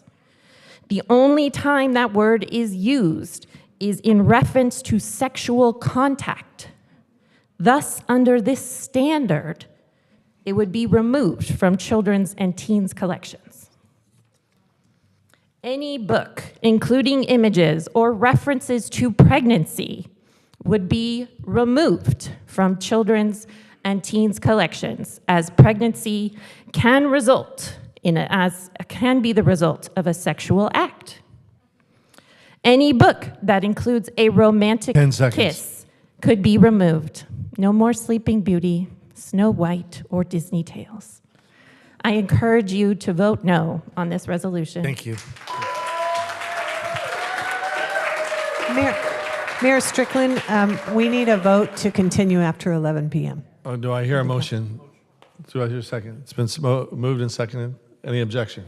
No objection. We can move forward. Thank you. All right, so the next group, Christine Podesky, Kika Tabasian, Lifta, Laird, Stacy Mangiano, or Mignano, Melanie Teoleka Chang, Scott Malabarba, Pano Frusiakis, Catherine Goddard, Nicholas Baghara.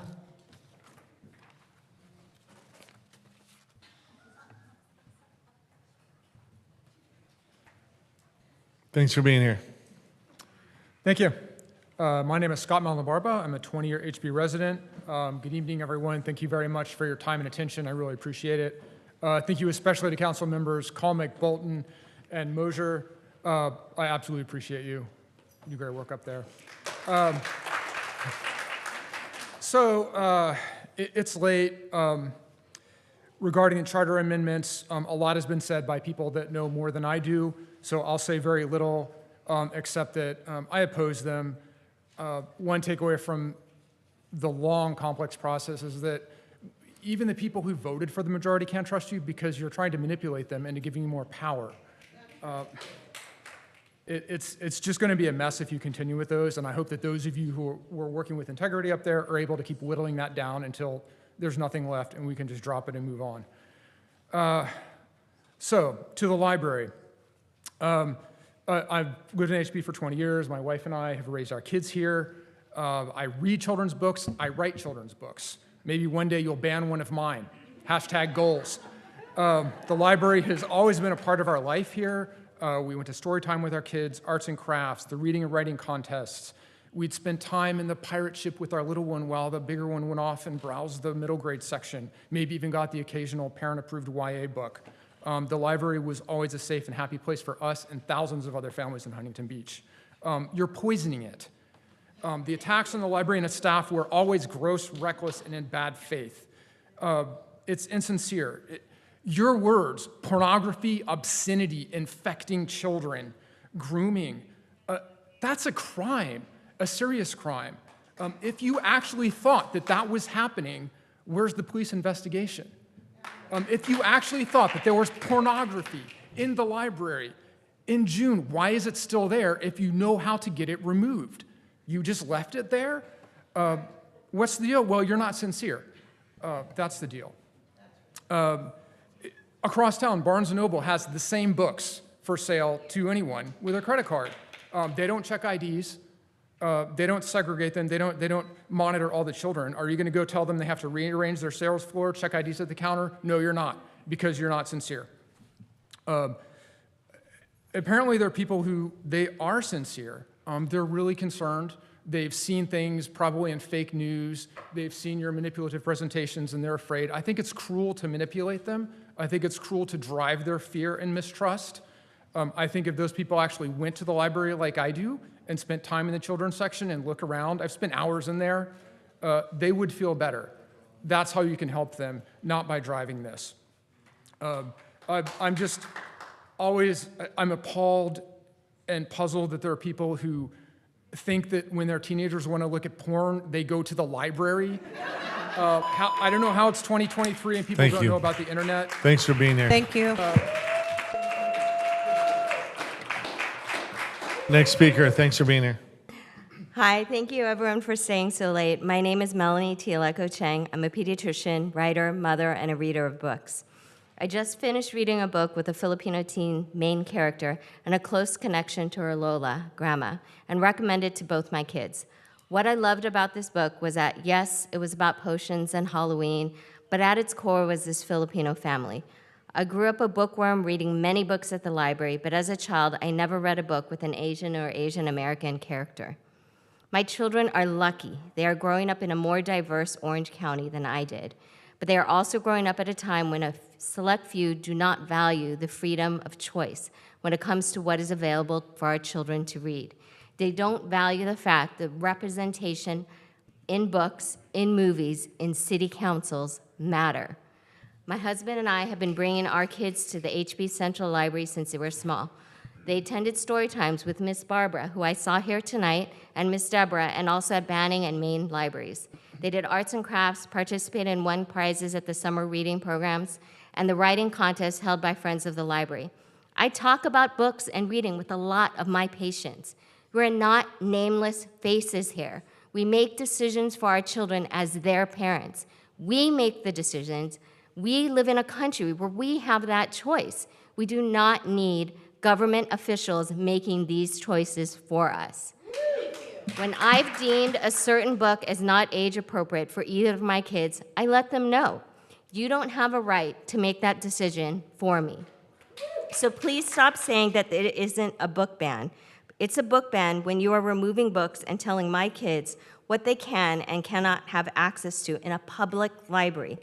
The fact is that the majority of the books being banned here in the US either feature LGBTQ+ or racial or ethnic minority characters. We don't need you to limit the diversity of our library and the diversity of our community. Please stop wasting our time and money on a committee and process that is not needed. There's already a system in place. Now, part of me feels like what I'm saying doesn't matter because I know that the 4 majority are going to smile politely and then vote whichever way they want because they get more attention in the media that way. But let me tell you, I live in HB, I work in HB, I stay here because I want to make a difference. And while I was worried about backlash because I'm a pediatrician in this community, I actually had several families reach out to me and thank me for speaking out last time. I may still get backlash, but I'm still standing here because if we don't continue to speak up, there will be no more books left, there will be no more people left to speak up. Thank you. Next speaker, thanks for being here. You guys really like your porn, huh? Found your favorite bits and you blew them up for us. I dig that. That was great. My name is Nicholas Binyara, and I think item 20 poses a broad threat. Some aspects are obvious, such as cost, a whole new board of how many members imposed on a system already bled dry. How's that going to work without raising taxes? Some are less obvious, such as the dangerous environment this creates for the children in the community by creating a conducive environment for those that would prey on children. As I'm sure many of you know, librarians endure years of rigorous study and testing to get their jobs. One only has to have a loud mouth and a bit of charisma to become an elected official. The mayor pro tem in her tirade against supposed pornography quoted it from a book called SEX, with a longer title, a book which the library review staff had already placed in the adult section and restricted children's access to it. In this case, it seems our mayor pro tem is getting up in arms, wasting our time and tax money on an issue that had already been solved by the system already in place. In a perfect world, parents should be the ones guiding their children's education in all matters. However, that's not where we live. So in this imperfect world where even the most perfect and hardworking parents will have gaps in their own knowledge, it's important to give children as much opportunity to build their knowledge on their own as we can. By restricting books about sexuality, desire, and consent, we restrict their ability to build defenses for themselves against predators of all sorts. When we say knowledge is power, we mean that knowing a thing, such as what sexual advances and abuse look like, can help in taking control of a situation and hopefully help people remove themselves from a harmful environment or experience. Restricting books prevent people, especially children, from gaining this knowledge and as a result, from guarding themselves against predators. It's not a comfortable thing to think about or discuss, but that's life. I can't be the first person to break to you that certain aspects of living in this world will bring you discomfort. It's a small price to pay, though, to prevent incredible harm that can be inflicted on ignorant and innocent children by knowledgeable and unscrupulous adults. A harm it seems this council is fine with. Thank you. Next speaker, thanks for being here. Hi, my name is Stacy Mignano. I'm a 20-year resident of Huntington Beach, a homeowner, a mother of 3 school-aged children in Huntington Beach Public Schools. I have a library card, as do all of my children, and my family frequents the Huntington Beach Central Library. I've never spoken at a city meeting before, but I'm here, and you deserve to hear my opinion. I wanted to state my opposition to agenda item number 20. There is no reason for a community review board over the library collections because there is no problem with the current review process. Let our librarians do the job they were trained to do, and let me do my job as a parent. I'm also opposed to item number 19. And please, City Council, move on to tackling actual problems in our great city and stop wasting our city resources. Thank you.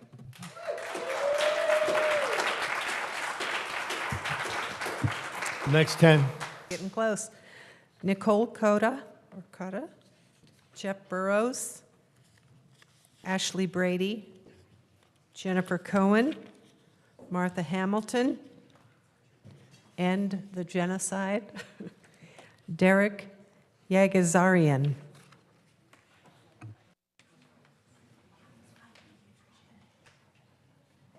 Please come forward. Yeah, thank you. No. Thank you for being here. Thank you. All right, well, good evening, members of council. I stand before you today to address a very grave concern for my community. You can call it what you want, restrictions, a moral guide, banning, all it is semantics at this point. This is a proposal that seeks to remove, suppress, or censor books is not just misguided, it is profoundly disturbing, shameful, and an affront to the principles of intellectual freedom, free expression, and the pursuit of knowledge. When we censor books, we are attempting to sanitize and erase our history, cultures, shield ourselves from uncomfortable truths and dissenting opinions. It stifles our growth as a community and sends a weak-minded message.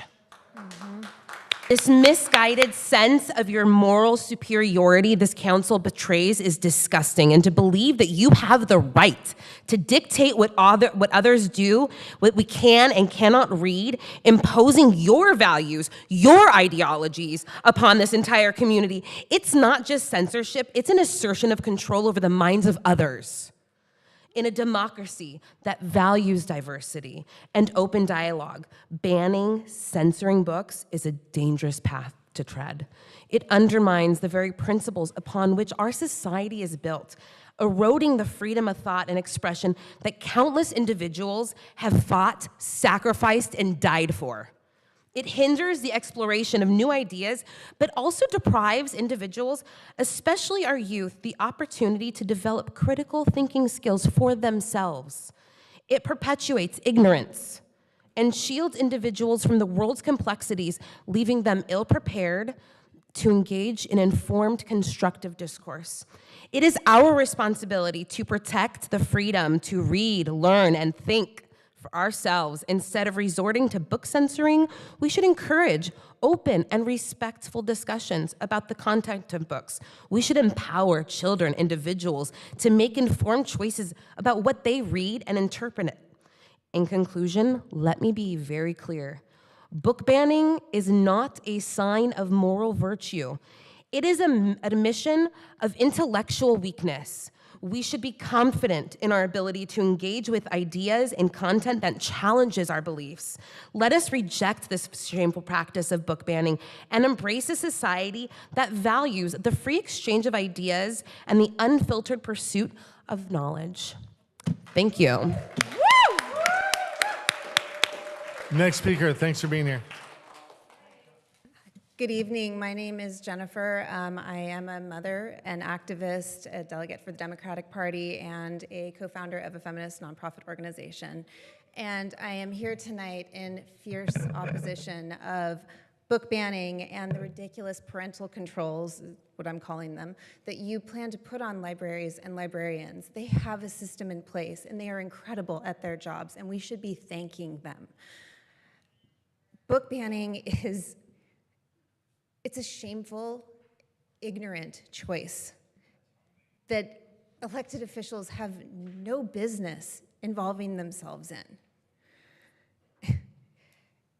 Every single person in this city deserves your consideration and your concern and your attention rather than taking away from the stories that empower everyone.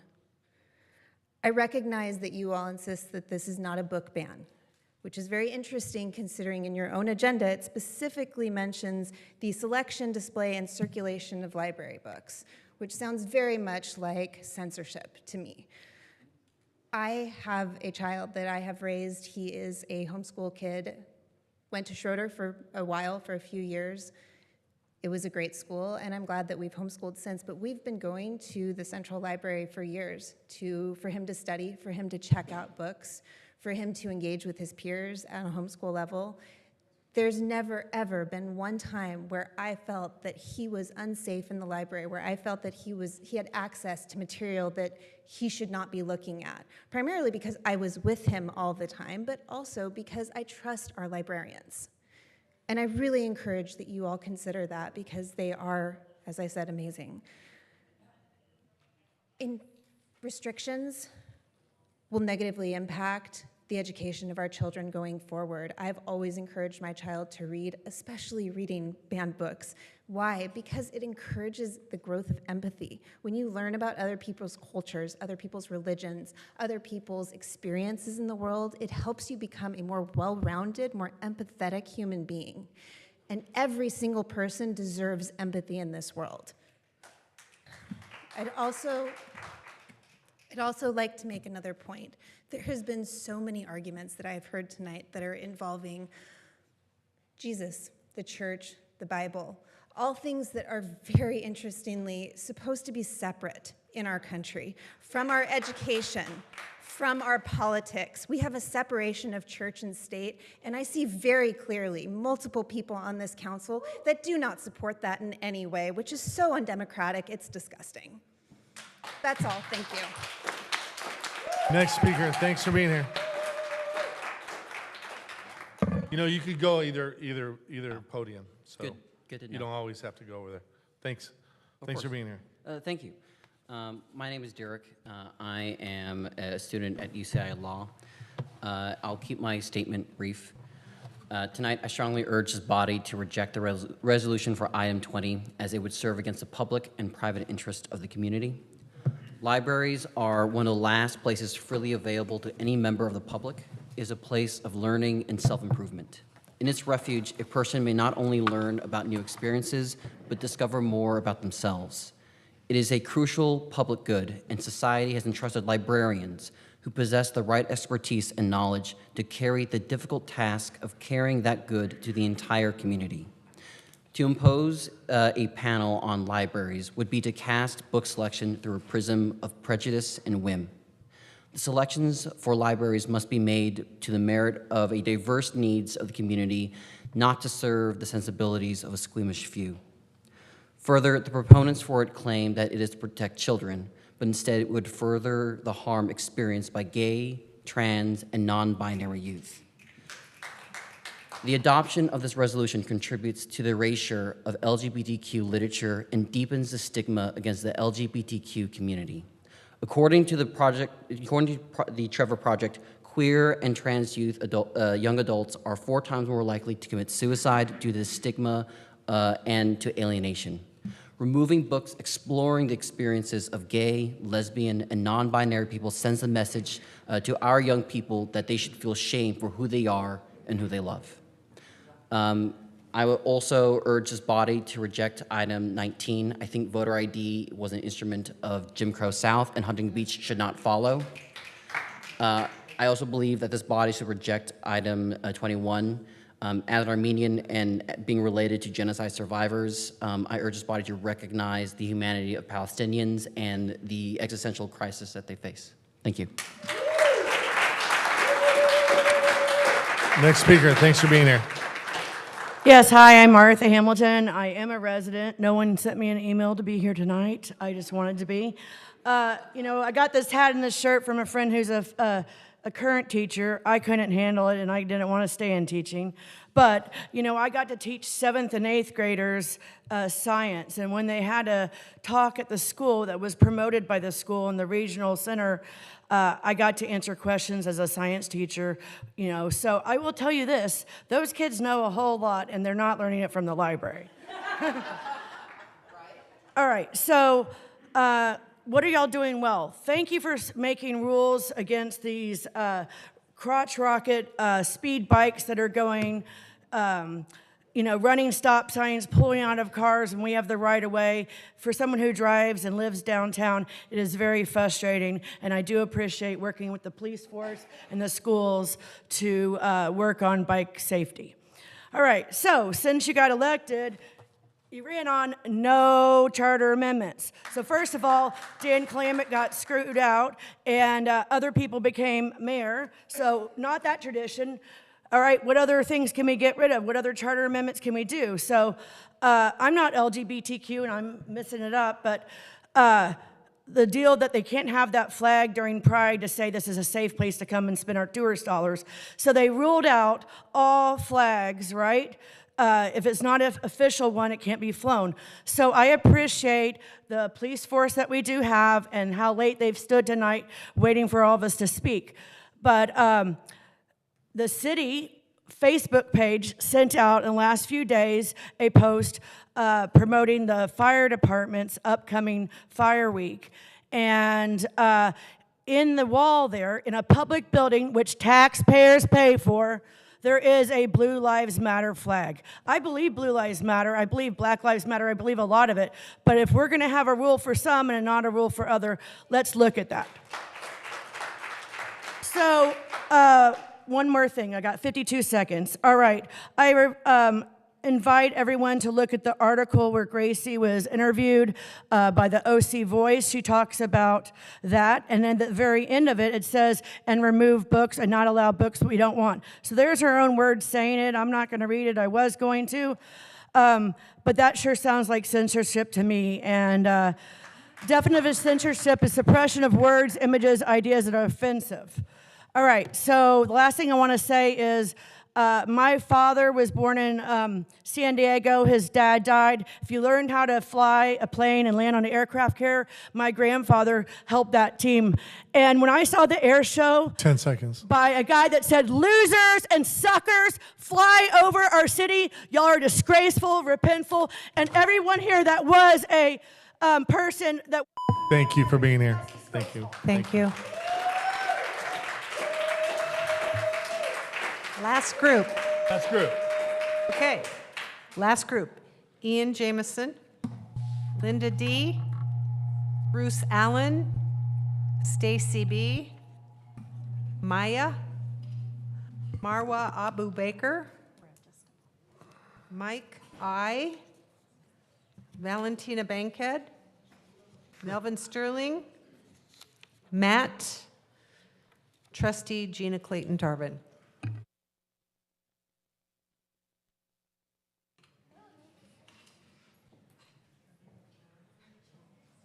If your name is mentioned, please come forward.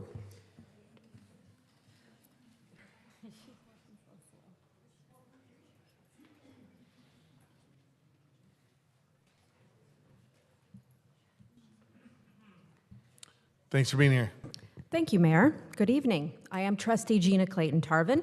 I'm the Vice President of the Ocean View School District Board of Trustees, a 30-year resident of Huntington Beach, a 27-year public school teacher, and a mother. I'm here this evening for 3 reasons. Number 1, the Ocean View School District has issued a letter in opposition to Charter Amendment Number 1. We're adamantly opposed to the City of Huntington Beach controlling who can vote, monitoring polling places, and ballot drop boxes.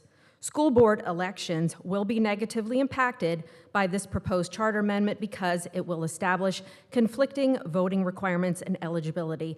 Vote no on 19. Number 2, I oppose the book banning scheme proposed in item 20. It is reminiscent of Chairman Mao-style communist book review panels. We, the residents of Huntington Beach, did not sign up to live in a nanny state. This is America. We parents know how to raise our own children, and we will not have our rights usurped by extremists like you. Stop devaluing the work of our professionally trained and highly educated librarians. Vote no on number 20. Third, Gracie Vandermark. You are the last person who should attempt to speak on behalf of the Jewish people. As a Jewish person myself, I can say that the members of my community are not buying your newly fabricated interest in respecting Israelis' welfare. We see what you are attempting to do, to take the heat off yourself for a decade of public anti-Semitic propaganda, peddling, and working with neo-Nazis. You are a Holocaust denier. You are a hater of the Jewish people. And now you expect us to believe that you have changed? Many suspect that this resolution is not about respecting Jewish lives, but it's actually about your bigger hate for Muslim people. You do not speak for me or any other Jewish person. We, the Jewish people, condemn Hamas as a terror organization, and we mourn the loss of innocent Israeli and Palestinian civilians. And you will never speak for us. Thank you. Next speaker, thanks for being here. Thank you for this opportunity. I'd like to start off by saying, I'm going to go off the cuff and just say, I keep hearing the word ban. I don't know how many times we have to say it, but we're not asking any books to be banned. We're asking for books to be age appropriate for children.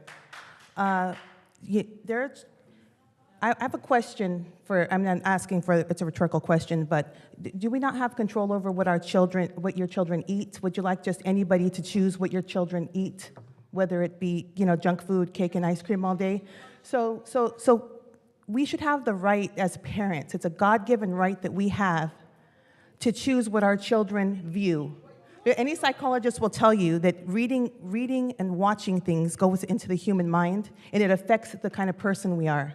So let me go by actually what I've written down here, which is that we should have the right to choose. I'm sorry, I just lost my notes here, but also for the woman who read the Bible stating that it was a children's Bible, that was very misleading. I have 4 children that are now adult children, and I've bought children's Bibles for them, and most of those they're age appropriate. So a young elementary children's Bible will have stories like David and Goliath, teaching children virtues, teaching children good morals. And the book that she was the Bible, and also the Bibles are geared either towards elementary children, age children, or all the way up to college age and young adults.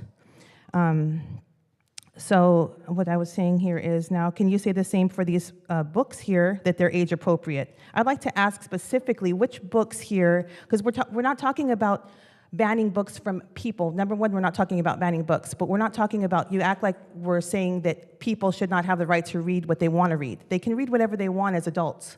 But for children, they're not able to make decisions for themselves. And as far as rights for children, yeah, why don't we give a child a right to let their parent decide? How about that right? I think children should have the right to allow their parents, but you're not even giving them that right by putting this kind of material in front of them. And by the way, the language also that you guys are reading from the Bible, obviously children won't even understand most of that language. It's obviously not for children. Not like these books, they're obviously for kids with all the illustrations and childlike pictures that are drawn for them. So as far as Israel goes, Israel has a right to exist, and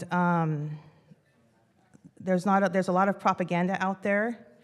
So let me get to 10 this. seconds. Hopefully. 10 oh, seconds. No. Okay. I just want to say that I support Israel, and the U.S.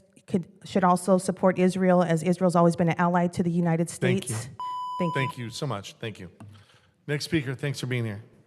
Valentina Bankhead, Huntington Beach resident. I support Agenda 17 and 18 regarding bicycle regulations. Thank you, Councilman Pat Burns, for placing this issue for resolution and making it safer for everyone. On Agenda 20, I favor and fully support a resolution to establish a policy for the recataloging process for underage children books so they cannot get access to sexually explicit pornographic material without a parent approval. Librarians do a great job with keeping the library readily available with content to all children, young and old. But the parents have the responsibility and decision-making, not the librarians. Thank you, Gracie, for moving this forward to protect the innocence of our children. They deserve a childhood free from porn, grotesque sexualizing, and sexual harassment to our children under the age of 18. We need to make reading books safe again. Oh, and Luke, my boyfriend, spoke to the Palestinian guys that are here tonight, and they also do not agree with the sexually explicit books for underage children. I fully support Mayor Pro Tem Gracie Vandermark on Agenda 21 to adopt a resolution in support of Israel and condemn the heinous attacks on Israel by Hamas, and now Hezbollah from the north is bombing, and they are placing IEDs along the corridors to Israel. I am truly grateful that Huntington Beach is standing up as a city, supporting Israel, and gives a voice to the fallen, all of our families and friends that are there, and to the people who have died innocently at the hands of death squad terrorists. We pray for you and your loved ones. Our hearts are breaking. The graphic way Israeli people at a concert were gruesomely murdered, and at the raping and slaughter of the women and children should be condemned. Hamas will not stop. Israel will defend themselves and cannot negotiate with someone who has come to kill you. And the Democrat Party has blood on their hands and death at their doorstep. I pray it ends. Trump's best foreign policy, not starting any wars. A young speaker tonight, Brianna Lee, made a point tonight. Reading a communist book does not make you a communist. Reading a book about being gay does not make you gay. Well, seeing a YouTube channel with a question mark in the subject of a random Holocaust video does not make you an anti-Semitic, bigot, white, supremacist, racist. But pushing that libel narrative for 7 to 8 years as an adult, old white woman and a white man make you all hypocrites and liars. Thank you. Thank you so much for being here. Thank you. Next speaker, thanks for being here. Council members, Mayor, hey, please don't vote on the Israeli thing, because just today, or I think it was yesterday, over in England, there was a politician, a really high politician over in Israel that admitted that Jeffrey Epstein was working for the Mossad, and he was collecting a whole bunch of blackmail stuff on all the politicians and all the people that are really important. So please, including Leslie Wexler, who owns a whole bunch of stuff, and so. Don't vote on anything, because you guys might regret it until you find out some more information. because this is really, really big. It's hitting the whole world, and nobody hears about it over here. Hey, Dan, you know, I've been really impressed with you the whole time for the past Thursdays, and except the ones when you say that the law, that we should have the police tell us how they're going to be policing us instead of us telling them how we want to be policed. We definitely have to tell them how we want to be policed. I am pretty sure it was you that said it a couple of times. If it isn't, then I apologize. The way that you're looking at me. Okay, yeah, you don't know what I'm talking about. I heard it through 2 times, and it was really scary. I mean, and he even has a stand-in. It's not even Para. It's somebody else that looks like Para over here sitting down in this chair. Nobody's sitting in the back seats, and this is the time that people are supposed to sit down and confront the people that are in the government if they're doing something wrong or if we have a grievance with them. They should be forced to be here. They get paid overtime for this. Come on, guys. I mean, seriously, they don't respect you guys because you guys don't get paid enough. You guys should get paid more. Sorry, Pat. But you guys should get paid more because look at this. Every one of them is telling you to screw yourself. Excuse my say. I mean, if they're not even sitting over here when they have to, and you're supposed to be over here too. So you should really make a big effort on telling them to do such a thing. And you know something? For the book ban, every single time I come here, I want to talk about my problems, but then there's so much more issues. The book, I mean, having the city attorney be one of the guys that runs and chooses. This guy, you know, I called him a criminal, that I apologize, but he's a criminal. He's a scum. You know, seriously, he wants to throw me in jail for 2 years for trying to protect my car or whatever. You guys should show up to my court case because it's hilarious. It's insane. I mean, and you're going to give somebody that much power is not right. And if our parents were watching us, do you really think that they would allow us? I mean, they would say that this is even an issue? Seriously, we would be embarrassed or we would be spanked. But right now, we could go to jail. You know, I mean, if we try to do something with our kids are our kids. We're the ones who love them. Please, please, please do not. 10 seconds, 10 seconds. Okay, do not let somebody like him be in charge of anything. He won't even tell you guys anything because when he wants to be quiet. I mean, if he wants to have secrets, Mr. Michael. Thank you. Gates. Thanks for being here. Thank you. Have a good day, Michael. That's it. Is that it? That concludes public comments. All right. Members. All right. Let's go to the agenda. Council committee appointment announcements. Does any councilman or councilwoman have something to report? Seeing none. AB 1234 reporting. Does anybody have anything to report? Seeing none. Openness and negotiation disclosures. Does anyone have anything to disclose? Seeing none. City manager's report. City manager, do you have anything to report? I do not, Mayor. Thank you. City treasurer's report. My understanding is you have something to report. Yes, thank you. Please provide your presentation. Thank you for being here. Thank you for the opportunity to provide you with an update on the City Treasurer's Office. As a background, you may recall in March of 2023, the City Council approved the reorganization of the City Treasurer's Office to realign the City Treasurer's duties and responsibilities to match with those in the City Charter. These specific charter responsibilities are to properly receive, deposit, keep custody of, and disperse city funds. Per the approved structure, the Deputy City Treasurer was reinstated as such, and a Treasurer, Manager, and Account Tech were hired. Specifically aligning with the recently approved citywide strategic plan outlining the City Council's goals and priorities, our department priorities has focused on improving fiscal stability and being a high-performing organization. Some of the initiatives we have been working on are: we worked with the Finance Department to implement the convenience fee as of July 1 to offset charges the city had previously fully covered from the use of credit and debit cards to pay for city services. And this, of course, would be anticipated to result in a decrease of this expense to the city. We've worked with community development and finance to better understand our MuniRev system. That is the system we utilize for the collection and reporting of our short-term rental, TOT, and T-bid revenues. We now have reconciled funds received and made the relevant payments due to VHB through the first quarter of 2023. We also worked with community development to update the agreement with VHB to properly reflect collection and payment of revenues for short-term rentals. And we continue to work with that department and our software system provider to try to make it more useful and efficient, which is necessary to make sure we're collecting the proper payments and receiving accurate reporting. We've also been examining various accounts receivable to improve the collection of outstanding funds. We're currently working with HR and finance with regards to more timely billing and collection of retiree insurance payments, for example. So from August 1 to 10/1, outstandings were reduced by 37.5%. One of the other strategies identified in the strategic plan as item G is to conduct assessment of city departments to evaluate efficacy of operations and find areas of improvement.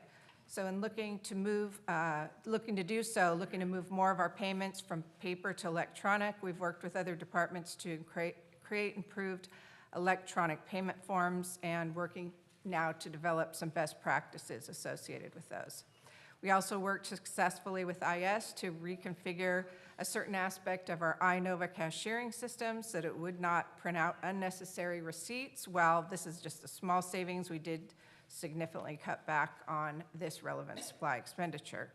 We've been working through some challenges with the purchase of our banking partner by U.S. Bank in the spring, as well as the rebranding last year of one of our deferred comp providers to Mission Square.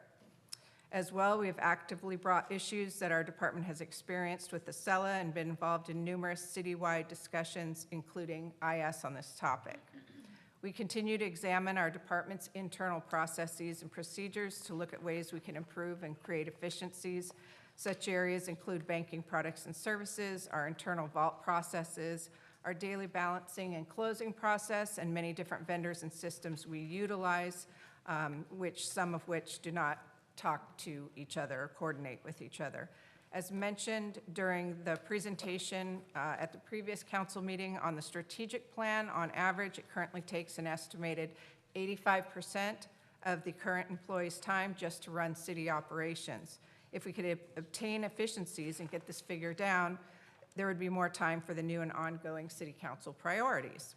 So I do want to point out that from what I have seen, we have limited resources with regards to personnel. This limits if or how quickly improvements and efficiencies can be accomplished. I'm open for any questions. Any questions, members? Seeing none. Thank you. Thanks for the presentation. Thank you. All right, members, we're now going over to the consent calendar, items 14 through 18. Does any member have anything to pull from the consent calendar? Pull 16. Move the balance. Okay. Poll 16 by Councilwoman Bolton, and Mr. Kalnick moves the balance. I second it. City Clerk, can you call the roll on the balance, which would be 14, 15, 17, 18? Yes. Councilmember Kalnick. Aye. Mosher. Aye. Vandermark. Yes. Strickland. Aye. McKeon. Yes. Bolton. Aye. Burns. Aye. 14, 15, 17, and 18 approved 7-0. Okay, now, members, we're going to go to file item 16. It's been pulled by, Yeah. yeah. Yes, thank you. So I just wanted to thank Captain Riley for working with me to update this item. This is the response to the grand jury of their questions about Orange County Animal Control.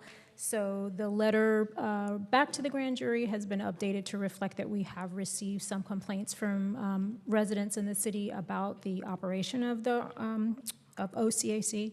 I do have a question, though. In reading the RCA and then the letter itself, it wasn't clear to me whether, let me back up. The RCA says that you're seeking authorization for the city manager to, I guess, transmit the response to the grand jury. The letter is signed by the mayor.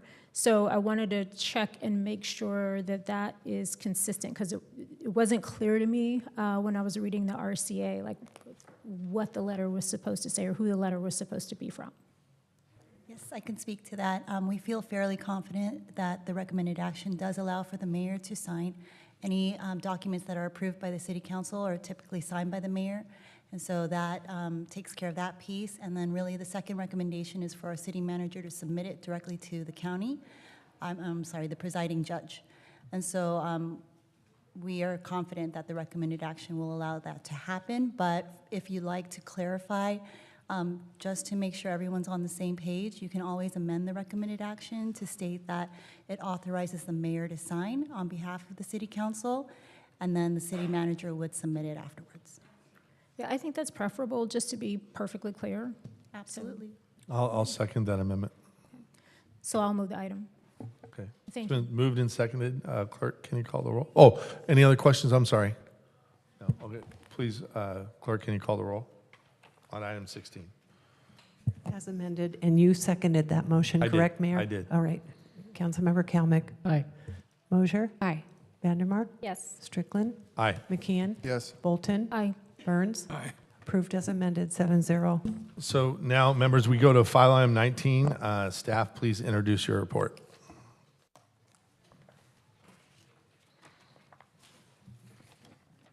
Good evening, Mayor and City Council. Tonight, we are recommending, we have a few recommendations. Consider 3 proposed amendments for the March 2024 ballot. Adopt 4 resolutions to call for a special election. Request the County Board of Supervisors to consolidate a special municipal election. Set priorities for filing written arguments and impartial analysis, and the filing of rebuttal arguments. And appropriate funding, and dissolve the Charter Review Ad Hoc Committee. We have 3 charter amendments. First one, Charter Amendment number 1.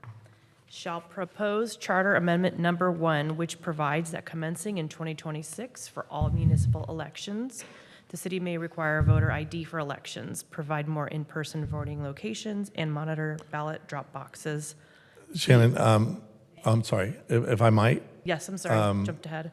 No. If I might, I don't know if this is appropriate time, but I would like to make sure when we say voter ID that we don't say ID, that we say identification. Wherever it says voter ID, I want it to say voter identification. Thank you.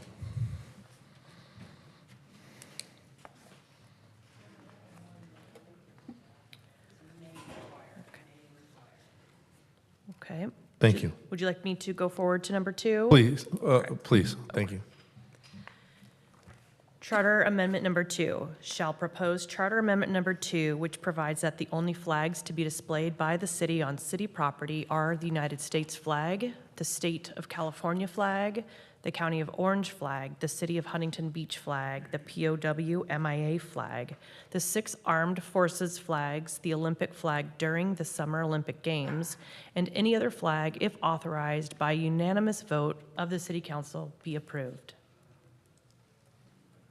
And Charter Amendment number 3, shall propose Charter Amendment number 3 to, commencing in 2026, require the city to adopt a 2-year budget, update the procedures to cancel a regular city council meeting, update the process to fill a city council vacancy, and amend outdated phrases, syntax, dates, pronouns, and titles be approved.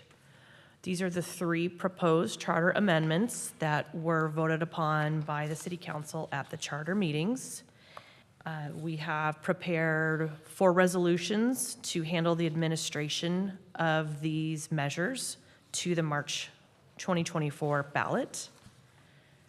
And I can turn it over to you.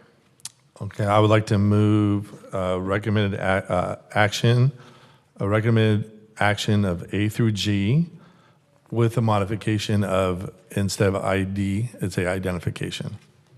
I'll second. It's been moved and seconded. Councilman Kalmick. Thank you. I feel that we've effectively discussed the merits of these items over the last many meetings. And I've arrived at the simple fact that there's no timely reason for the City Council to call for a special meeting and place these items on the ballot. If the council feels so inclined to place something on the ballot, let's do it for a fraction of the cost in November. The fact that the process is so flawed that I found errors in the resolutions yesterday or a couple of days ago that had to be fixed. And earlier this morning, there were errors in the flag ballot statement missing the word California flag. It shows just how flawed this process is. And then earlier this afternoon, I found in Measure 3 The language in there states that it reaffirmed that the section would be reaffirmed in 2022, and I would suggest that would be changed to 2024 because it wasn't actually reaffirmed in 2022. We've already agreed to review Measure C over the next several months and to potentially put that on the ballot in November. Why not, since these three, including voter identification, wouldn't go into effect until 2026, nor would the two-year budget. The flag policy, which, by the way, requires only a majority vote to implement, but unanimous vote to amend, which I don't think is actually very democratic, is already a law and unlikely to be changed before the November 2024 election. You've received hundreds of emails asking to stop this process. The reason no one showed up at the previous Charter Review Committee meetings was that they had trust in the open and transparent process from start to finish. Ultimately, they were defeated at the ballot box. Measure 3 is effectively Measure L from 2022 that you all opposed.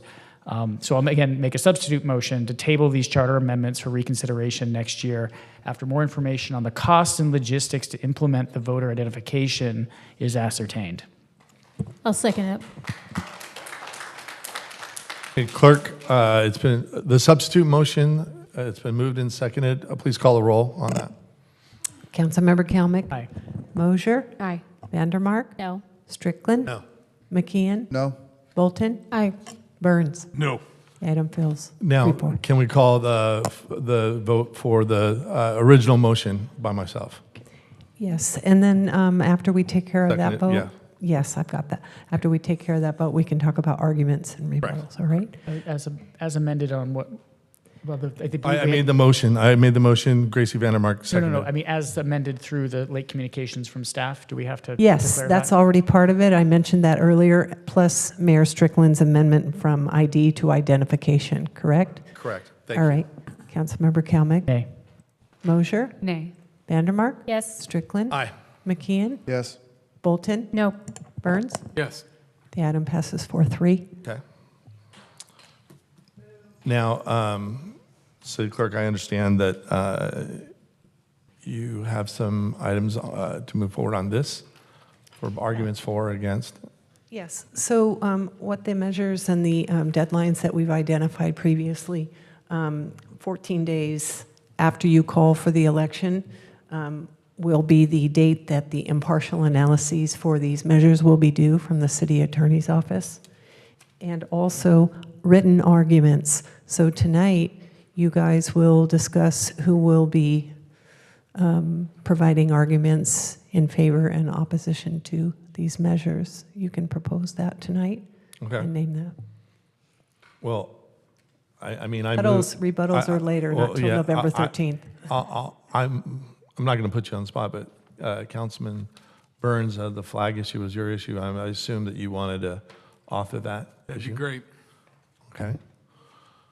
I would like to author the 2-year budget item. I would also like to be an author if anybody else wants to join me on the voter ID identification. I'll join you.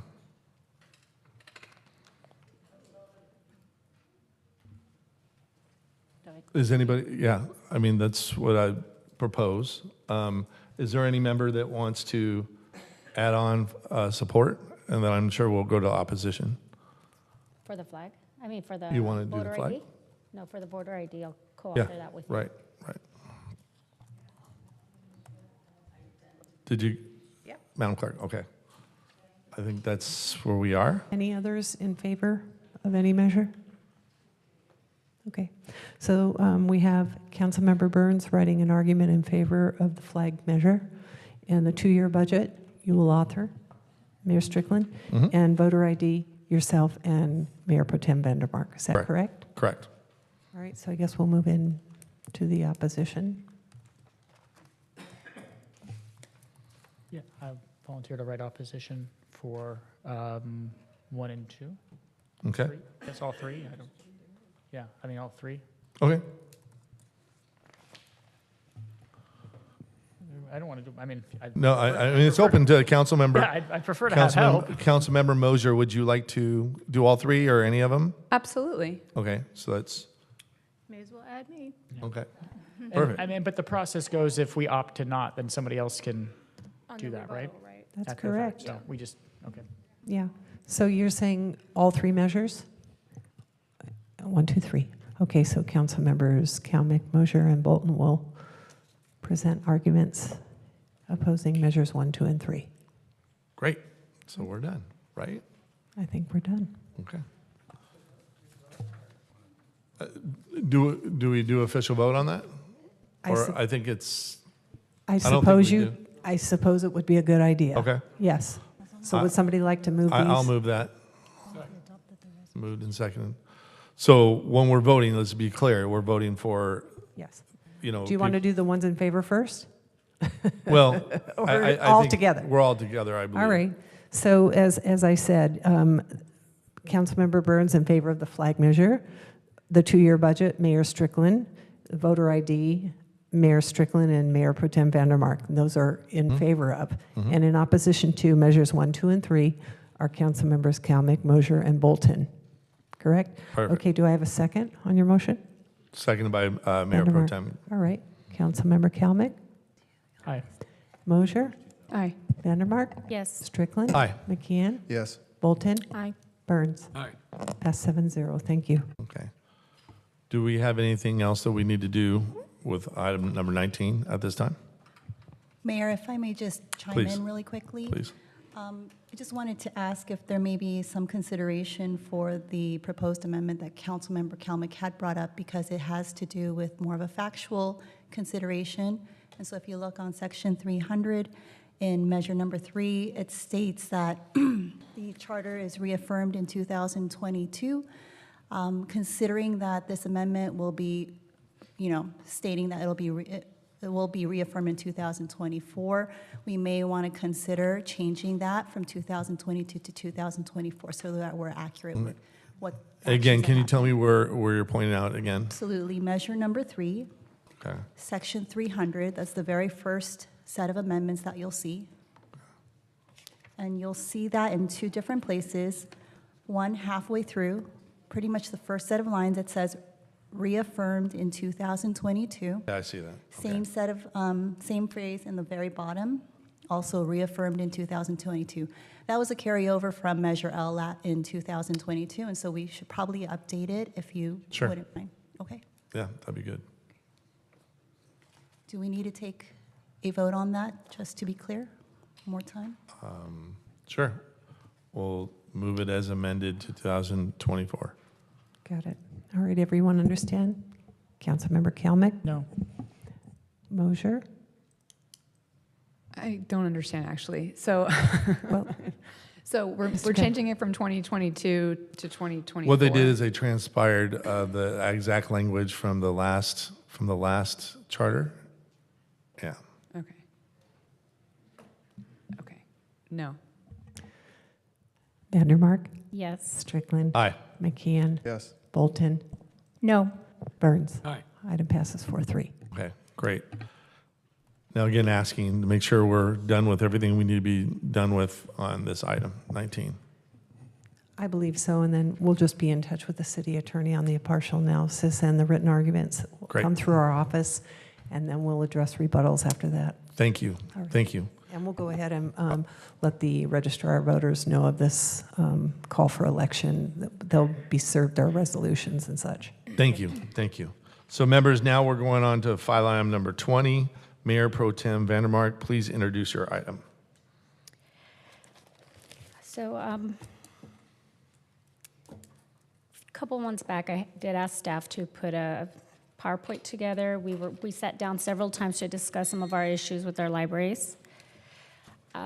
We had several meetings to discuss the process, the procedure, procurement, and ways that we can possibly improve that, with the whole goal being to make our libraries the safest place for our children. Now, I've been working with cleaning up our school libraries for many years, 7 years. And in spite of the fact that I brought forward books that were controversial, very sexually graphic, very sexually explicit books, there was always a lot of pushback. And then I came and I found these books in our public library. It's being called a book ban. So I looked up the word ban. And then I realized it wasn't. I wonder where all these people were coming out and saying you're banning books. And then I found Mr. Kalmick's. By the way, I'm on your email list, so thank you. I received the email, so Mr. Kalmick sent out an email. Actually, he was the one manipulating his constituents and calling this a book ban. Wait, hold on. We're not going to put up with that, okay? Everybody got 3 minutes. You got our undivided attention for those 3 minutes. It's our turn to deliberate, whether you agree or disagree. Please, this nonsense of you shouting out is unacceptable. Thank you. What I was simply asking to be done is to move books that were sexually explicit from the children's section to the adult section. We've done this before. Ashley, is genderqueer banned from our library? No, it's not. Was that book in a different section prior? Yes, it was. But now it's in the adult section? Correct. But that's not a book ban? No, it's not. And we're asking to do the exact same thing with children's books, just sexually explicit books, move them from the children's section to the adult section. Would that be considered a book ban? If it's being moved from one section to another, no. Which is exactly what we're asking with this resolution. Which part is not clear? Hold on. So let's not go back and forth. Finish the presentation, and then we'll have questions. And Mayor Pro Tem, I will let you close on this item. Okay. Because I think that so do your presentation. I'll try to and then I'll go to other members, and then Mayor Pro Tem will close. I'll try to be quick, but there's just so much misinformation from residents. And actually, it's a shame that they were misinformed in order to get them angry to come out here. Some people said that rejecting a book is a ban. Ashley, do our librarians ever reject any books? They make collection development decisions based on data. And are some rejected? If the collection warrants not having certain books because our community is not reading them, then yes. Is that considered a book ban? That would not be considered a book ban. So if they're rejected, they're not considered a book ban. But if we decide as a community, as a group, it's considered a book ban. So what I'm saying is there's a double standard. Somebody put up a picture of me wearing a shirt that says, "I don't co-parent with the government." And actually what we are trying to do is I'm staying true to that. Almost every single book a child will touch is provided by the government, whether it's through our schools, funded by our government, or our libraries. Our librarians are funded by our government. Unless you go out to Barnes & Noble, Amazon, or anybody else, any other place to purchase a book, just about every single book you touch is controlled by the government. What we are asking is to bring in the community to have some say in that process. We are asking for the community to have some input and making it a little more personal for our community standards. We're asking for up to 21 members. Doesn't need to be 21. We said maybe we can appoint 2 each. If one can't show up, the other one might be able to show up. And each council member is to select their members. I don't see why that's a problem. We are engaging the community. So what I am doing is actually doing the exact opposite of what I am being accused of doing.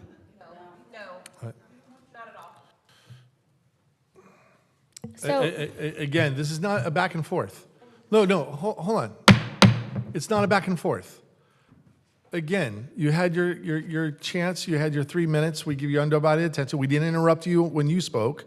So again, whether you agree or disagree, because you're gonna, look, Councilman Kalmick's next, and a lot of you will agree and some of you will disagree. But give all the members on this dais the same attention the members gave you. Thank you. we're empowering the parents so they can have more control over what their children read. We had several parents come here and say, I have a right to decide what my child reads. You know what? You're absolutely 100 correct. which is why we're coming up with another option, which is a parental control card. If there are parents who do not want their children to access books in the adult section, they should have a right to have a card that makes them feel safe, that their children will not be able to check that. If you're a parent and you want access to every single book in that library, then that is your right. Then you get your child the card with absolutely no restrictions.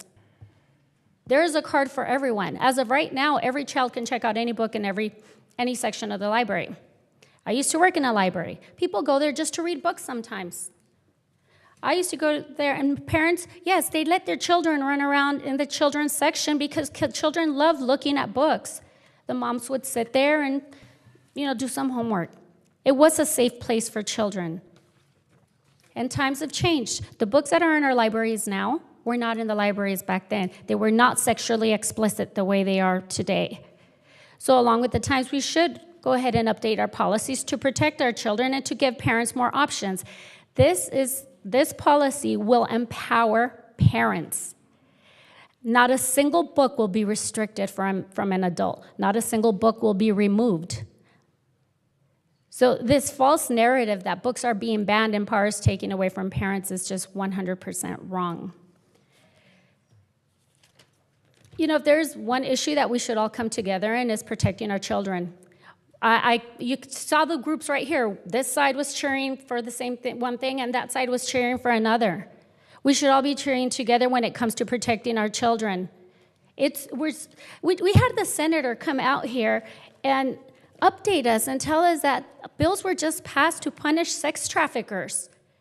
And you didn't even cheer. There are tons of people being sex trafficked victims, and nobody cheered. That was a good thing. We should be cheering together.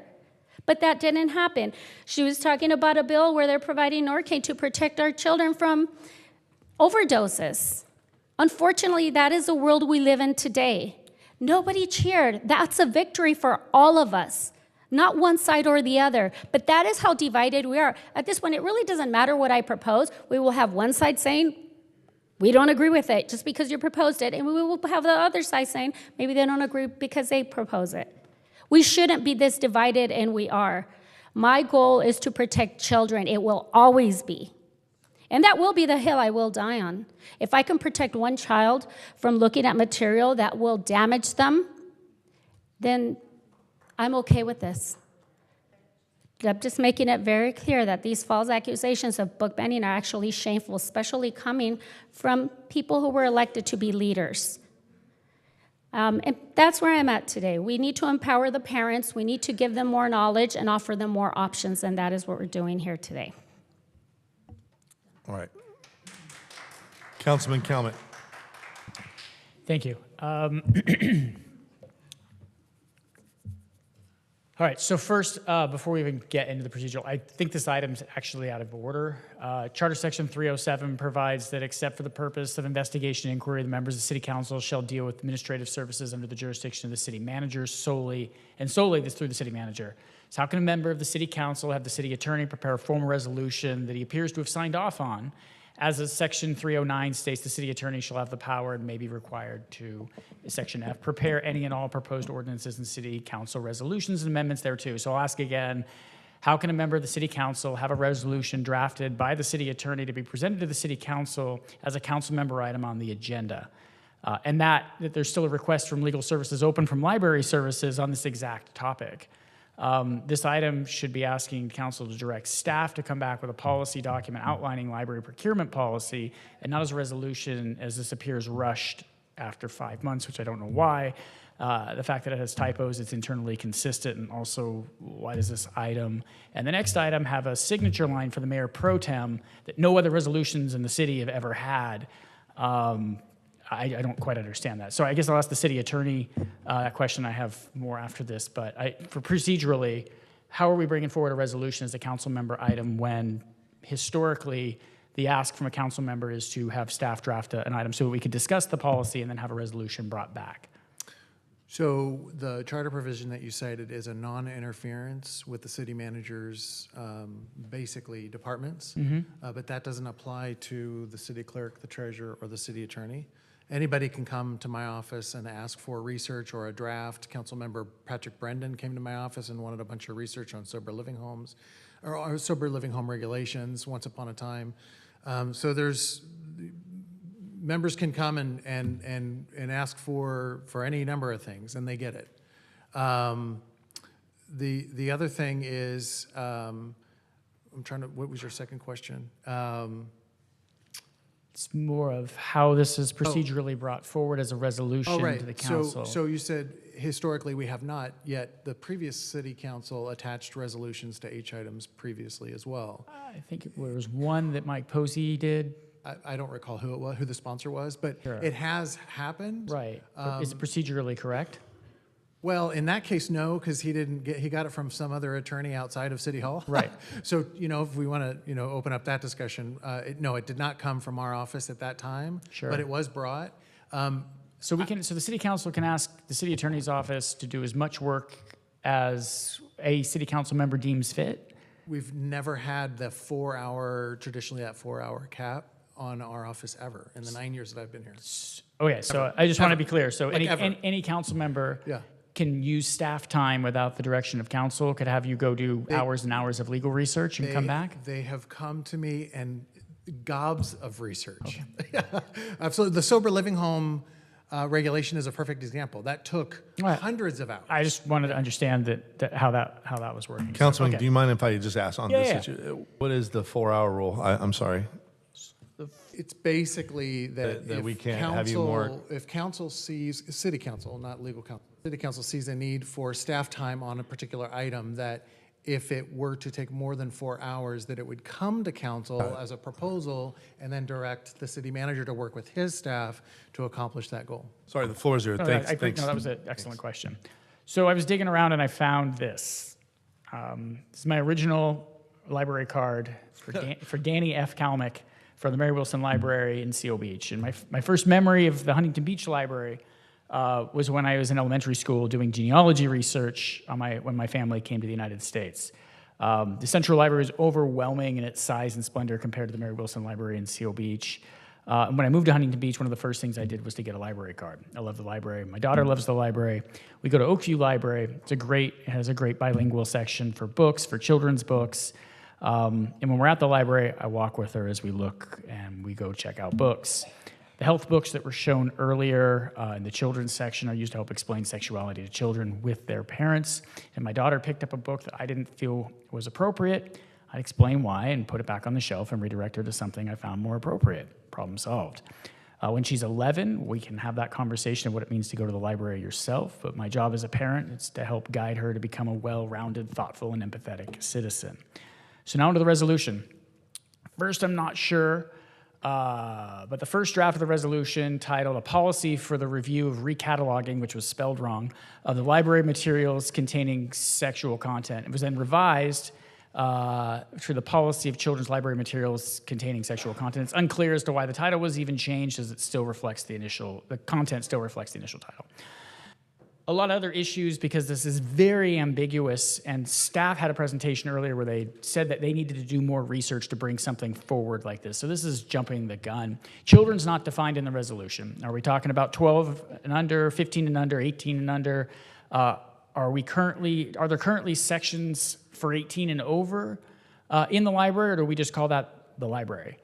From my recollection of spending time at the library, that there's no cordoned off section for adults. It's just the library, and then there's a section for young adults that's on, I think, one of the floors, and then the children's library, which is very obviously cordoned off. So my assumption's correct, that there is no 18-year-old section, 18 and over section, just the library. Correct. The only identified area is the children's area. Okay.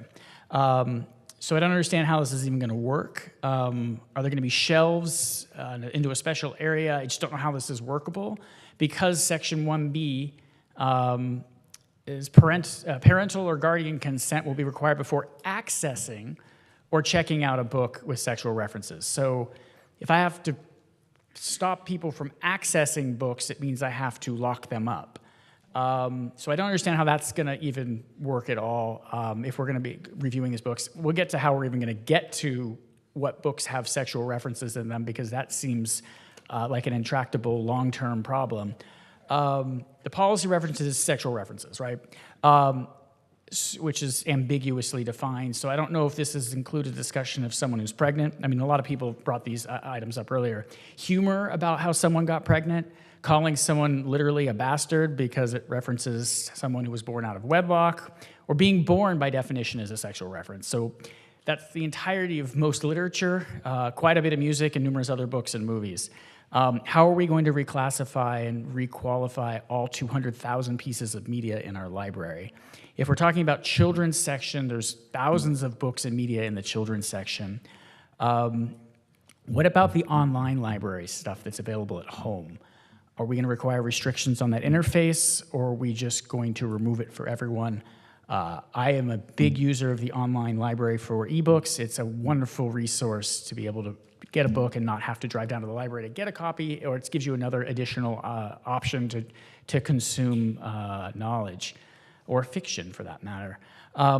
Someone did bring up the other point, is that in section 2A, children's is in parentheses. I don't know what value that holds. It seems to indicate that it's parenthetical, which means it's not the primary concept of what we were looking at there. So again, the vagary of how this is drafted, I think is either both going to get us in trouble or is designed on purpose to be vague, to be able to nuance this in the future, to define and move things to certain sections. Then we get to the actual committee itself. We define a committee of parent and guardians. This doesn't seem like a technical term to me. And then also what a community member is. We have a code section that defines this, but it's not referenced. So as a community member, somebody that lives in Huntington Beach or just the general Orange County area, because we have boards in this city or we had boards in this city where folks that didn't live in the city were able to serve. Do you have to be a current parent, or could you have been, unfortunately, a former parent? Do you have to be an active? Parent? Well, you need to show a birth certificate or some sort of ID to prove that you're a parent or a guardian. And how you deal with books in other languages than English. We're going to have folks that can review children's books that aren't in English to make sure that there's not, and young adult books as well that aren't in English. That creates a whole nother level of complexity. I do know, are they going to get cool red berets like the guardian angels? 2B is also unclear, as it states all proposed or new children's books or other material. Since there's no Oxford comma, it's unclear if the subordinate phrase here means other children's materials or just other materials in general. This ambiguity continues into the next sections. Section 2C, if the banning committee rejects a book, is there an appeals process? Is this with prejudice? Can a book be brought back for reconsideration? When? The staff report talks about 8,000 to 9,000 children's books procured annually. This seems like an enormous lift for a committee to meet once or twice a year to review these purchases recommended by our librarians in order to replenish our children's library.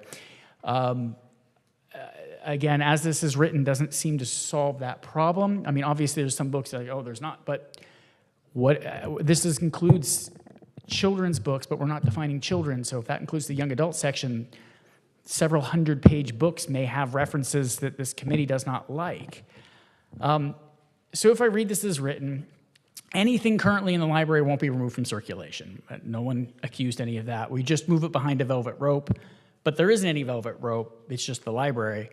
And they just won't be able to check it out. But now it also says you can't access it. So we're going to need to build an 18 and over section in order to make this resolution, in order for staff to follow this resolution.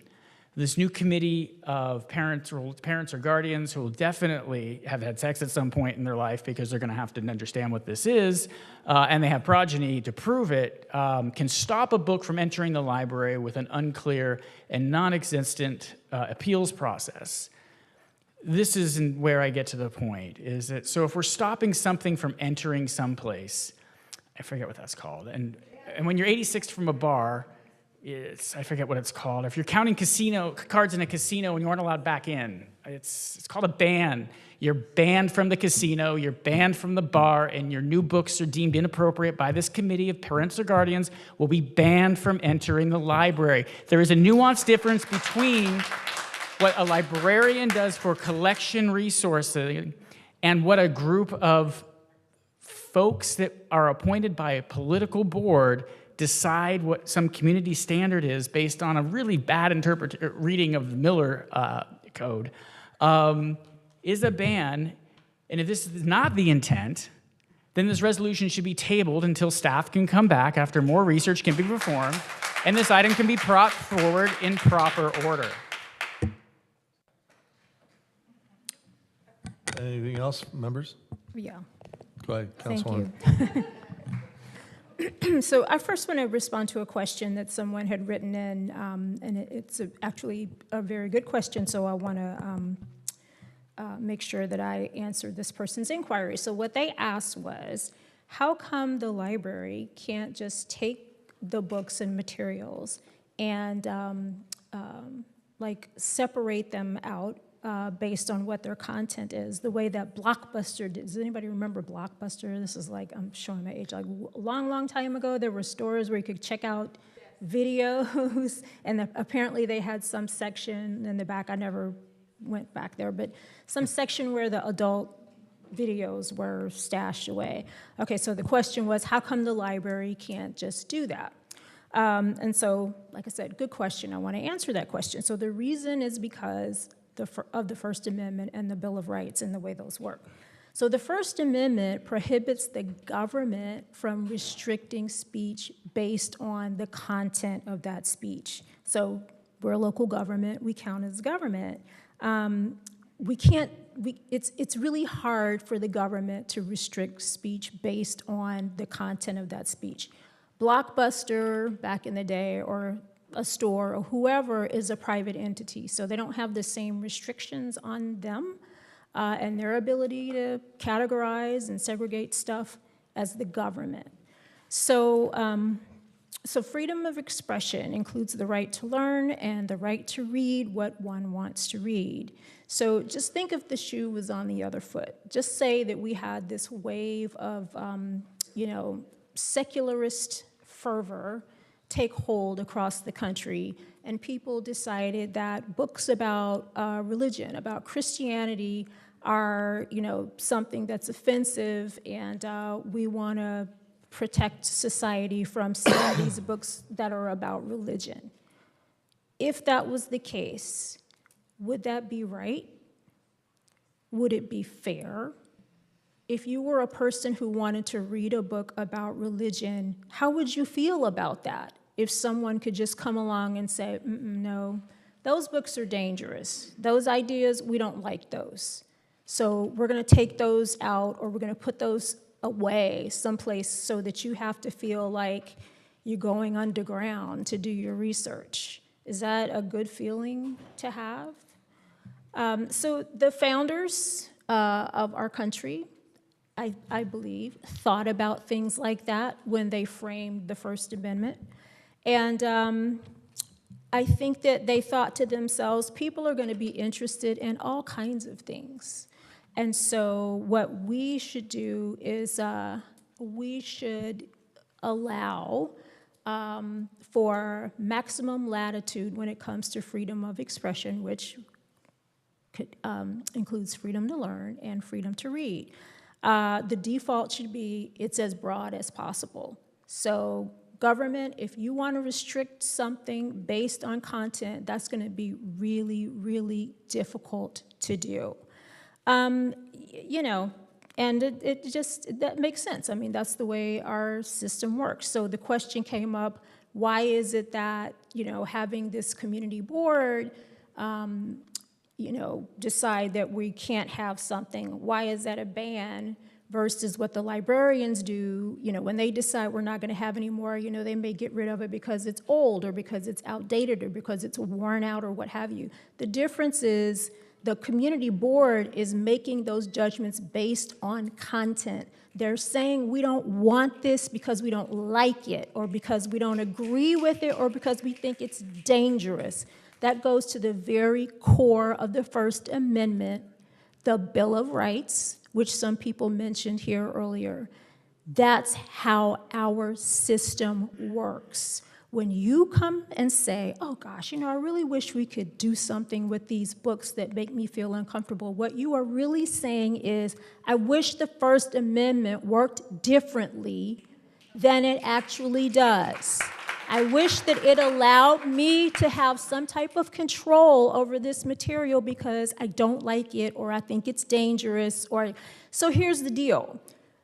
Under our system, if we want to find a way to protect children, we have to figure out a way to do that without restricting books and materials in the library, because our system just doesn't work that way. The default is we have everything available and parents make the decisions about what their children have access to. Now, my actual questions about this, the first set of questions that I have is actually for the city attorney.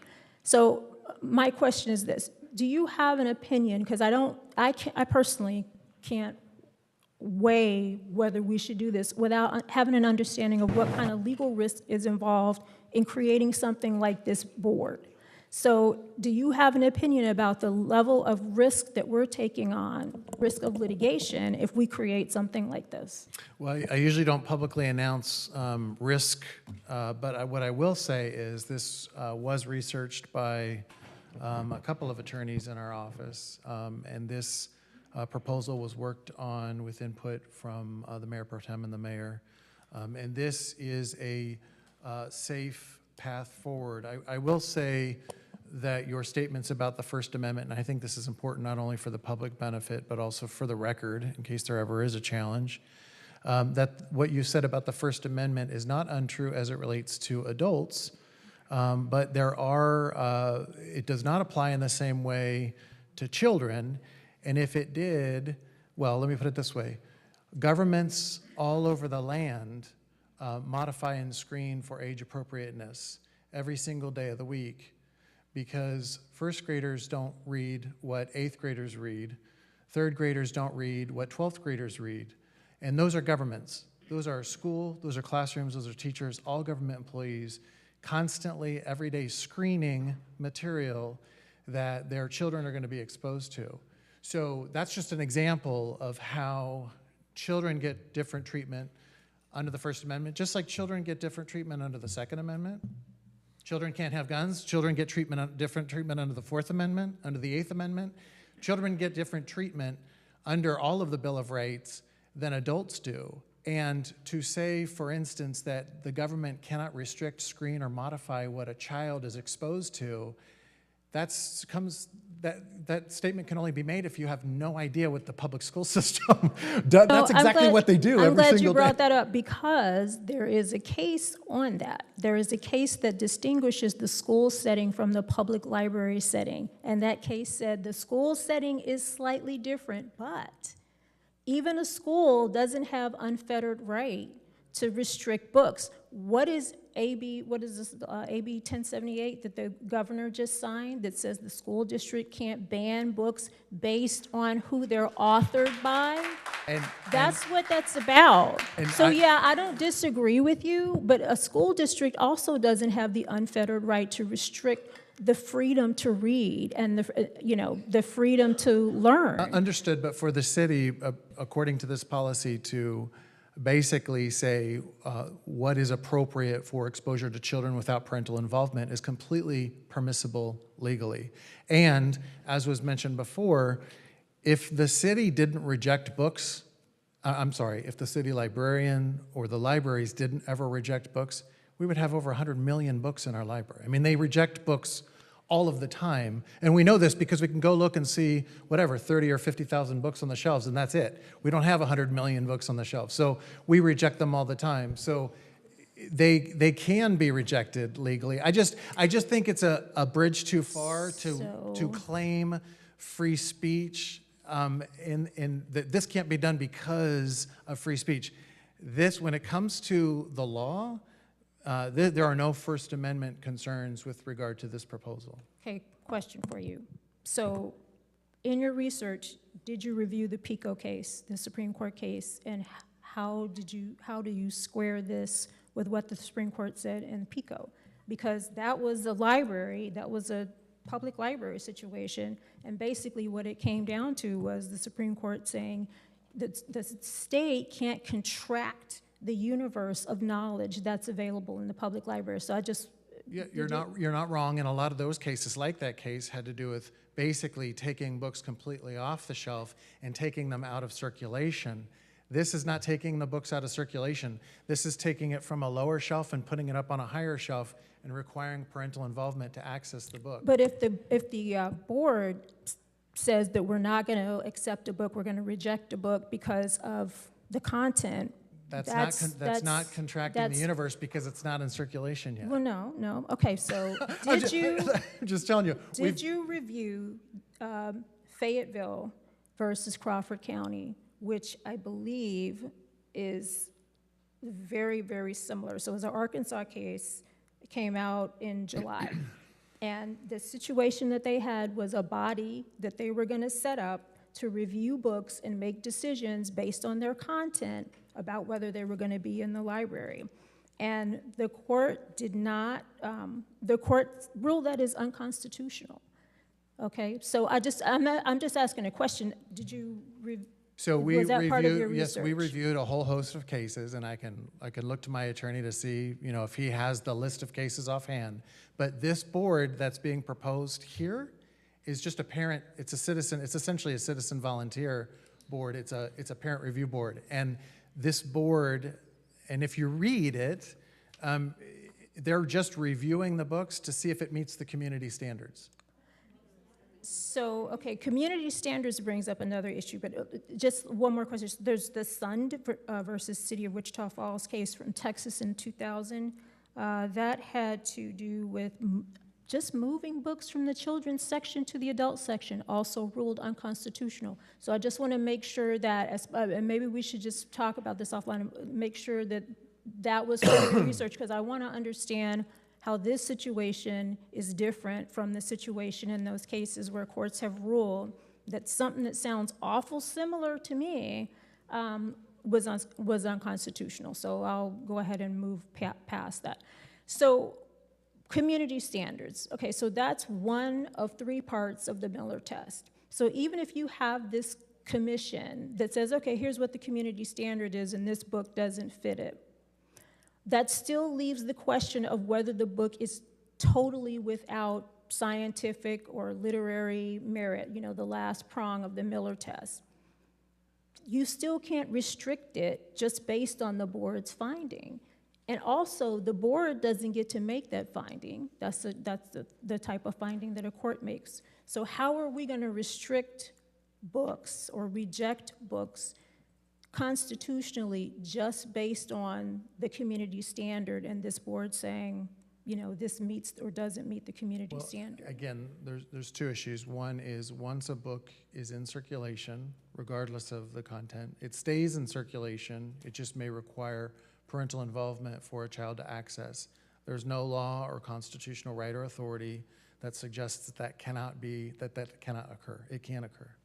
When it comes to procurement, look, if, I know this is a ridiculous example, but just for illustrative purposes, if a publisher were to come and present a book with pornography, right, like explicit pornography, and say, hey, we think this belongs in your children's section, and the community review board looked at it and said, you know what, this is not the kind of book that we want in our library based on the content, and they rejected it. Based on what you're saying, that would be an impossibility. And that's not what the law says. The community review board absolutely can review material and see that if it meets community standard. The other thing the review board can do is say, look, we will agree that this book can be in our library, but it necessarily must be on an adult shelf. There's all kinds of input that the community. So, okay, yeah. What I'm going back to, though, is the community board is making its judgments based on what they think is appropriate or what they think is, what they're comfortable with or what they're not comfortable with. That is the government getting into the business of making judgments, potentially restricting speech based on the content of that speech. Councilwoman, we have librarians who are government agents making that decision but all of the time. They are doing that. They are doing that.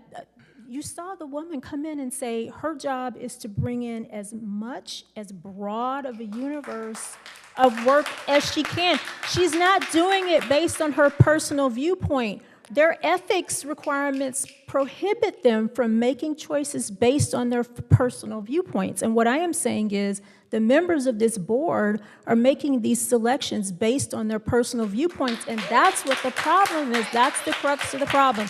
But let me just, because we could talk about this all night, so let me just move on and say that, you know, I'm not going to render an opinion because that's not my role and that's not what I'm trying to do. But I am not comfortable with this. I don't want my tax money being spent on fighting a battle over this. I just do not have a whole lot of confidence in it. And so I'm not going to support it. Thank you. Well, if I might, I'm just going to be brief. Look, we're not removing any books or restricting any books. It's been said before, it's not a ban, but what we're doing is, no, it's not, no matter how much you say it. It's recataloging books for children. And so if a book deems that it comes in and they think it's age appropriate for adults, we just put it in a different section. And based on what we're talking about now, it's not about removing any of the books.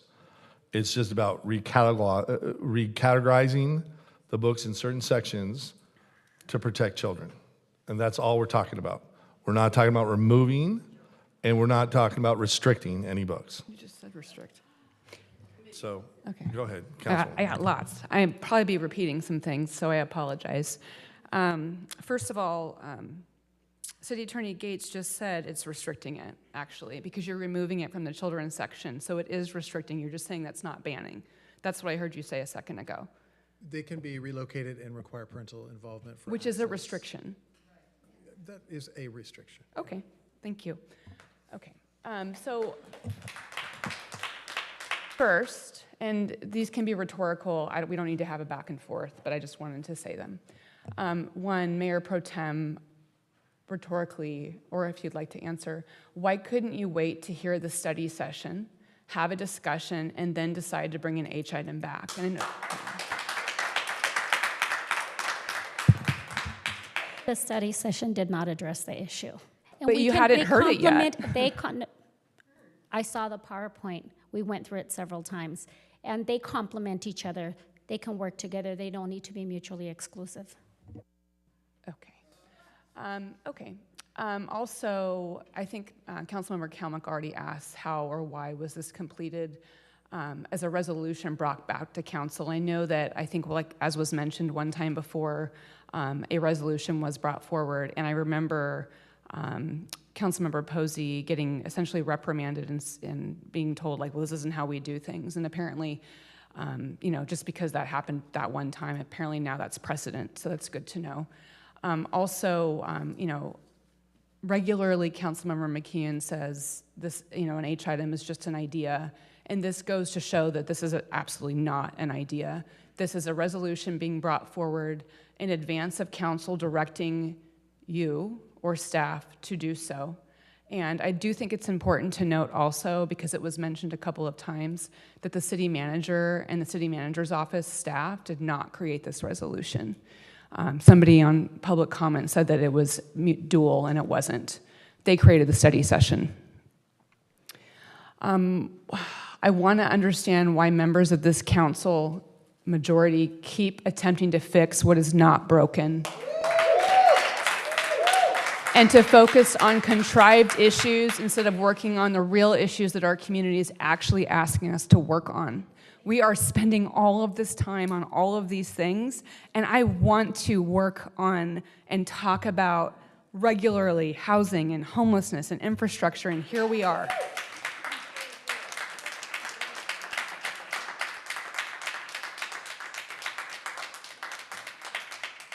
We talked previously in past weeks about homelessness, actually, and one of the council members mentioned a concern about bloat. I see the creation of a committee like this as being more bloat in our community. We just literally, as another commenter said, also got rid of so many citizens, boards, and commissions, and yet here we are creating one.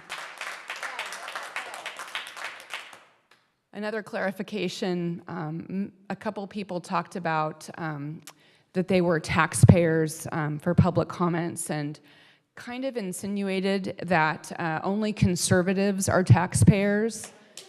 Leftists, lesbians, transgender people, and many more people are also taxpayers.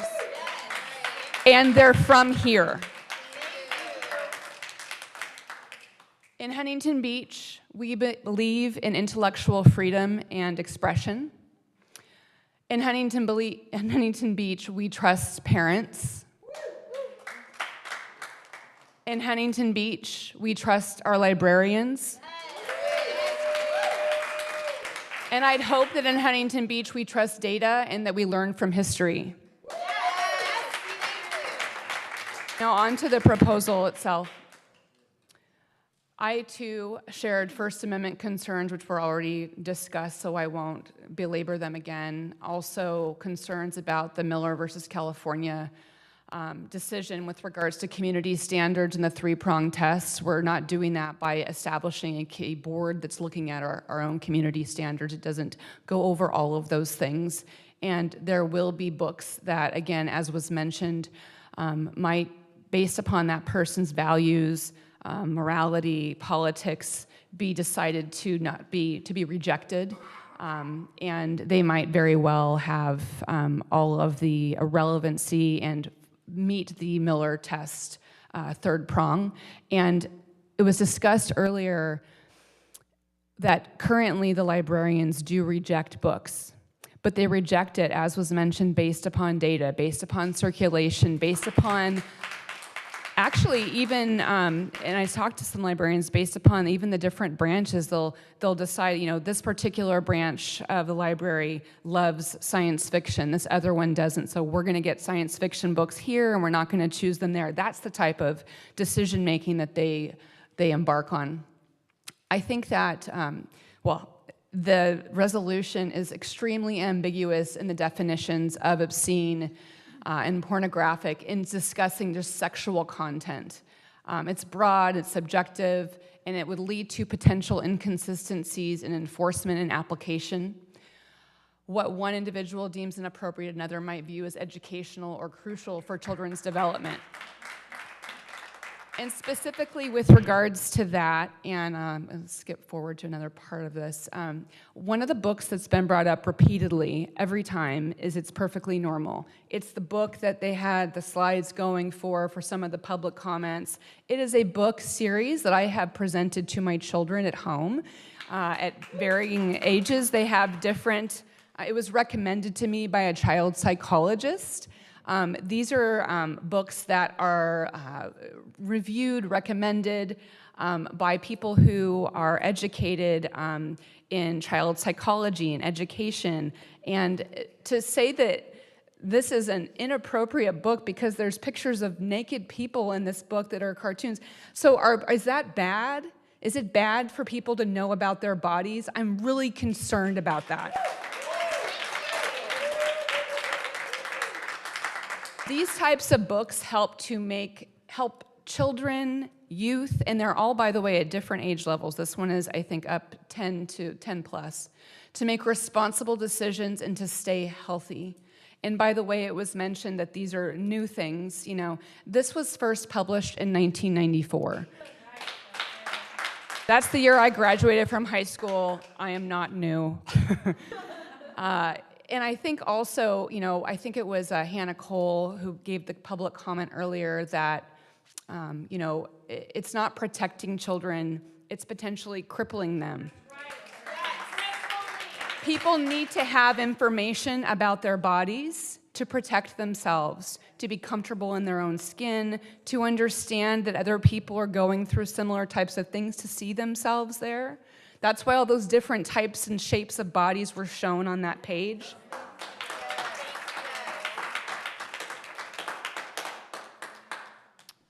I was reading a little bit more on the It's Perfectly Normal book, and specifically there was a story about a child who was 10 and showed their parent, they were going through the book, in the library, and they showed there was a page talking about abuse, and they pointed to that page and said, "That's me."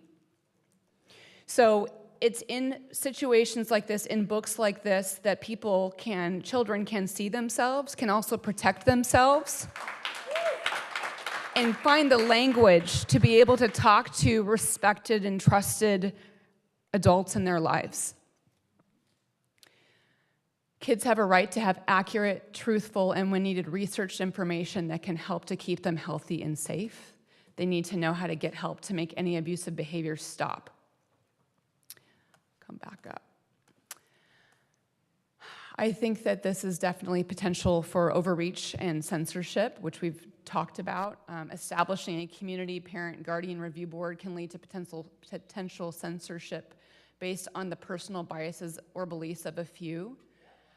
We have a very diverse community, and that means we will have varying opinions on what's appropriate, leading to inconsistent and possibly arbitrary decisions. And as was mentioned, our librarians are educated in a different way. They have ethics that they have to abide by. They're not looking at things from their own perspective. They are, as was mentioned before, trying to cast a wide net to include everyone. I do think it's interesting, actually, when I was on the Human Relations Task Force originally, before I got there, they had a program called the Windows and Mirrors program. Windows so that you can see yourself, windows so you can see other people that are maybe not like you in the community, and mirrors so that you can see yourself in literature. And we were actually working within the city to work with the schools to make sure that they had diverse books. And so it is interesting to see how different and how much has changed since those times. The administrative burden, I think, is concerning. The establishment and maintenance of the proposed review board will require time, effort, and funding. Considering our city's priorities and resource constraints, it may not be the best allocation of our resources. Enforcing parental or guardian consent for every potentially controversial book can overburden our library staff and reduce the efficiency and accessibility of our library services. And I'm going to ask some questions about a lot of that in a minute. The historic precedence of restricting, censoring, or banning books. Caligula, the Roman emperor, banned the reading of the Odyssey by Homer, by then a 300-year-old story, because he thought the epic poem was dangerous as it exposed Greek ideals of freedom. This type of effort is not new. These efforts are echoes of the past, roaring back into the present. Censorship and banning is not about protecting kids. It's false. Or our community. It is about power and control.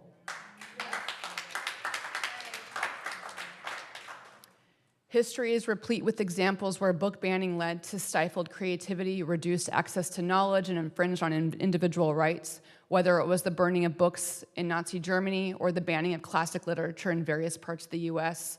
Censorship often had negative long-term consequences on society. There is a potential for reduced trust. I talked about having Huntington Beach trust their libraries, trust their parents. Over-regulating children's access to book will reduce trust in our public institutions. Parents should have the primary responsibility for guiding their children's reading habits. By taking away this autonomy, we are risking alienating our constituents. Now on to the questions. Okay, obscenity and pornography are legally defined terms. Is the Huntington Beach City Council attempting to change the legal definition here in Huntington Beach? Because we're not applying the Miller test. We're only looking at the community standard as far as I can tell.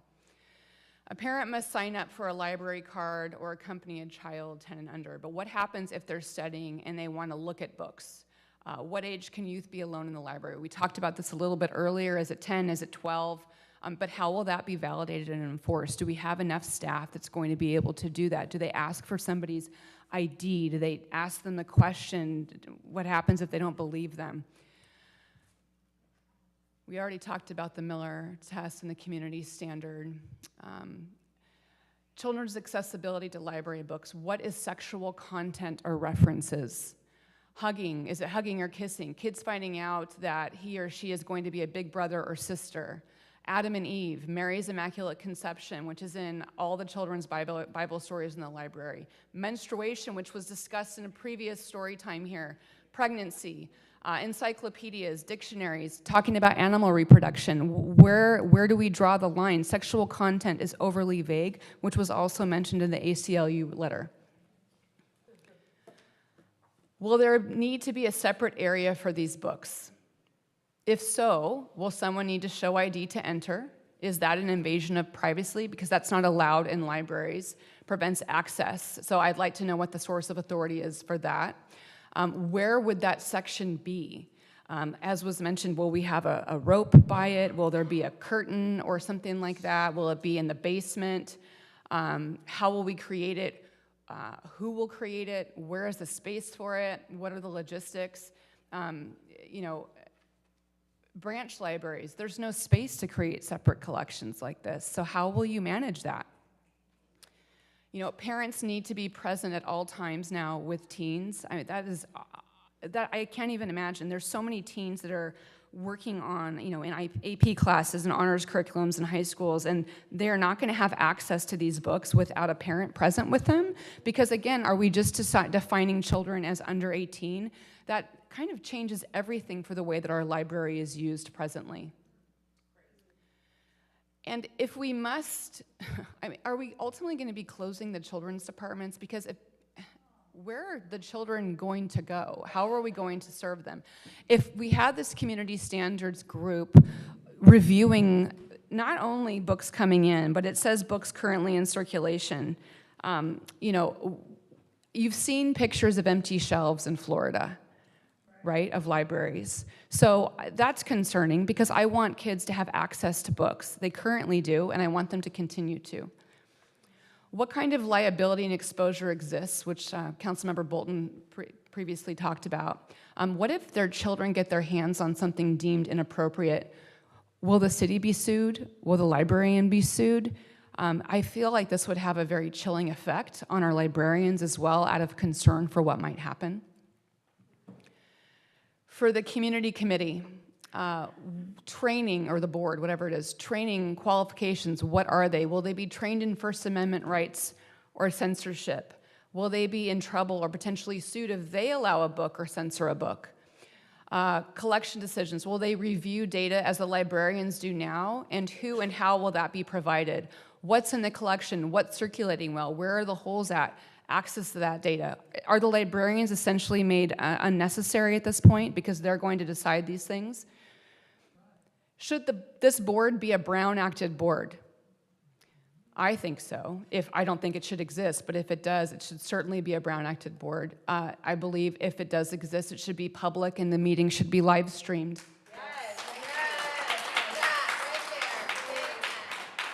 I think the list of publicly available recommended books by the library, because it talks about the books being recommended, that they should also have the list of what was recommended and a list of what was denied and by whom. I think this is an open invitation to massive litigation. Also, was discussed, the procurement of 21 books for community members, it has to be through city dollars.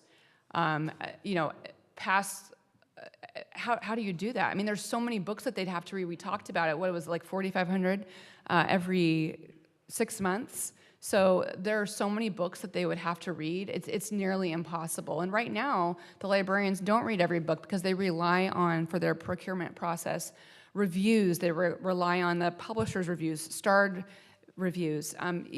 Is that going to happen in the same way for this board? As was mentioned, the library currently orders approximately 9,000 books for youth per year. That equates to the committee reading 25 books per day or 750 books per month. I don't know how that's feasible. And because it's not, what kind of delay will that cause? What kind of bottleneck? These would have to be monthly meetings, not every 6 months. Let's see. This is an effort to protect kids and make parents' lives easier, but it's really just creating a burden on the parents. If the parents are working, they can't get to the library. I mean, so much. If you have kids who might even be homeless, I mean, what if they don't have access to somebody being there with them? And frankly, we're driving young people, we should be driving them to go to the library, and we're driving them to the internet.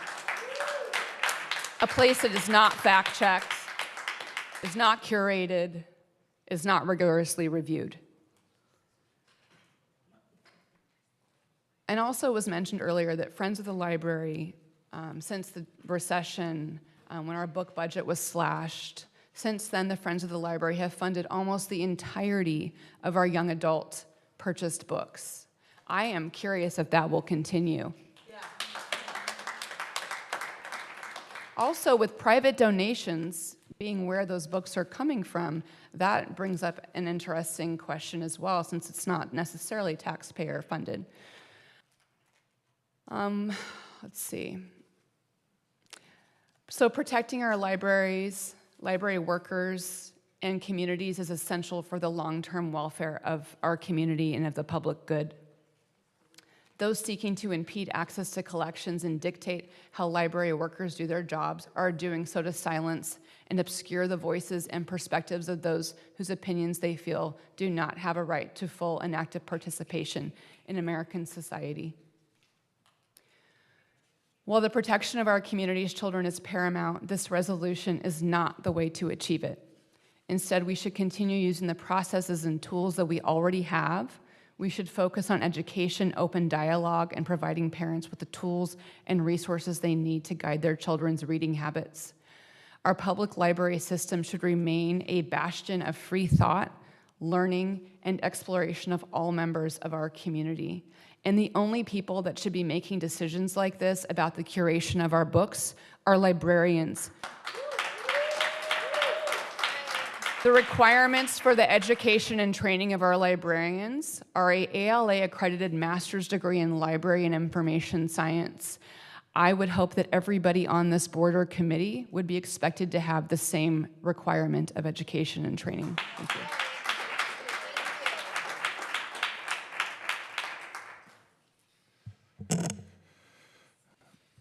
So for me personally, I don't understand and cannot comprehend why people are so adamant and in favor of children having access to sexually explicit and graphic material without parental consent. I don't understand what's wrong with having parental guidance protocols and procedures like movies. Can a child attend an R-rated movie? No, they cannot. They could with an adult with parental guidance with an adult. Could a child check out an R-rated movie at Blockbuster that was brought up earlier? No, they cannot. Is that a movie ban? No, it's not. So as mentioned earlier, we're not eliminating books. And I also don't understand what's wrong with having a community oversight board of residents that are appointed by city council. It could be up to 21, it doesn't have to be 21. But shouldn't the community whose taxes pay for the library have some input and involvement? Libraries should reflect their communities. What if this community says, hey, we're Surf City, we want more books on surfing. We want more books about the founding of our country, about patriotism. What's wrong with that? The library gets 21,000 books a year from the distributor. The librarians don't have the bandwidth to catalog all those books. What if there was an R-rated movie in the children's section of Blockbuster? Wouldn't that movie be cataloged and placed in the adult section? Genderqueer was in the kids section and had to be moved to the adult section. The author stated that the book is not meant for kids. This proves that librarians can't catch everything. It happened once, it can happen again. So what's wrong with putting these parental guidance protocols and procedures in place just like the movies? There's no difference. What is the difference? There's not one. It's just a different medium. Movies versus books, it's the same thing. So to me, that's really what it comes down to, is that it's not a book ban. You're just putting parental guidance protocols and procedures in place to catalog books in the appropriate adult section. To answer your questions, it could be easy. You could have a parental authorized all-access card. So your parent comes in, gives an all-access card, have at it, knock yourself out. You could catalog books in certain areas. We've already talked to Ashley about it. Row for adults only, mature adults, et cetera. It's not that challenging. The books could have, you could change the barcodes. They can only be scanned with someone that has, it's either an adult or a parental authorized all-access card. Again, it's not that hard. So these are just procedures and protocols, the same thing that's done in the movie industry. I don't see the difference, and that's where I stand on it. Yeah. What we've heard tonight is a lot of opinions, but yet a lot of it's been stated as in facts. Obscenity is going to go down to age appropriateness, and that's what we're getting at. We're trying to get these books that are age appropriate to the proper ages, and obviously some have slipped through to hit kids too young, in my opinion again. And if we're getting 21,000 or 9,000, whatever in this, somebody's picking these books to procure them for the library. And if some of them are slipping through the system, then maybe she does need the librarian, whomever they are, she, he, whatever they want to be. And it's slipping through to the children's section inappropriately. And maybe they need help through a citizen board, and we have citizens boards for a lot of things. There's non-experts on the planning, there's non-experts on finance commissions, and et cetera. And the librarian shouldn't have just unfettered authority over what goes in our public libraries. The chief doesn't have unfettered scrutinization over how he polices. We direct him as a body. We do it through the chief, or actually with police chief, we can. But the city manager, we kind of form policy and we ask him, this is the direction we want to go. And everybody has supervision. We have the public, and on down the line. We all have to have supervision, and we can't just say, oh, let the librarian do what she wants. Well, we did. It's been done like that, and look what's happened. Look where we are. If some of these books didn't end up in the children's section, I doubt if we'd be here tonight. So maybe she's overwhelmed, or he, she, whatever it is overwhelmed and needs the help. In police work, generally, when you go to a house and if there's a kid left alone, the age that was kind of the borderline, whether they can be alone or not, and it was a case by case on their maturity, was 14.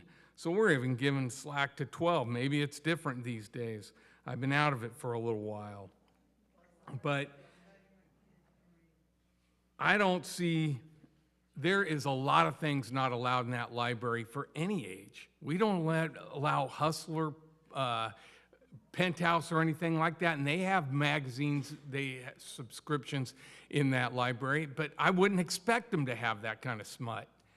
But some people would love it, but I think it's inappropriate for a public library, as I think a lot of these books that we've seen examples of that are inappropriate in a children's section. And banning, we are just relocating in the library where kids don't have ready access to them right in their own kids section. The kids should be in kids section. And to me, it's a simple concept, and it's getting convoluted through misinformation, and I think it's disgusting because it's a simple idea that we just put the kids section in the kids section, and age appropriate in a different section where they don't have unfettered access to it. And I think it's I'm amazed that we're beating this to death as book banning or anything. It's relocating so the kids don't have access and protecting them from mind poisoning possible stuff. And there's nothing wrong, I don't think, with a commission, a committee, a board, whomever they are, and to review. And they're not going to have to review 21,000 books. Somehow the librarians in our libraries do it. They do it every year, and now they're going to have 21 more people, and it'll probably come down to like a dozen books at the end of it that really need to be discussed for age appropriateness, unless they start testing the capabilities of the board and they start getting 50 to 100 books that are kind of questionable for age appropriateness. But if they go along the same lines, we're only talking about a handful of books. So it's just applying common sense to what's appropriate for the kid and what should go in the adult section. That's it. I move that. I'm not, I know you let me talk, I want too. to make a motion. Sure. I move that we request City Council consider adopting resolution number 2023-41 to establish a policy for review and recategorizing of library materials containing sexual content. Second. It's been moved and seconded. Go ahead. Sure. So regarding genderqueer, because that's the one that was, you were saying it ended up in the children's section. Can that be confirmed where that was originally? Mayor Pro Tem, which section was it in? Young adults. Okay, so it's not in the children's I didn't section. say children, I said kids section. It's not the kids section, it's the young adults section. That is not the same thing. Anyone under 18 is a kid, right? Excuse me? Anyone under 18 is a kid, right? Actually, not in this case. Young adults is not the same. There's a whole other section of the library because it's all based upon different age levels. But was it in the wrong section then? Actually, not at the time. It was later litigated, and it was determined that it changed the age level during the litigation to 17 and up. And so at that point, based upon the litigation and the recommendation, it went to the different section. The authors come out and said that this should never have been in a non-adult section, but yet it was. So it's happened before. It was in a young adult section, which 17 years old would be considered The young author adult. herself said this book should only be in the adult section. She came out recently and said that. So And it was a teen section. I took a picture of the sign, teen section. Again, teen is young grade adult. 7. Young adult is that's not even appropriate because a young adult is an adult, which is an adult is classified as 18 and older. Have you looked at the definition? Because if I you, don't care what is the definition. In reality is something different. But the definition, and we're talking about libraries, we should all be working under the same language. regardless, it was the wrong section. No, I'm Hold on, sorry. hold on, hold on. Young adult is very important that we are understanding language because I guarantee you that the librarians understand what a young adult versus a youth or a child, all these different age groups versus adult. We're talking about separating between youth, children, young adult, and adults. So it is important. And it wasn't in the children's section. It was in the young adult or teen section. So misinformation is disgusting. I agree with you. One other thing on the rating system. Okay. The rating system that you're talking about and comparing it with movies, it misses the fundamental difference between voluntary guidelines adopted by a private industry and the imposition of government restrictions on speech in clear violation of constitutionally protected First Amendment freedom. So it's just not the same thing. To me, it's not apples to yes, you. it is. You're not That's a irrelevant. librarian. I move the previous question. Do I have Hold a on, second? real quick. Yeah, so the author of Genderqueer said it's an adult book, so it was in the wrong section. The author itself said it's an adult book, so it was in the wrong section. So it happened once, and it can happen again. So what's wrong with putting parental guidance and procedures and protocols in place so that doesn't happen again? There's nothing wrong with that. So the other thing is also, how many times have we had it, concerned? We have a process that if somebody disagrees with something, and that's been 5 times in the last 5 years, nothing this year. So we're doing all of this bloated process to deal with a couple of people's concerns. And yeah, maybe things fall through the cracks. There's process in place for that, not to put a 21-member board together for it. Madam Mayor, Clerk, it's been moved. Mr. Mayor, I have a question that was brought up earlier that I'd like to ask the city attorney. Councilman. We had 600 emails and hours of speakers. Councilman, I'd like to at least exhaust this. Go ahead. You mentioned that adults and children have different rights, right? And this committee could reject books, children's books, right? But adults read children's books too, right? Like Harry Potter would be considered a children's book. And if that was rejected, I wouldn't, as an adult, be able to get that from the collection at the library. If the board felt that there was something in it, or what's the vampire one, with the sparkly brown, like the Twilight books that I believe at some point someone gets pregnant in that.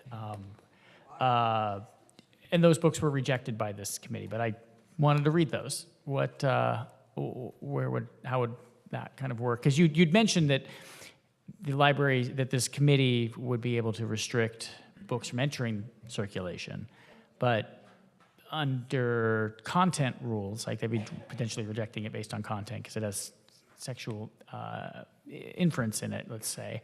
But you said that, well, children, we can protect that, but the books in the children's library are for everyone, not just children.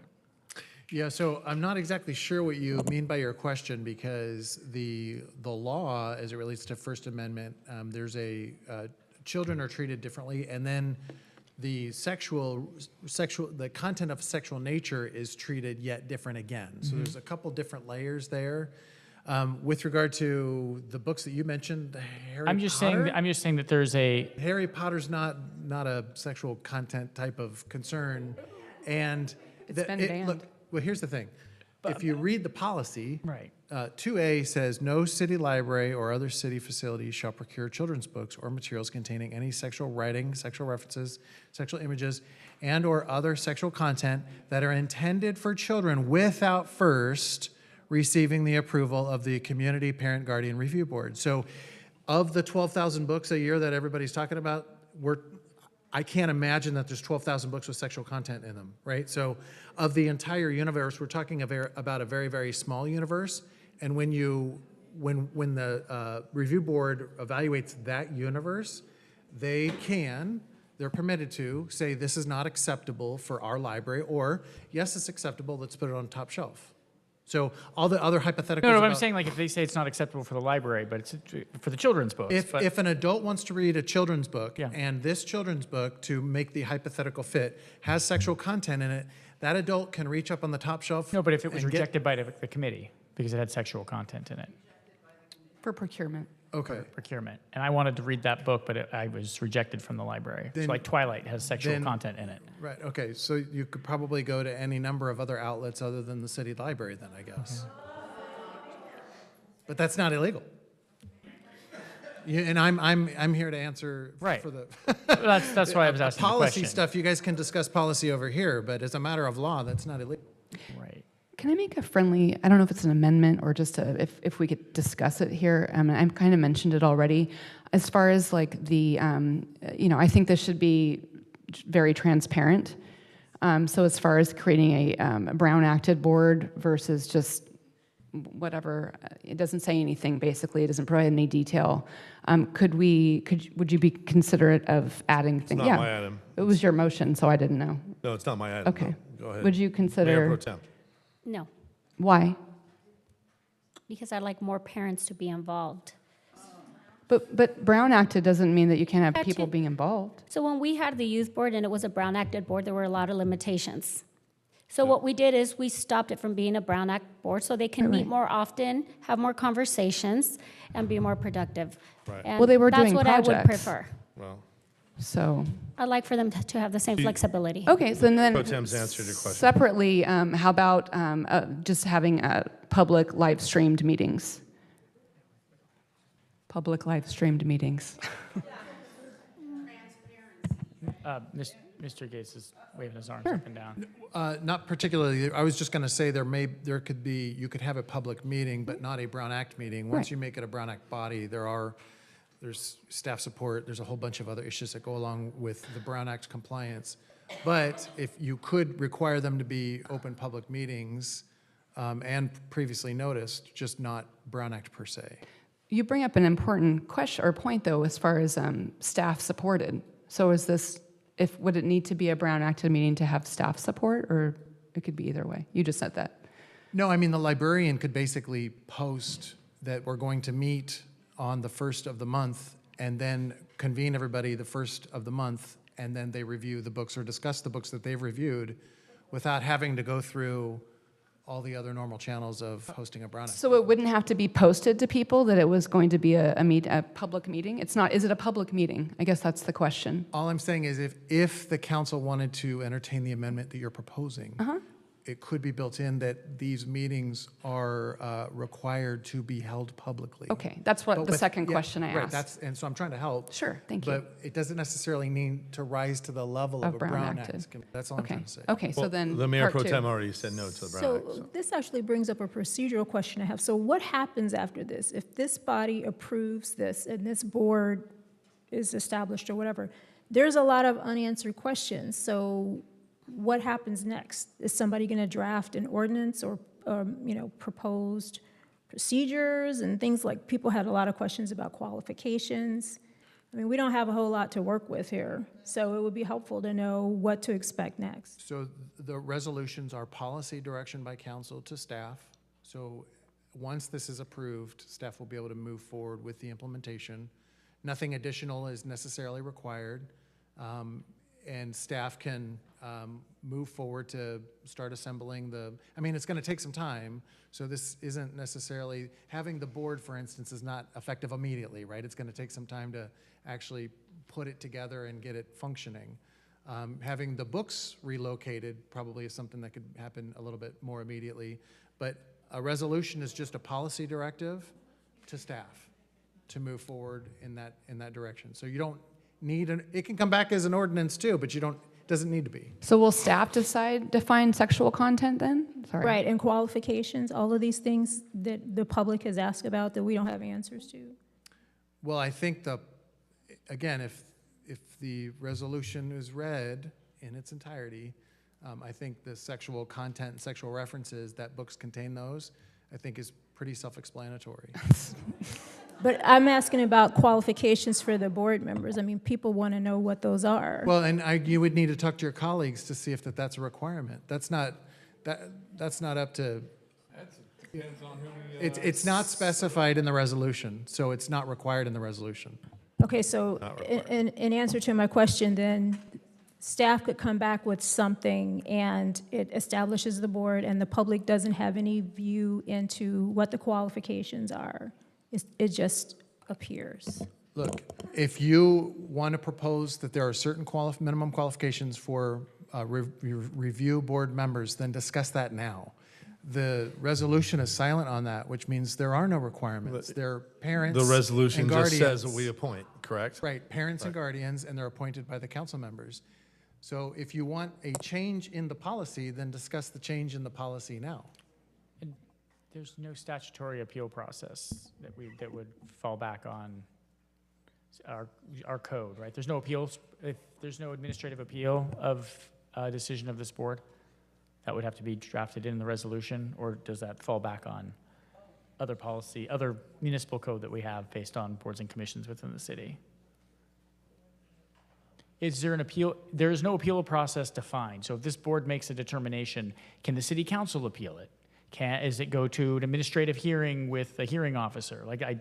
Or is there just no Again, appeal? This is not a formal board or commission like the others. Right. It's just you're designating 3 of your best candidates to sit on the review board, and they're reviewing books that are proposed, and by a vote, majority, that's how the books get procured or approved for procurement. And if it doesn't get a popular vote, then it fails. So there's no appeals process for that? There's no appeals process. Okay, that was, my question was, Yeah, was there a municipal code that would create, because there's other boards that have appeals processes that are just implied through the municipal code. And this isn't an advisory board of the council, then this is just a board that makes decisions based upon a majority vote. We have no board like this. Right. You're appointing Huntington Beach parents to sit on the board and review children's books with sexual content, and it's that simple. Mayor Pro Tem, you're up. Actually, I did look up what a young, so I wanted to clarify. A young adult is a person from the age of 18 to 24. According to the MIT Human Resources, the State Adolescent Research Health Resource, 18 to 26 on the National Institute of Health. So. That's not the library. I mean, you should talk about the library. Young adult fiction is fiction written for readers from 12 to 18 years of age. You asked what a young adult was. You didn't ask what a young adult Pertaining to, we're library talking was. about the library. And the book was in our teen section. Madam Clerk, the bill has been moved. It's been seconded. Please call the roll.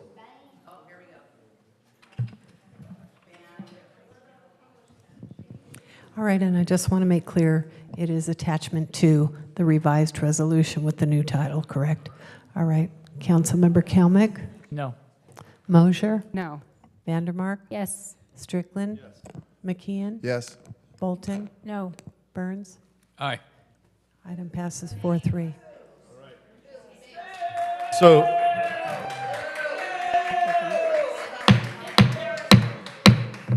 all right, members, now we move to file item number 21. Mayor Pro Tem Vandermark, please introduce the item. So on October 7, 2023, the known Middle East terrorist group Hamas launched a significant and provoked surprise attack on the state of Israel. Israel is a longtime ally of the United States and in recent years has engaged in neighboring countries in the Middle East to work to establish peace and ongoing working relations. That attack was barbaric, and the intolerable death and destruction by Hamas should be condemned by every person, every county, every government around the world.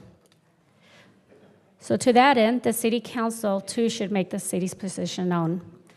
I am recommending that the City Council adopt attached resolution stating that the city publicly declares support for Israel, condemns a barbaric attack on Israel by Hamas, publicly expresses sympathy for those Israelis who are suffering and dying at the hands of Hamas. That's it. Okay, I would like to add that, go ahead. And I'd actually like to thank Mayor Strickland for allowing me to co-author this with him, so thank you. Yeah. I would like to just respond to some of the public comments earlier today. There was quotes like 75 years of occupation. What that equals is they don't recognize Israel's right to exist. And Israel is one of our closest allies. It was attacked by Hamas. The attack, in terms of the deaths, was equivalent to what we faced here in the United States on 9/11 in New York and Washington, D.C. I think it's imperative for us to stand with Israel, one of our strongest allies around the world, and that's why I support this resolution. Mayor, Israel isn't just Jews. It's got Palestinians that live there also, but it also has Muslims, Christians, and Jews, especially in Jerusalem. It's broken down in three parts, basically. And the missiles were fired indiscriminately by Hamas, which is, they're terrorists. And they don't necessarily, I don't think they're officially represent the Palestinians as a whole, but it's not against the Palestinians at all. It's against the terrorist group Hamas. And we're just saying that that was inappropriate, and we don't like it, and we won't stand for it, and we stand for the defense, and really sorry what happened to Israel. Councilwoman Mosier. Thank you. I just wanted to read actually two statements. First, I don't think that it's necessarily appropriate for us to be doing a resolution in this case. I understand creating a statement saying where we stand on things, though. I think there could have been a different approach. But that being said, there were two statements that I found, I think, effective and maybe applicable. They're not from a municipality, so it is a little bit different, but they are from local organizations, so I just wanted to read them. The first one was from the Greater Huntington Beach Interfaith Council. The Greater Huntington Beach Interfaith Council grieves for the devastating loss of life in the Middle East this past week. We strongly condemn the Hamas attack on Israelis as an act of terror to target innocent people, young and old. As the ensuing violence continues, we affirm that all human life is equally precious and mourn the loss of innocent lives of Israelis and Palestinians in Israel and Gaza. We are intensely saddened for the victims of this conflict and the loathsome atrocities. We invite people of faith to join in prayer for an immediate end to the violence. We express sorrow and solidarity with communities of all faiths, ethnicities, and nationalities currently experiencing pain. We are deeply concerned about the impact of this violence on Jewish, Muslim, and Arab American communities across the United States. The Greater Huntington Beach Interfaith Council is committed to working together with all groups in fighting against discrimination and hate. As people of faith in God, we call upon all to show kindness and respect in resolving conflicts. And then from Groundswell, which is formerly OC Human Relations, Groundswell condemns the terrorist attacks against Jews in Israel. Terrorism and violence should have no place in our world, and we mourn the loss of so many civilians and children. As the war continues this week, we send out our deepest hope for both Israelis and Palestinians to be spared of any more violence and harm. We will continue to pray for a better future for the entire region and all its people. I think that one thing both of those statements did was create a little bit broader umbrella to include both Jewish people, Muslim, Arab American, Palestinian, innocent civilians that are being harmed. And I find it unfortunate that it's not mentioned here. I too think that Hamas's attacks were barbaric and should be called out. But I think we have a community, which was expressed earlier tonight, of many different peoples. We have a very diverse community. And I think potentially acknowledging that within this would be helpful. So if I might respond, I've done resolutions supporting Israel in the past. And I've actually met with leaders of Knesset who have expressed gratefulness and thankfulness for folks in government entities at all levels of government to support them in resolutions. It means a lot to them.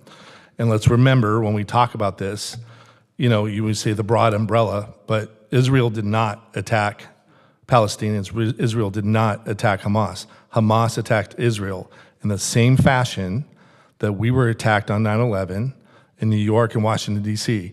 And Israel has a right to defend itself when attacked. And so when we start talking about, you know, other countries or other peoples, yes, we acknowledge that. But at the end of the day, the reason for this resolution is our solidarity for Israel and a right for them to defend itself. And it was described earlier. Some members from the public came up here and said it was 75 years of occupation. What that means is they don't believe Israel's right to exist. And so therefore, I think it's even more imperative that we support Israel on this resolution the way it's drafted. The only possible, and it's open for discussion, that I would suggest is maybe lines put in for maybe all of us to sign it if possible. But that's open for discussion.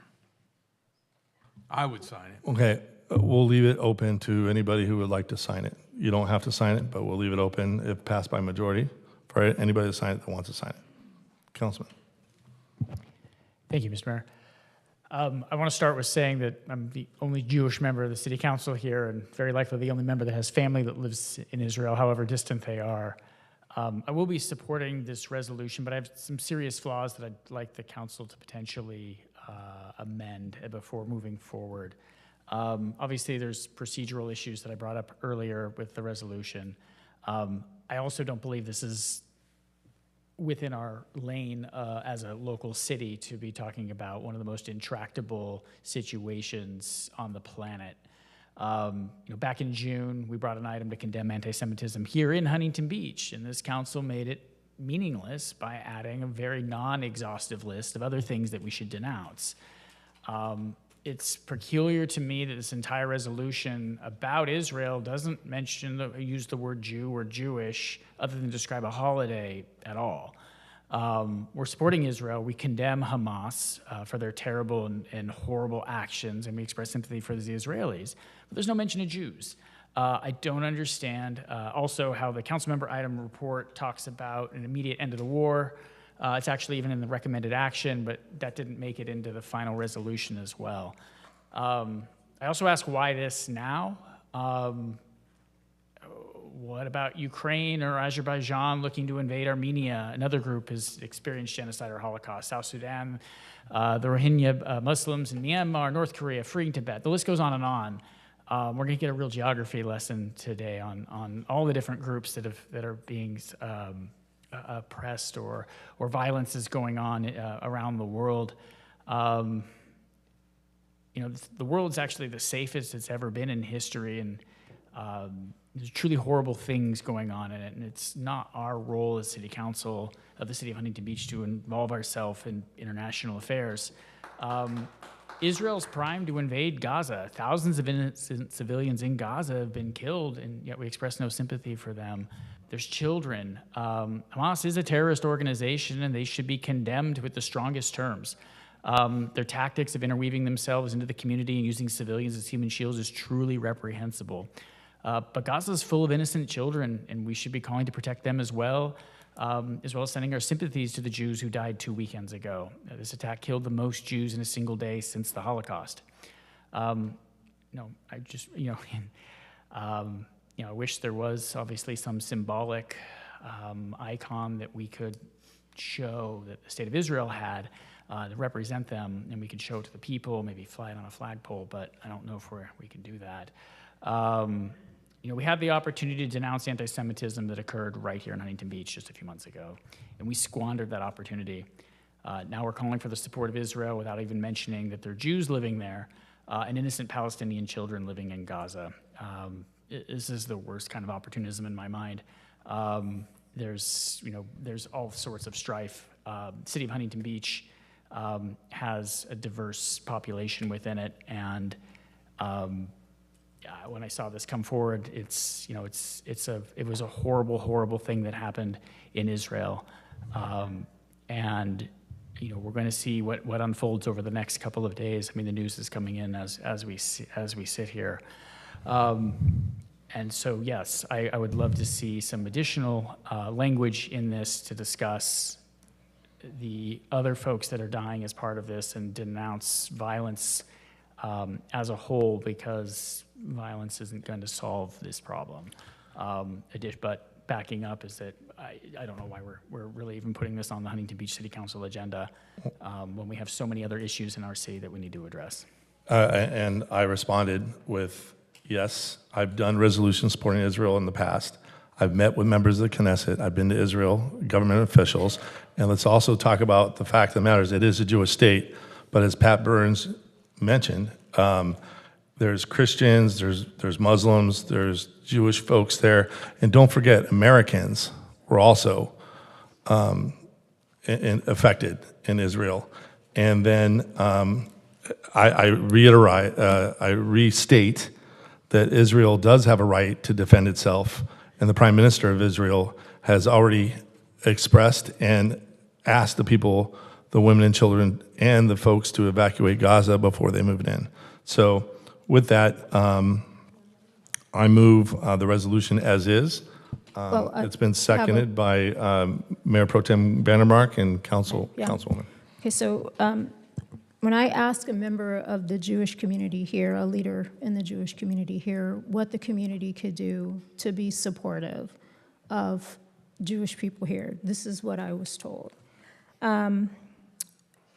They would appreciate knowing that their local community stands with them, and they would also appreciate recognition that, quote, everyone mourns the loss of civilian lives, Palestinian and Israeli.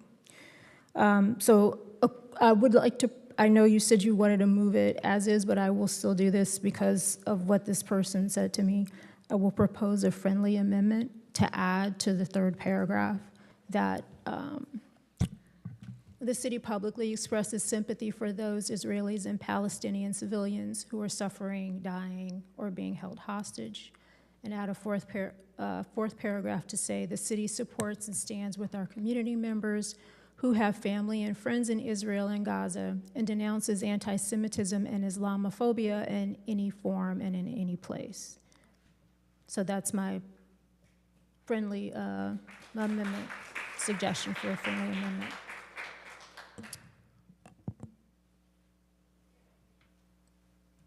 Okay, I'm just letting you know I'm not going to support. Again, when you say that, Israel has a right to defend itself. They did not attack. Hamas attacked Israel. In the same fashion, we went out as the United States after 9/11 on the war on terror. We don't want innocent civilians to die anywhere. But a resolution is almost creating a situation, the way it's drafted, as that Israel is just as responsible as Hamas in terms of the lost lives, and that's just not correct. So the only reason I'm suggesting this is because it was suggested to me by a Jewish leader. And I've talked to leaders at the American Israeli Political Action Committee regarding this resolution as well. So you're not the only ones who reached out to folks within the Israeli community. So, call the question. Madam Clerk, call the roll. Yep. Councilmember Kalmick. Aye. Mosier. Aye. Vandermark. Yes. Strickland. McKeon. Yes. Bolton. Aye. Burns. Aye. Item passes 7-0.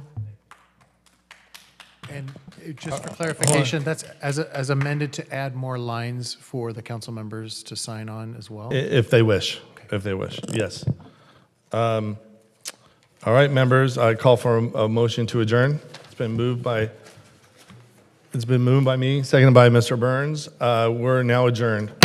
The next regular scheduled meeting of the Huntington Beach City Council Public Finance Authority is Tuesday, November 7th, 2023.